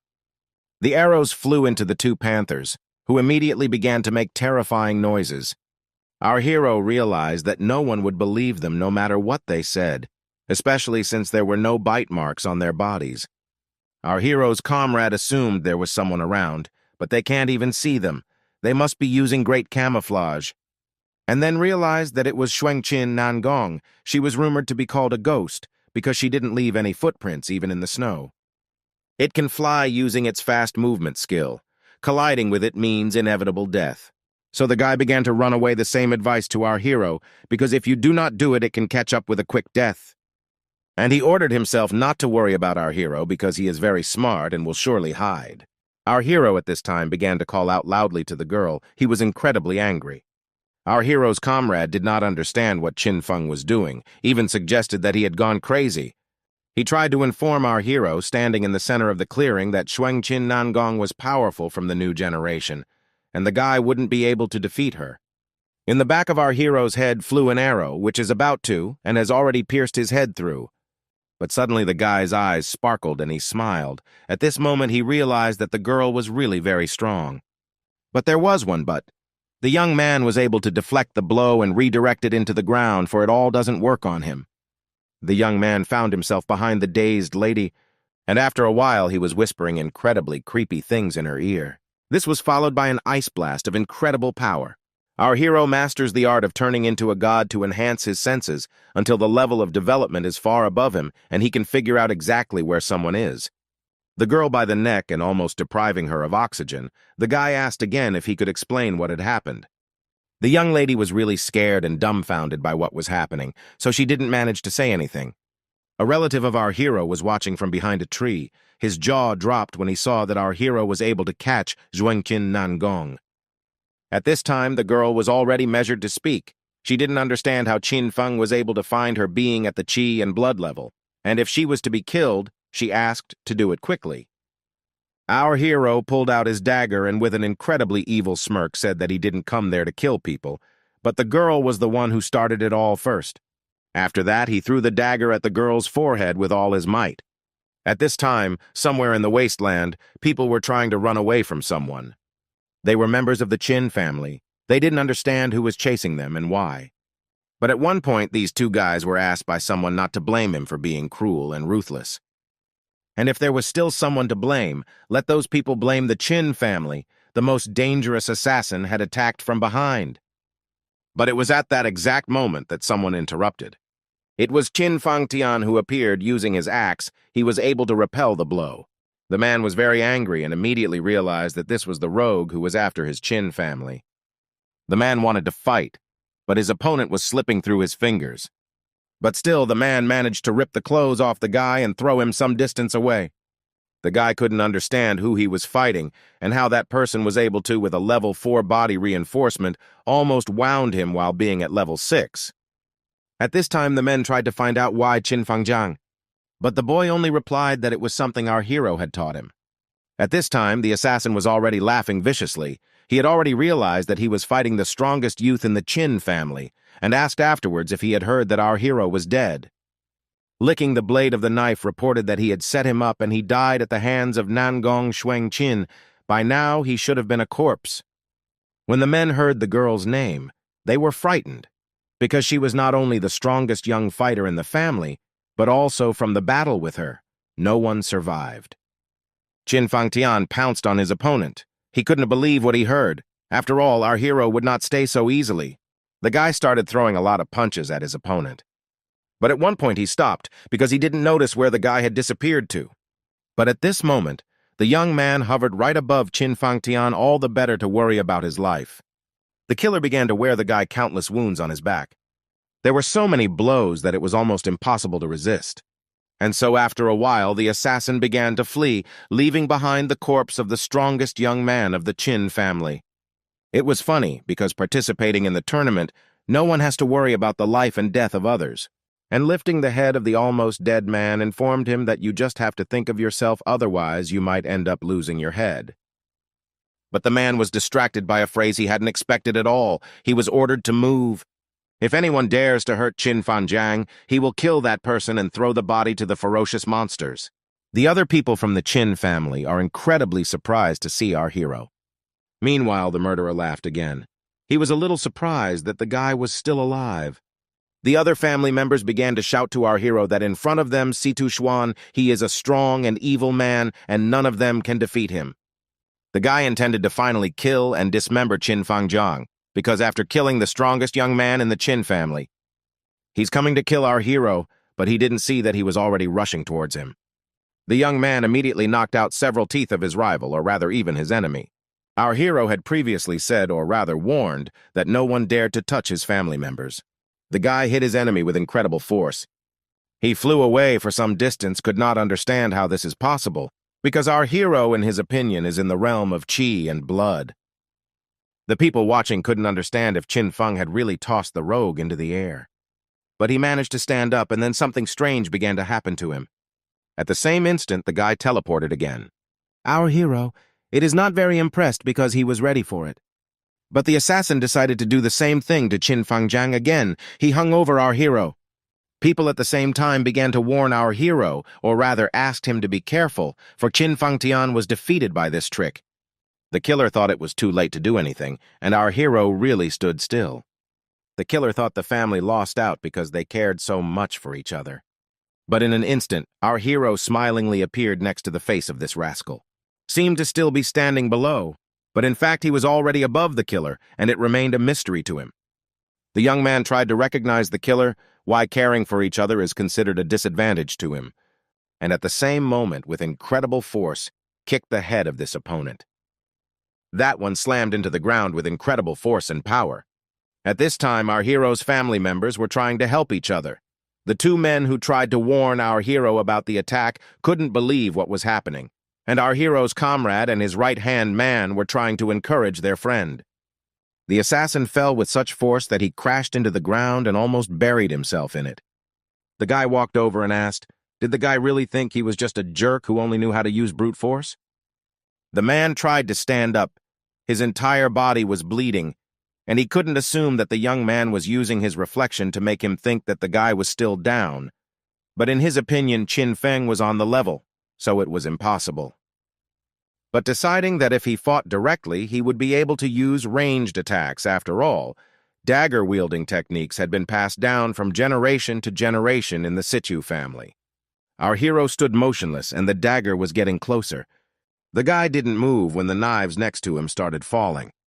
One by one, they crashed into the ground. The killer got even more agitated, and it couldn't have happened. Qin Feng's hidden weapon technique is superior. The people from our hero's family didn't understand what was going on, and did our hero really fend off the powerful daggers of the Situ family, and the rescued comrades seemed to have already gotten used to Qin Feng's surprises. Flying at his opponent, our hero informed that the Situ family's light weapon skills were just child's play compared to his moonlight skills. And even physical skills were superior. The guy took all the stranglehold on his enemy. Thoth tried to see out of the corner of his eye what was going on behind him and thought it was happening too fast, but had to get out of there or he'd be dead. That's when the guy was about to get hit again. The young man flew again from the powerful blow.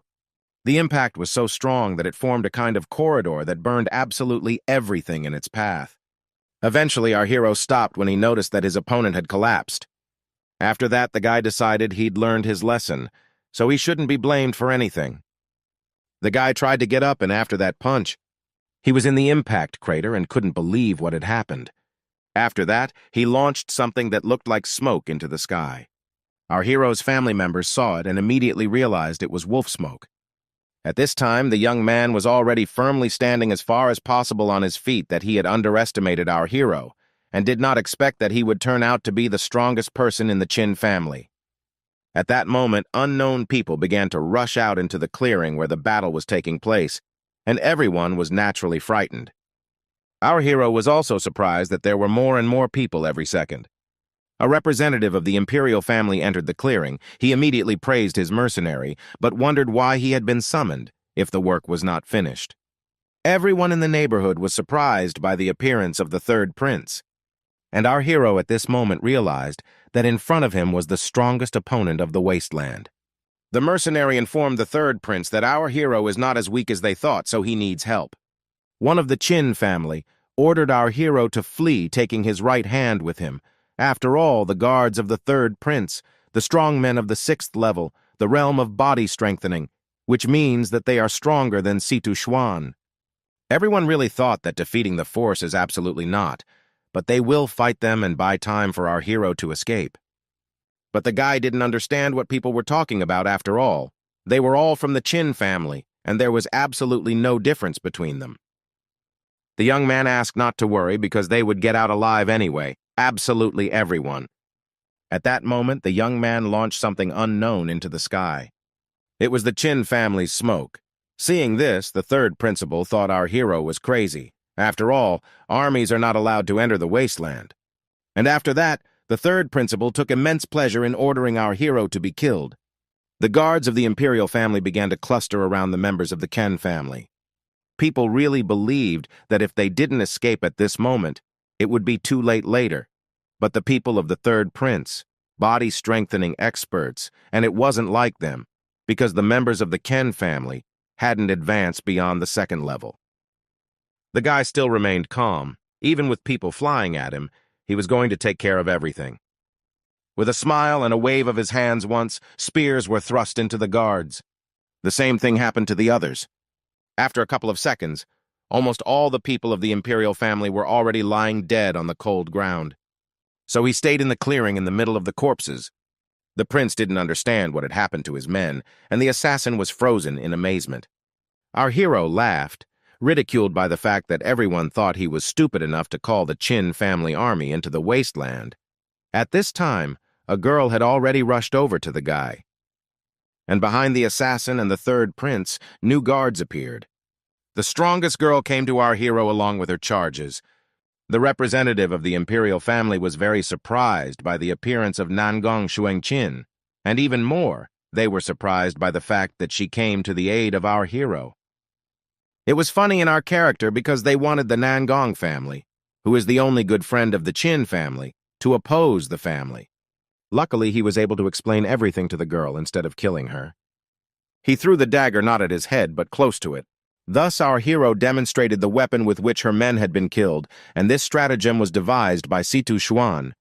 After the girl found out the truth, she decided to help him, so she asked him to let her know if there was any trouble at any time. Thus, when our hero was attacked, the girl came to help, even if there are experts. All of these people were nothing more than a group of turtles in front of this young lady. At this moment, the assassin tried to ask the third prince what they would do in such a case. The third prince, boiling with anger, turned to our hero, saying that since he belongs to the royal family of Ye, he doesn't care about the guy, so he suggested to sort things out and just part ways. But our hero didn't seem like he was going to back down. The Vitrite prince kills others whenever he pleases, but it doesn't seem to be fun anymore when it's their turn to die, especially how can you go unnoticed in such a case? And at that moment, our hero ordered his allies to aim and fire. The third principal tried to act brave. Here, after all, he is a fourth-level body-strengthening expert. But at one point, he was hit by an arrow, to which he was incredibly surprised. Our hero was even a little amused, for the third prince could not believe that he could not avoid the arrows. And he doesn't know that our hero knows about the secret skill from his memories from his past life, but if the third prince uses his secret skill, they can all fail. So our hero must find a way to defeat the third prince in one fell swoop. Releasing smoke and calling out to Xuanqin was just a disguise. His purpose was to make the third prince think that the guy was only releasing smoke. But the smoke was taken from the misty forest. It was cursed wood smoke.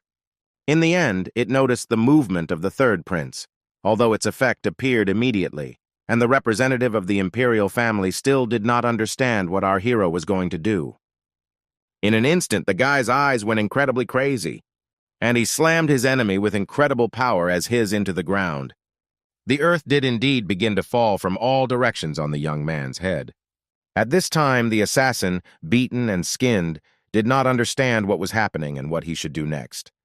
But at that moment, the girl forced her bow and arrow on him, for it was the next turn.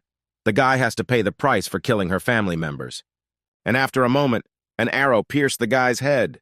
In the end, our hero was able to defeat the third prince's guards and himself. The young man thought triumphantly that he had fixed the biggest problem and could now finally get ready to hunt. But at the same second, something pierced the young man's flesh. The third prince plunged his sword into the young man's body. He asked Qin Feng with a sort of chuckle if he really wanted to go hunting. All the people on our hero's side froze at the same second and said his name in unison. The young man tried to resist, but she wondered how the third principal could have survived. The moment he was stabbed through with his sword, he was still trying to fight with his cold weapon.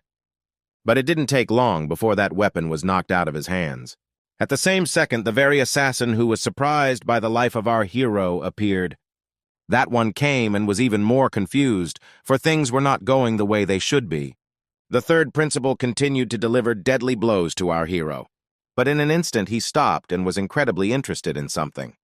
He was amused that our hero was able to get him to show his main trump card. The warrior girl aimed her bow up to the third prince, thus warning of the coming attack. The one in turn, pointing at his subordinates, proudly announced that everyone present was lucky enough to see him in a secret skill. And in that same second, the dead came to life.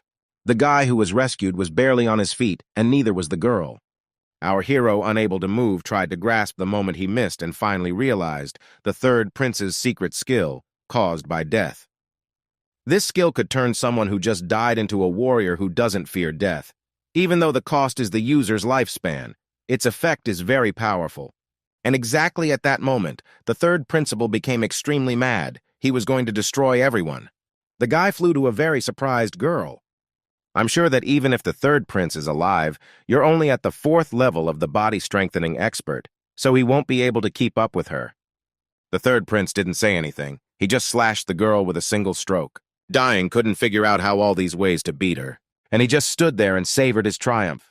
His face was demonically intimidating. He was amused by the fact that everyone around him thought he was an incompetent prince who relied only on his army to show his strength. In fact, they were just troops he brought in to show weakness before the enemy, because he is actually at the 8th level of body strengthening and is stronger than everyone here. Our hero and the dying girl were at once speechless with surprise. The third principal continued his triumph, informing our hero that it was time to pay for the shame he had previously caused. He hit our hero so hard that he almost broke in half. It all seemed impossible to the young man. Perm is too strong. It's so strong that he can't even look him in the face, and until our hero reaches the next stage, he won't be able to fight at all. To the third prince, what had been created didn't seem enough. He decided to bully Qin Feng even more. Our hero's captured buddies asked for this bullying to stop.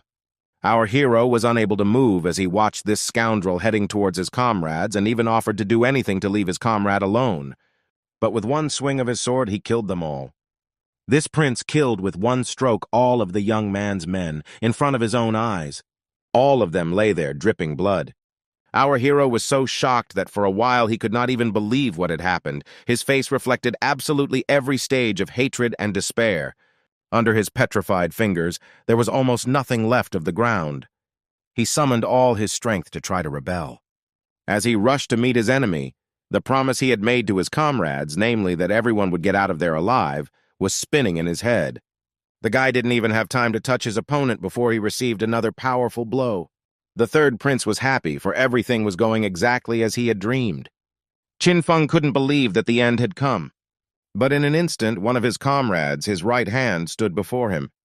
But that only amused the third prince even more. The guy was clearly unable to stand for long, so he tried to say something very quickly. But gathering all his thoughts together, he turned around and, drenched in sweat, was able to smile and very sincerely confess that he trusts our hero and the future of the family is in his hands. And then he received a new sword strike that pierced him through and through. His last word was pleading. He begged our hero to run away. It all happened so quickly that our hero didn't even have time to say anything. And at that very second, he began to scream in a non-human way, and tears sprang from his eyes. A few hours ago, when they were wandering through the forest, our hero reminded his companion that when they fought the Panthers, he said he didn't want to be his tool, so the guy was wondering who he wanted to fight for. And he said that he would fight for someone he trusted to support and protect his family. And when it came to such a person, he swore that he would dedicate his life to him. Our hero laughed when he heard it, because the guys met the panther was scared to death and from where he would have the courage to sacrifice his life for someone, and he said angrily that in any case, if such a person would be in danger, he would definitely intervene. So they continued on their way, the guy defending his point of view, and our hero only occasionally chuckled. And now this young man trusted our hero and sacrificed his life to protect him. It was another time in our hero's life that someone died in front of him, someone he cared about. At this time, the girl was also in tears. She begged our hero to run away so that this guy's sacrifice would not be in vain. Between our hero and the body of the slain young man already stood the third prince, who only mocked him. The young man was already losing patience, so he intended to kill our hero right away. But our hero was able to gather all his remaining strength and resist the coming death. The third prince did not expect it at all, so realizing that our hero is not going to give up so easily was very surprised. So they froze, our hero kneeling and holding the prince's sword and the prince himself. The guy inhaled oxygen with such hatred that the air around him was very tense. And then something demonic happened to the guy. He crushed a sword into an unpleasant number of small particles and told everyone around him that he wasn't going to run away. The third prince was indeed very frightened, and Qin Feng was already flying with a new batch of fists. The young man hit his opponent so hard that he flew away. That's how they flew for a while. The villain didn't understand how our hero's strength could increase so quickly. But behind him flew the most dangerous assassin, who didn't want to leave his master defenseless. Qin Feng was able to send the third prince away and capture the assassin with one deft move. Thereupon all the anger of our hero fell upon the wretch. The guy, without being able to even touch our hero, was already lying unconscious. The girl watching our heroes couldn't understand what had happened to Qin Feng either. The third principal, trying to stand up, tried to understand how our hero was able to kill Situ Xuan. The young man really believed that some unbridled power had awakened in our hero. The young man attacked his opponent with incredible speed, and after that, an equally powerful punch to the face. So much so that the young man tumbled around, losing his teeth in the process. A little while later, the guy noticed that our hero was going to repeat the blow, and now he could not hide his fear. The third principal really didn't understand how someone like our hero could win such a great power in the blink of an eye. The young man had had enough of the beating, leaving the third prince screaming in pain. There was an incredible amount of horrifying implications going through this guy's mind. But one of them was that if he continued to fight our hero, he would die. Therefore, in horror, he ordered his subordinates to kill Qin Feng immediately. And they pounced on the angry guy in the same second. The girl was still begging our hero to forget about the third prince and run away, for he was only seriously wounded, and if he continued to fight, he would surely die. Tears never stopped from her eyes and face. The subordinate principals imprisoned our hero in their swords as if he were the most dangerous man on earth. To the third principal, it was incomprehensible why our hero did not run away, because in the investigation he was surrounded and could be killed. Well, the young man only grinned, for he had run away many times when facing strong enemies, but later he felt to regret. And then what is the meaning of life? But this time, even if he dies, he'll drag the third prince with him. And at that very second grabbed him by the collar. And after that, he began to fight off the prince from his own army. People crashed into everything in their path, so it was no surprise that the third prince collided with a tree. Our hero was so angry that he demanded to be attacked, but at the same time he will destroy absolutely everyone. Now our hero was not like himself. Now he looks like someone who is racked with grief, hatred, and swift revenge. The young man fought with incredible speed and strength. It was unclear to the third principal what kind of force was driving him and why he wasn't dying even though his wound was fatal. Our hero was like someone whom death bypasses and even gives strength. In a second, the prince remembered his father's home, or rather the emperor's training room. As a 9-year-old boy, Ye Fan thought that if he belonged to the imperial family, he was the king of the world. But the father behind the screen only chuckled. After all, kings are only under the title, but the real kings are those who emit an aura called the Emperor's aura. Even if you meet someone who is clearly weaker, the important thing is to see the aura, and that's when no one can do anything but fear and surrender to it. The boy was surprised that his father was afraid of something too, and looking at our hero, the third prince decided that he was one of those people, so he wrapped both hands around the leg, pressing his chest. Our hero would order his enemy to raise his blade and continue the battle. And then the third prince realized that his entire family was afraid of our hero and assumed that Qin Feng had the emperor's aura. The girl looking at this horrifying picture realized that the guy's body is full of wounds, and if this continues, even if he beats the third prince, he will die of exhaustion. Therefore, with all her might, she called out to the young man, informing him that there was no point in dying this way, and it was worth looking for another solution. But this scoundrel killed his family members, so the young man must take revenge. Our hero still wondered what kind of solution the girl was talking about. The young lady could not utter a word, only watched in horror. When our hero's fist came close to the third prince's face, the guy was surprised that Qin Feng. He exhaled and said that there was another way. And then he said he wouldn't kill the third prince, which I was very surprised to hear. But the guy will have to do whatever our hero says. While near some cave, the third principal swore to do as our hero would say. The young man looked very emaciated, or rather barely alive, but grateful to be kept alive. But it was all for naught, and the guy ordered to run deep into this very cave, for the girl remained a mystery whether our hero forgave this prince. In an instant, something caught her attention and surprised her greatly. She saw the members of the Chin family lying down, and afterward assumed they were all alive. Seeing the guy standing next to her, she almost screamed. She didn't understand what was happening to him, so she decided to ask about the condition of his wounds. Our hero, standing over a small puddle of some liquid, only thanked Nangong Shuang Chin, for it was her words that reminded him that he might be able to use the third prince's secret method. The girl was even more surprised, so she remained silent. Our hero was choking back tears, but kept saying that this secret method could save the lives of his family members, at least for one day, and that's a very good thing. The girl was amazed that Chin Feng was mourning for her family members. After all, she had witnessed the death of many of her family members since childhood, until she gradually became indifferent to the lives and deaths of her family members. But Chin Feng, he really cares about his family. Sometime later, the young man asked to take care of his family for just one day. After all, he intended to go to the vast sea of flowers. The girl was horrified because the boundless sea of flowers, a very dangerous place, and this area is forbidden. Even the imperial family does not dare to go there. But he didn't care. He had a reason to go there either way. His friends are staying in the girl's care for a while. Our hero's eyes were burning with hatred. He realized that there were legendary medicinal materials in the vast sea of flowers. He must find them within one day. Then he could prepare a medicine to cure Qin Fangtian and the rest. So he went to the unknown, the dangerous, and the only way to save everyone. Sometime later, a certain someone discovered the third prince. He was incredibly exhausted and asked people to come closer. One of the men came very close and found himself in the clutches of the rascal.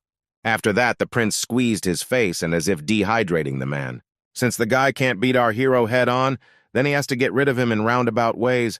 Now the guy looked much better, and immediately informed the rest of the guys who found him that our hero was trying to carry out a plan to eliminate them, so they had to get ahead of him. At this time, somewhere under an incredibly bright dome, some guy was trying to fight off creatures that looked like reanimated trees. He couldn't have imagined such a thing since he is the only son in the Bai family. This is Bai Ling, a level 6 body elimination expert, and he can't handle these monsters. And in an instant, someone appeared beside him. It was our hero, who was still incredibly angry. The guy immediately saw our hero and recognized him, saw him at the auction. The guy thought our hero had gone there to try to get the heart of the rosemary monster. But noticing that our hero ignores him, asked him to retreat, otherwise the rosemary monsters will attack him. Even he could not do it, and in the victory of our hero, and even did not believe. In an instant, the guy grabbed right by the throat of the rosemary monster, and after that, he began to tear everything to shreds from all sides because he was in a hurry. They didn't seem to realize what was going on at all, and maybe they were even frightened. Our hero took in 2 monsters by the heads, intended to do something terrible, because anyone who tries to get in his way will be torn apart. More specifically, it will be the end of him. After that, he defiantly released the dead creature from his hands. Bai Ling was very surprised because it wasn't easy to kill 3 rosemary monsters in one move. I even assumed it was the young man's aura that frightened them. And so after a while, our hero stood at the Golden Gate. The guy tried to ask our hero not to touch it because it's a toxic formation and can't be hacked. A level 4 alchemy master and his men once tried to hack it. But they all turned into rosemary monsters that were now watching the young man's actions. Chin Feng didn't understand why no one had managed to break through this formation over 100,000 years ago. The young man shouted with all his might, urging the door to open. And the second a portal opened, the guy was ready to give himself to it. Bai Ling, who was watching, was very surprised that your hero was able to break this seal. After all, this was something that even a level 4 alchemist couldn't do. Legend has it that rare medicinal herbs grow at the end of the vast sea of flowers, and our hero thinks that the end of the sea of flowers must be in that place. Once he gets the herbs he needs, he'll prepare the medicine. But what he saw shocked the young man. He stumbled into some wasteland. The young man was horrified at the realization that there was nothing in front of him. After all, if there are no medicinal herbs, he will not help his friends. But nothing was impossible for Chin Feng. He had to find, and at this moment, something began to wrap around his leg. And right after that, some kind of thorns began to wrap around his entire body. The guy was very angry and slightly frightened, for the plants were moving. In the moment, the plants turned to our hero, mistaking him for a thief who dared to break into the boundless sea of flowers, but the young man could not believe that this voice could be the voice of the sea of flowers. Just then he cried out that he had entered the sea of flowers to find medicinal herbs to save his friends. But the voice only laughed because our hero is a brave man, and if he said that his greed prompted him to go in there, he would believe the voice. But to use such a lame excuse as saving people is ridiculous. The young man did not give up. He tried to convince the unknown rival that he really wants to save his friends, so if the voice will give him the necessary medicinal herbs, he will do whatever they want, and then someone thought. And then he asked if he was ready to sacrifice his life and die for his comrades, and the phrase echoed in his head. The young man believed to the last that none of this was possible. The voice coming from the branches only laughed, because of course our hero would like to save people, but not sacrifice himself, of course. All he can offer is empty talk. Lowering the young man to the ground, the voice continued to say that besides the themes and medicinal herbs in the sea of flowers, he thinks that our hero is very talented.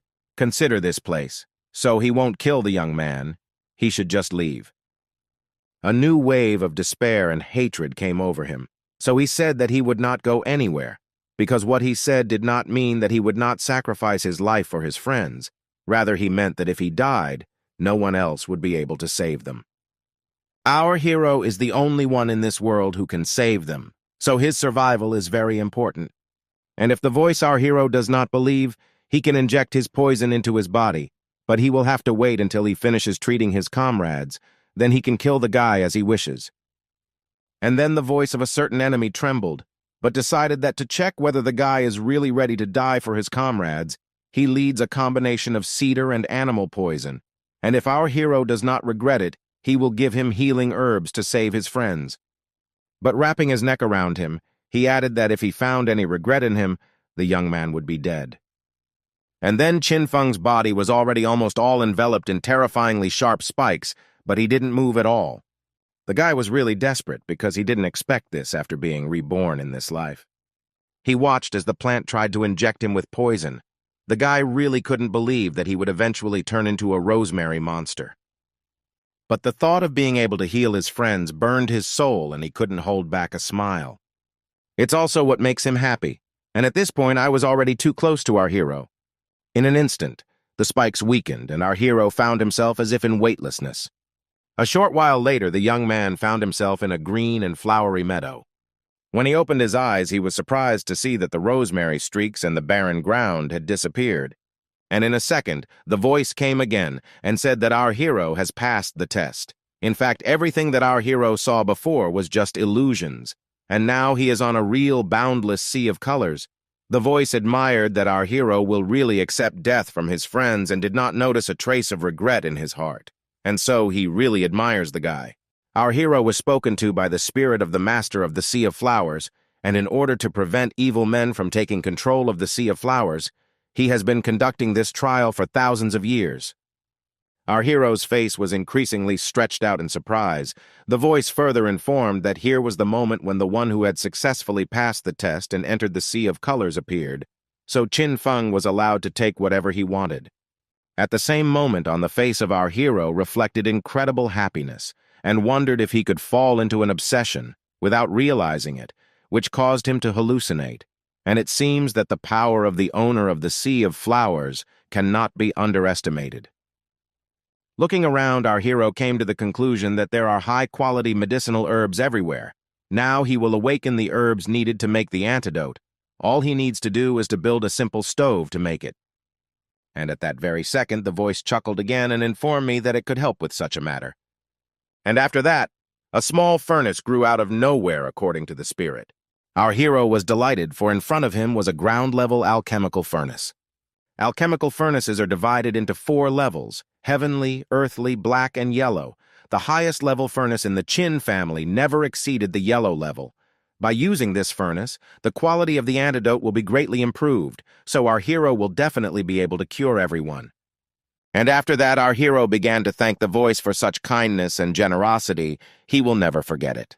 The voice grinned again and asked her not to take it to heart, for now he would let him finish his work, and they would see each other a little later. At this time, Bai Ling was still sitting in the tree, waiting for something. He was sure he was already dead because he hadn't gotten out yet, and that's because young people don't listen to advice. But in an instant, this young man was very afraid of something. The young man was indeed very frightened, and what scared him was a wave of horrible monsters. At this time on the western border, everyone was wondering who would win the tournament. The heads of the Ye, Seto, Chin families stood on the border. The head of the Ye family thought that it didn't matter who came first. He just hoped that everyone could return safe and sound. And in an instant, people began to rejoice that someone was finally coming out of the wasteland. The head of the Chin family was very surprised and frightened. After all, a young man in tattered clothes was approaching them, shouting that a wave of monsters was being observed and all family members would soon die. The heads of the families were very surprised at the news and equally badly frightened. At this time, in the middle of a boundless sea of colors, our hero, watching the wave of monsters, firmly decided that he was not going to die there, so it was necessary to do something. After a while, the young man came out of the same portal he had recently entered. Bai Ling saw him and tried to stop him because there were so many monsters, and if he didn't stop, he would die. But at no point could our hero stop, frozen among the monsters, and then flew at the creatures with fists. All of them squealed in pain, and some of them died. Bai Ling was very surprised, as this was something he had completely not expected, but realized that perhaps Qin Feng was actually the truest monster, who was able to get through the monsters and remain unharmed.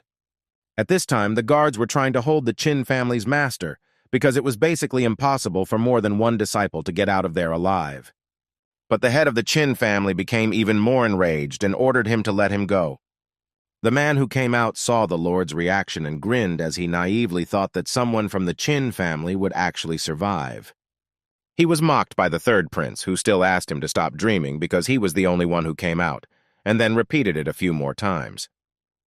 The other elders cheered when they saw him. They were surprised that the young man had survived the wave of monsters. But the head of the Qin family still could not believe that he was the only one who had survived. At this time, the third prince tauntingly asked to see the booty he had brought. The guy brought back a lot of crystals from the ferocious monsters, dozens of them to be exact. The head of the Yi family only laughed. Although the crystals are priceless, the return of His Highness is priceless. The main men of the two families began to praise the third prince and guarantee victory. A man from the Qin family was upset that no one from his family. And in an instant, someone called out to him, to which he was very surprised. The rest of us heard it too and were equally surprised. Someone was riding on a wagon and asking for speedy help, for there were wounded men there. It was our hero who rode along with his companions, who could hardly sit up, but all were happy. The family heads were very surprised that so many people from the Qin family came out, and also couldn't understand how this happened. And only the head of the Qin family was happy to see everyone, but it was incomprehensible to him how everyone managed to survive. At this time, people stopped and slowly began to get out, saying that all survived thanks to our hero. After all, they all almost died after the battle, and only Qin Feng came back to save everyone from the monsters. He didn't hesitate until he had saved them all. Not only that, he relentlessly searched to rescue survivors from other families despite the number and ferocity of the monsters. And then did a girl who confirmed the words of our hero's comrades. The young man came back to save dozens of people from her family from the monsters. A man standing next to him said the same thing. The head of the Ye family was very angry, and the men from the Situ family didn't understand why the young man didn't save the members of that family and the Ye family. At this time, the third prince was burning with hatred because he had intentionally caused a wave of monsters, but as a result, his family suffered the most. In order to hide his dissatisfaction, the Ye family's master began to say that there was little use for living people in the tournament, because in the end, it all came down to who got the most from the trophies, so she asked for the monster crystals they had received. The young man standing next to the girl reported that he had collected the most crystals in the Bai family, totaling 25, while the girl had collected 28. And then our hero incredibly sadly reported that all the surviving members of the Qin family had the same number of crystals, 5 for each. The head of the Qin family tried to comfort the young man by saying that the most important thing was that everyone had returned healthy, and the third prince was jubilant upon hearing such a figure. The monster crystals he had obtained through his power would help him win and defeat everyone, but in an instant, someone asked for a recount, to which the third prince was incredibly surprised. People started thanking our hero and thinking how they could thank him. In an instant, all the people from this family became in front of the family lord and reported that they actually have in their family only 300 monster crystals, and all of them were obtained by only one of our heroes, and they all agreed to return the crystals to Qin Feng quite. Nangong Xuanqing said that her family was a witness, and then Bai Ling, the strongest member of the new generation of the family, was also a witness. Everyone was incredibly outraged that one person had gotten as many as 3 whole crystals. And our hero at this time did not understand how to behave at all. Bai Ling informed the girl standing next to him that he was actually picking up most of his crystals after our hero. And she in turn informed him that she had sourced them all herself, thus putting the guy in an incredibly awkward position. The head of the Qin family said that their brothers and sisters of the family, regardless of the outcome of the battle, the most important thing was that they returned unharmed. And after that, he asked Elder Ye to announce the results. But to himself, he scolded as he thought that Qin Zhang was deliberately addressing him to humiliate him, but announced that according to the number of the last crystals, the results of the grand tournament this time show that the first place is Qin Feng with the number of crystals. The third son of the Ye family, Ye Fan, is ranked second with a quantity of 30 crystals. Nangong Xuanqin of Nangong Samyi is in third place with 20 crystals of crystals. Bai Ling of the Bai family ranked fourth with a number equal to 25 crystals. No one in Situ's family survived, so fifth place. After this grandiose speech, Qin Zhao congratulated our hero, for he had become the best in their family and had won glory. Our hero would have the honor of being appointed the first commander of the family's youth expedition to discover new lands. And the guy would gain power over his own realm of spirit lands. The young man thanked for the honor. All of our hero's comrades were incredibly happy about this outcome. Afterwards, our hero asked to return to the city of Cloud Shadows as the tournament had ended.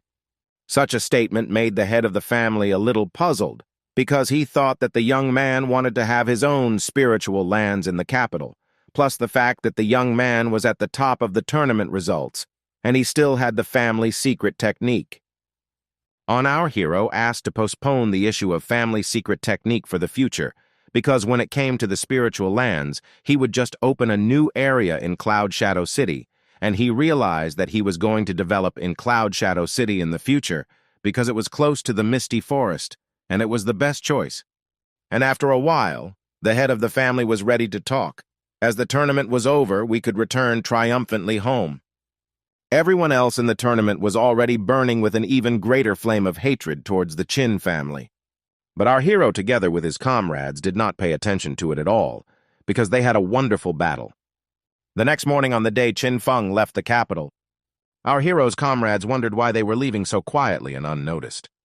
But our hero informed that they are not such noble people, but thanks to this particular visit to the capital, they have met many people, and yet, it is a bit difficult to let some of them go. A little bit away from the gate, the guys got up to discuss how much fun they had before, and now they are leaving and no one knows. So a little sad. But in an instant, the 3 boys turned around at the same time. Someone shouted goodbye to them. The guys noticed the people standing on the wall who were saying goodbye to Feng's squad to the capital. Their own family was saying goodbye to them. And almost immediately, the Xuanqing family joined in. The Bai family wasn't left out either. Our hero was very surprised at this outcome. Our hero's comrades were also surprised, for no one expected such a thing at all. At that very second, someone began to leave the fortress, and that someone was quite puzzled that our hero wanted to quietly slip away. It was the cheerful Qin Feng, who was sure that our hero, without him, he wouldn't be able to use the human sword. And with the appearance of these guys, the young man let his guard down even more. As they approached the young man, the family's disciples became incredibly serious.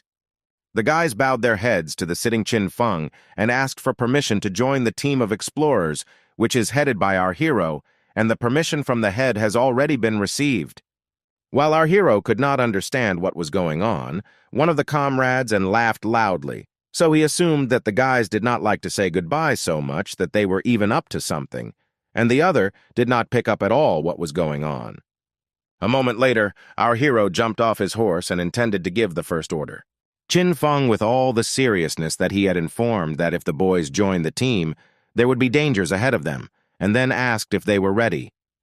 Young people who never hesitate to go through fire and water to the very end. And in a few seconds, our hero saddled his horse and was already rushing with his companions to the city of cloud shadows.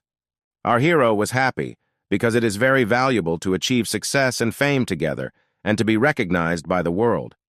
Half a month later, Qin Feng returned to Cloud Shadow City, where he was welcomed with a hug. Since our hero didn't know that a wave of monsters would descend on Cloud Shadow City in the future, he began to build defenses in the city. The old man who followed our hero into the city was using pills created by Qin Feng to prolong his life.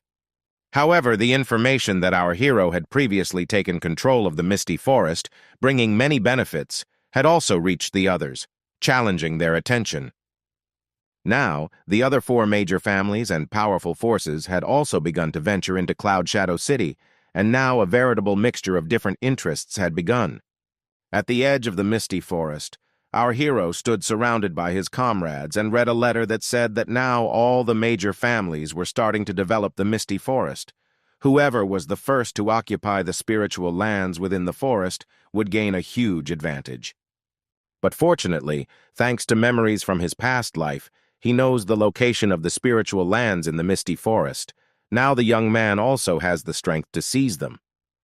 Turning to the squad members, Qin Feng said that at this moment, the Cloud Day City's great families had gathered in the Cloud Day City, and they needed to show their strength and determination.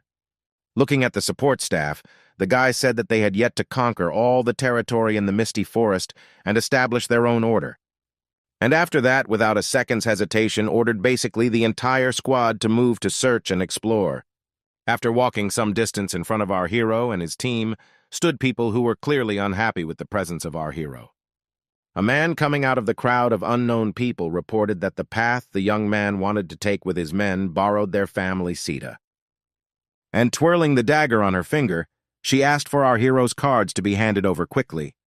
Because otherwise they would be lost in the Misty Forest, the man was the leader of the 5th Situ Family Development Squad, the vice lieutenant of the Situ Yongshi Squad, and has 9 levels of body strengthening. The young man, assuming the reaction of his comrades, raised his hand to stop them, already realizing that he was facing a large family assimilation unit. But the warnings of our hero did not stop his comrades. They did not intend to give up such an important route, and if you have to fight, they do not mind. For the Situ family squad, it was like a red flag. They didn't mind starting a fight, but asked later not to blame them. And that's when our hero intervened, asking both sides to stop. Our hero, with a kind of excitement, said that he wanted to give a map of the route. The guy's comrades obviously did not expect it. But the commander-in-chief of the Situ family squad was very happy with this outcome, that the boys had been prudent in such a case, and this time they choose a different route. Leaving, many of the opposing squad thought our hero was a fool. While people were leaving, the men from our hero's squad tried to understand what was going on and why they had given up so easily, and where they would go now without a map. Qin Feng only smiled. After all, this was not important. A long journey would also be suitable. But he realized that although the Situ family had an influential power, he did not give them the map because of fear, but because he had just discovered something else. After 6 at the edge of the Misty Forest, the boys of our hero were already walking with torches. They were all very tired because they had traveled several times more, and they were all as one afraid that if they came late, the spiritual herbs will be taken by others. But our hero looked still very energetic. Besides supporting one of the girls, the guy said that everything was fine, and in fact he gave the previously met squad a map and revealed the route so as not to create enemies. And after that reported what caused the guys to be horrified. In fact, when our hero was on the original route, he felt some unclear presence of a demonic aura. The Misty Forest is really inhabited by different monsters. Their powers are not the same as normal wild animals. The monster have tremendous power, and if you stumble upon them, the chances of survival are slim. Moreover, if our hero's hunch is correct, Situ's family is now in great danger. More specifically, they are now fighting monsters and failing. This monster truly knows no human fear. He devours people without blinking an eye. He really looks like someone who has just recently escaped from hell. After 3 hours, our hero cheerfully informed us that although the route had gotten a little sideways, something very pleasant and beautiful was probably ahead of them. And indeed, the boys approached the target area of the spiritual lands. Everyone was thrilled with the beauty they saw and insanely happy to be the first to arrive at the place. Our hero took a pebble of earth and was happy to see that the spiritual lands there had not yet been developed by anyone, and there was no problem with poisonous gases. It was the perfect place to grow spiritual herbs. The young man decided that this place should be a permanent base. Now they can stay inside the misty forest all the time, and it saves a lot of time. Therefore, he immediately announced to his companions that it was necessary to quickly scatter the animal-repellent powder around the spiritual lands, for it was necessary to build a temporary base. The boys immediately set to work. During the not particularly hard work, the boys shared their guesses as to why the Situ family's squad still hadn't gotten there. At this time, an incredibly horrible monster was approaching them, which had heard the conversation between the two boys and was already releasing some gas from its mouth. And a second later, he was flying toward his comrades to grab them. But our hero's right-hand man was able to react quickly. The other two boys were petrified with horror. The strongest of the three ordered the boys to run away to inform our hero, and in that same second he was enveloped by acrid gas. The young man was unable to move, and the monster exulted that his prey could not move. The kids were panicking, trying to call for help. In the blink of an eye, our hero appeared and saved his comrade from a terrible fate. After throwing the creature away, Qin Feng ordered everyone to be careful, for they were being attacked by a zombie monster. As the boys helped their savior up, none of them realized who they were talking about. The young man ordered everyone to stay away, and he would deal with this monster himself. But the young man also realized that all this was not good.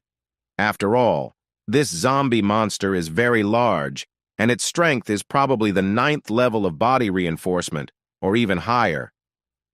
Looking at the zombie monster that was already approaching him, the young man could not understand how such a creature could appear at the edge of the misty forest. And at the time of the attack suggested that maybe too many people had recently developed the land and scared the zombie monster away. The young man was so nimble that he managed to recoil at the moment of attack. In flight, the guy decided to use his edged weapon, and then he launched himself at his opponent's back with all his might. But the dagger came in contact with the creature's skin and shattered into small pieces. This action made the monster twice as angry. The young man was angry because the monster was not hurt at all. It seemed that the zombie monster could not be hit with a sword or a spear. And in his moment of reflection, our hero took a blow of incredible power. Our hero realized that he was wrong, and this creature is many times stronger than he expected. And it's even possible that the enemy has the power of a great level 1 monster. And after that, he got another incredibly hard hit. The boys in our hero's squad were very scared for their master. But spitting blood, our hero still ordered him not to come closer. Because it was not good, his strength now does not match the level of a zombie monster.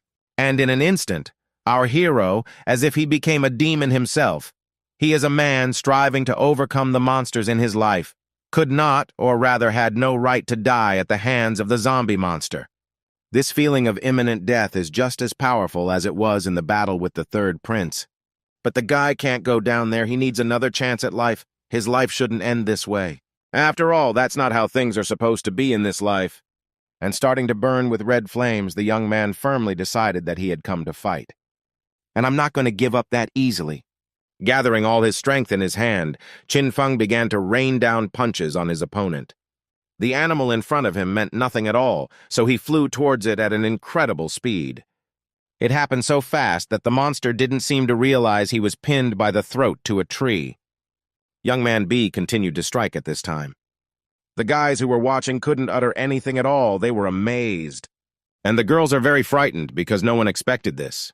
Seconds later, our hero ordered iron chains to be brought to him, which after a while he used to restrain the monster. The young men were ecstatic that their master had defeated such a powerful monster. Qin Feng did not pay attention to the monster who was trying to chew the chain with his teeth and ordered everyone to be vigilant, because the skin of this zombie monster is very strong, and it is impossible to kill it with ordinary methods, and these chains only temporarily hold it. This is similar to what happened in the Barren Lands, and it seems that death causes an unimaginable energy effect. Such speculation was very frightening to the young man, because he did not know what kind of energy, but it can help him overcome the difficulties.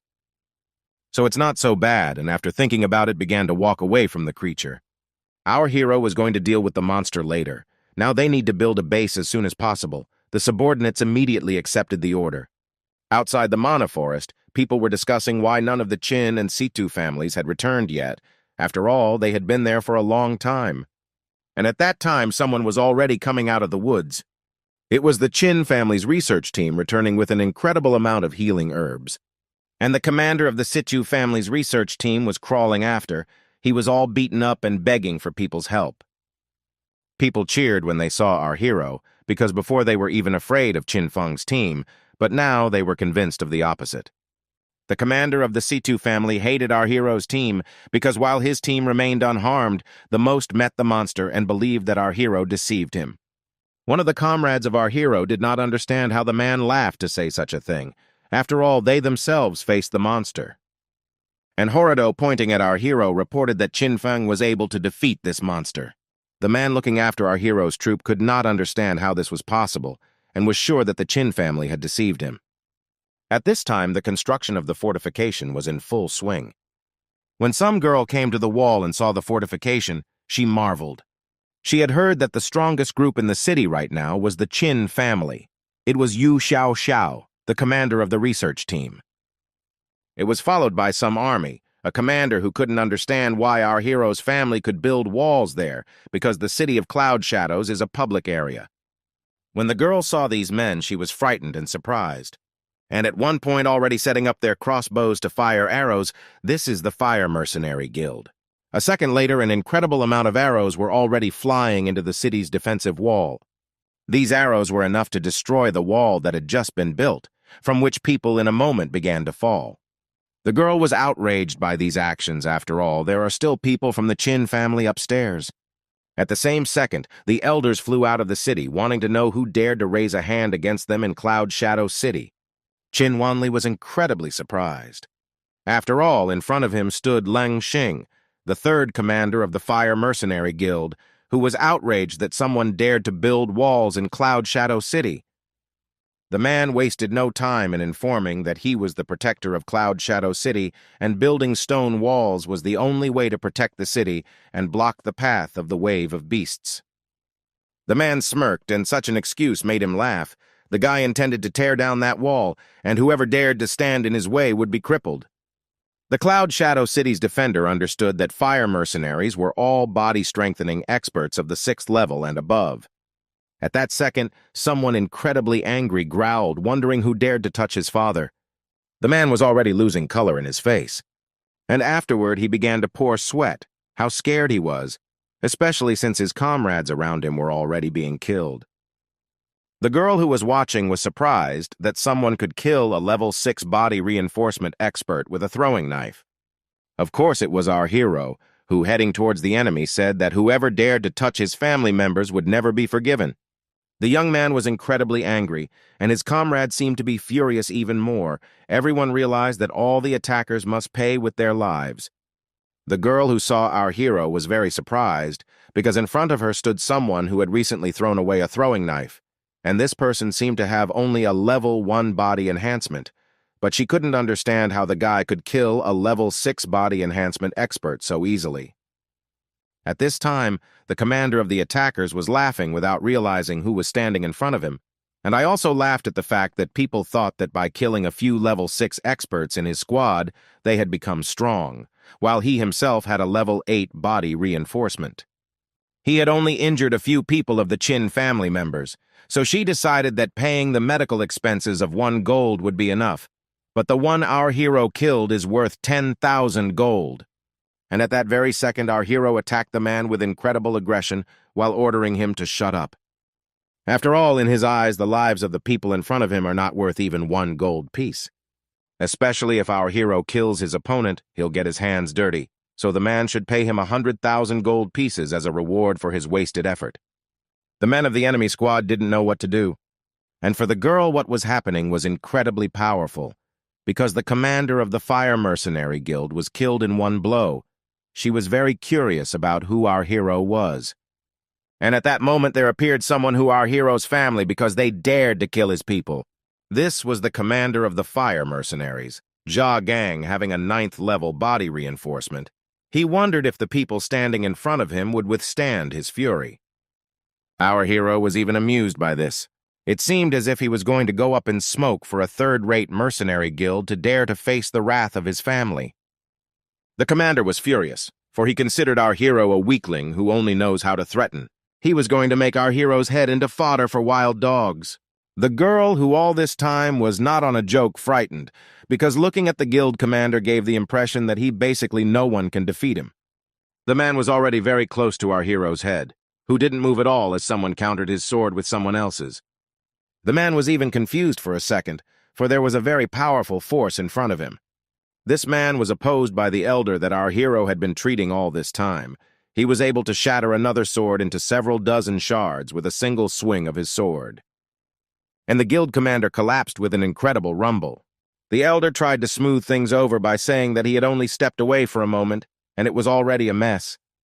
The guild commander was perplexed, for the person standing in front of him was able to easily inflict serious damage on him. In front of him stood the Grand Master along with our hero, who was equally talented. And a little later he was frightened, for it was the same legendary old man from the Qin family. The man stammered and began to apologize, saying that he had no ill intentions, he had only hurt one of his petty members and asked that he be forgiven. But the old man only grinned, for the guild commander really thought that he had hurt the petty family member. But actually hitting someone they in the family had given up on with great anticipation, and that's Qin Feng. He's someone who is best left untouched in the family right now. The commander was even more frightened when he heard this, because he was the one who had performed excellently in the land illumination tournament and won first place. The girl, hearing the name of our hero, was also surprised, because this person won the tournament and became the star of tomorrow for the family. The Fire Mercenary Guild had found a strong opponent. The man at this time planned and begged the Great Lord's pardon for not being careful enough. He allowed his men to be killed as he wished, but asked to be spared. Our hero has agreed to bet the lives of the commander and his men, but then they will have to go to their newly discovered spiritual lands and clear the surrounding area of wild beasts. Men were even more surprised when they realized that our hero's family had found a spiritual place. And then our hero got even angrier. The man, afraid of the anger of our hero, began to refuse, because he realized that the Qin family had already seized the spiritual land, which larger than and mercenary groups cannot find. Looking after the departing Qin family, the young lady decided that these people were many times stronger than she thought. Even though our hero looked very intimidating, perhaps she could gain experience. So she immediately jumped off the horse and tried to call out to our hero. The girl shyly inquired if she could join a group to explore new lands with her group from Yulin, while she herself feared she would be killed for her ignorance. The young man agreed to take her in as long as she had no evil intentions. The girl was thrilled that the young man had agreed so easily, so she didn't immediately tell him that her group was only at the chi and blood level. The young man cheerfully said that there was nothing wrong with that, because 90% of his team was also at the chi and blood level. To the young lady, it was strange using only chi and blood realm troops.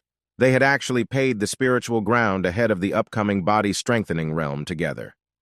But after a short thought, the girl threw herself on our hero's neck with the words that she is formed to give herself for the good of the team in the future and serve until the last breath, and after death, the other members of the team are outraged by this behavior.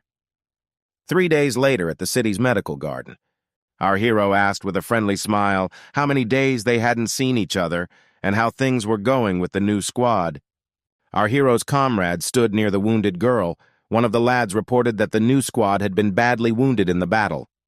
Our hero immediately rushed to the girl, wondering from the surrounding people what happened.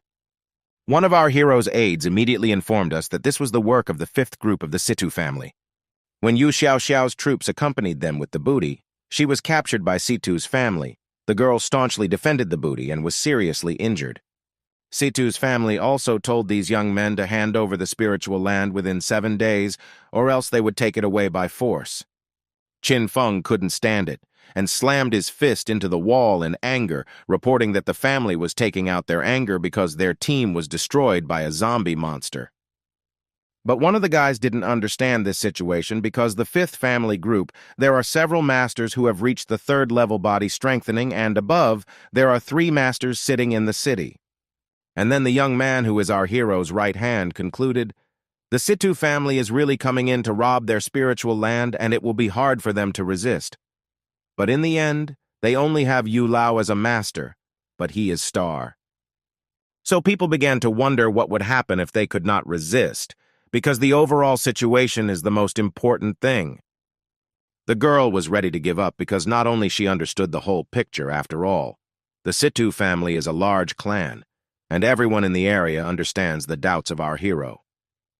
But the guy immediately responded, or rather, he asked back how long before the Situ family was going to take over the lands, and then realized that the given time was plenty. Our hero's subordinates were confused, for none of them could even guess what Qin Feng was up to.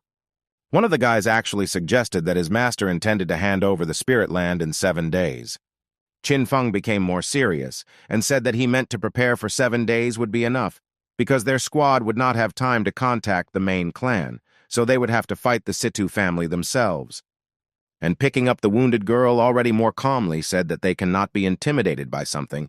In the future, they will be attacked by other clans, so it is impossible to talk about development in such conditions. But this zeal was seen as impulsiveness by the subordinate and was feared. This made our hero angry because his men doubted the captain's decisions. Upon hearing this, the men immediately fell to their knees, saying they fully supported the decision. After that, they began to say that even if someone dies in battle, they will still go with our hero. After a few minutes of confessions, our hero picked up the girl in his arms and went somewhere, but followed by the closest friend wondering what to do next. Gently laying the injured girl down, Qin Feng quietly said that it was time for the Situ family to know something. More specifically, these rascals were to find out who was now the king of the Misty Forest. After that, for 7 days, the residents of Qin's settlement in the city noticed the strange actions of our hero's group. They continued to take materials from the spiritual land back and forth and didn't seem to take the threat from the Situ family seriously. Everyone thinks that the Qin family is just pretending to hang on and will eventually give up the spiritual lands. However, after 7, Qin did not submit as everyone expected, so the Situ family was furious. Situ's group, who had anticipated the land transfer with a smile, are now furious and preparing to seize it by force. The new deputy commander, Situ Yunxiao, who had a 9th-level body strengthening, did not think he was all that much, because the little Qin family dared not to give up the spiritual land. The man knew that in our hero's family, there was only one great master, and before he could act, they would have to enter and destroy the entire Qin family, along with the spiritual lands. And after that, the Situ family's unit went on the attack. In an instant, a scout appeared in front of the leader of the group with a report, where he said that there was no need to continue the attack, because he saw that the family of our hero abandoned the land and fled. And showing proof of his words suggested that our hero's family must have been counting on them running away when they saw it. In front of these people, 2 towers, or rather a structure, could be seen, but the scout continued talking. The people from our hero's family had built a fortification there. They probably planned to resist Situ's family. This flattered the team leader, for he thought our hero's family was still afraid of them. But in an instant, one of the men turned to his commander with the news that he had discovered something strange. It was the same zombie monster, but the Sith didn't know about it yet. They were interested in finding it.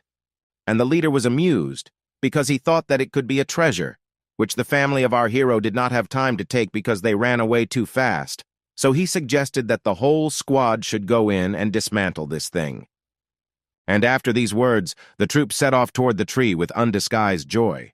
The leader really believed that from now on all the land in the district would be credited to his services for the Situ family, and it was bound to be a great feat.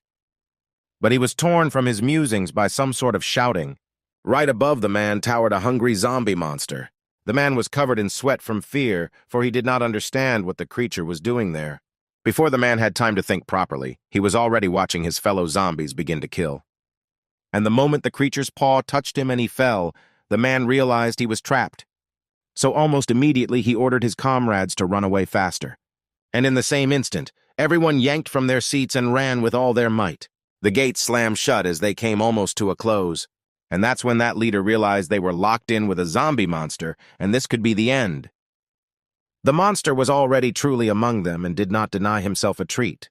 Our hero was looking down on everything that was going on and was amused that Situ's family was so easily caught and actually went inside.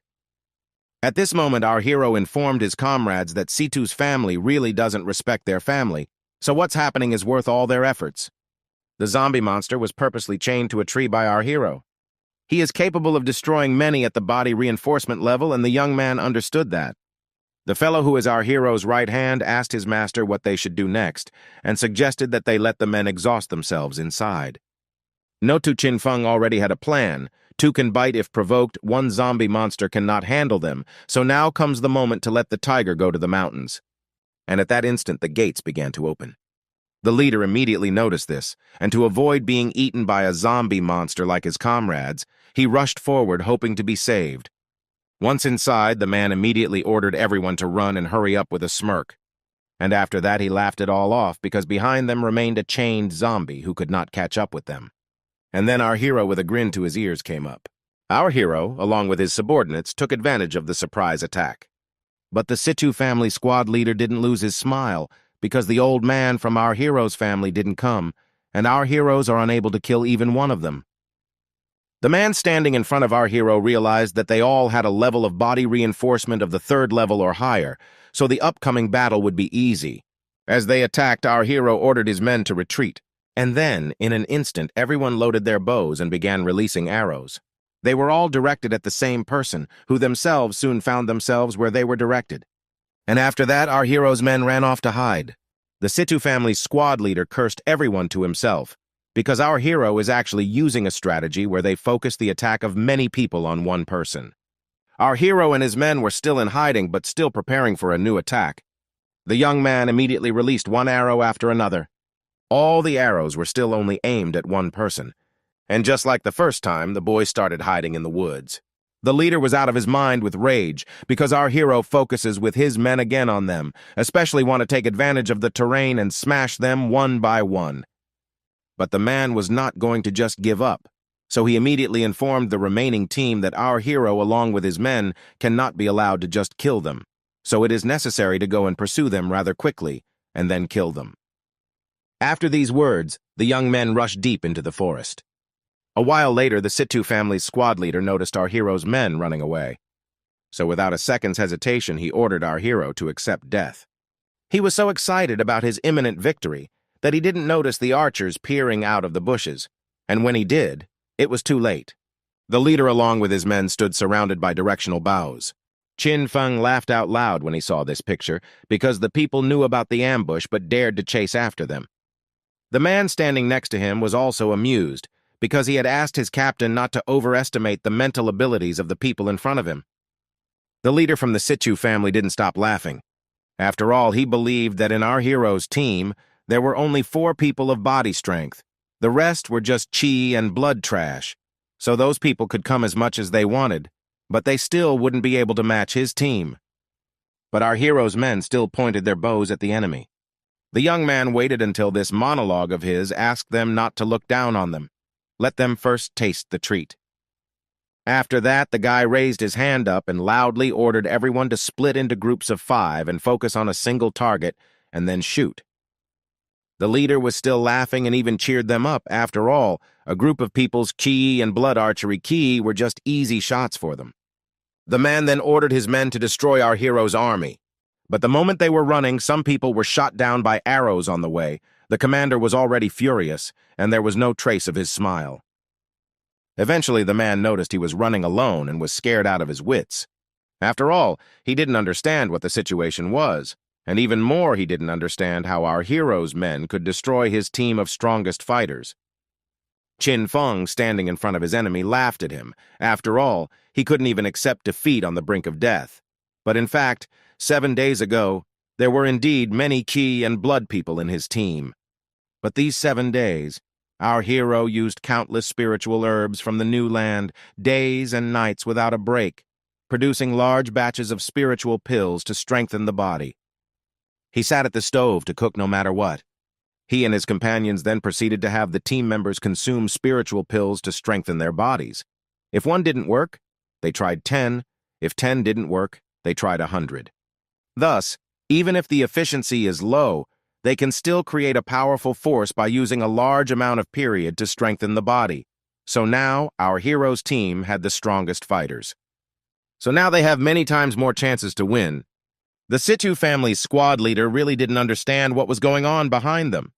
The man realized that if things continued like this, he would soon die himself. So drenched in sweat, the man decided to resort to extreme measures. He shouted a plea of rescue at the top of his voice.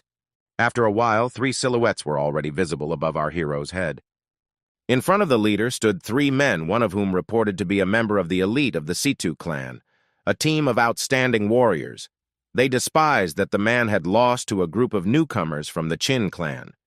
They truly believed that the man had dishonored the name of the Situ clan. So in one fell swoop, they decided to get rid of our hero's team. But the young man wasn't about to give up. The boy was mentally glad that the Situ clan masters had finally intervened, harming him more than anything else he had counted on. At this time, the commander of the failed squad respected masters that our hero's squad is too cunning. They killed everyone in the squad. And then the men began to say that originally they didn't want to interfere in the fight among the young ones, but since they had interfered, then they should exterminate all those despicable Chin family members.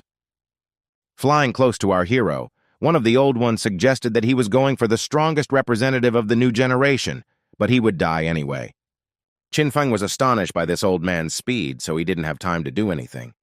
But in an instant, an elder from our hero's family intervened. The man was as calm as ever, but there was an undisguised rage in his eyes. Our hero was very surprised to see the old man, but he felt it and said that he was fine. The men standing opposite were surprised that the Chin family master from the past years was standing in front of them. Well, even more surprised that they had only thrown an ordinary punch, but he couldn't handle it. After all, in those days, 30 years ago, the man was indeed an outstanding master, but after the incidents in the Yi family, many things had changed. Without waiting for a reply, one of the elders decided to strike, as the Chin family elder's life and strength were most likely already running out. But surprisingly, the man fought back. After a few moments, a fight broke out between the elders.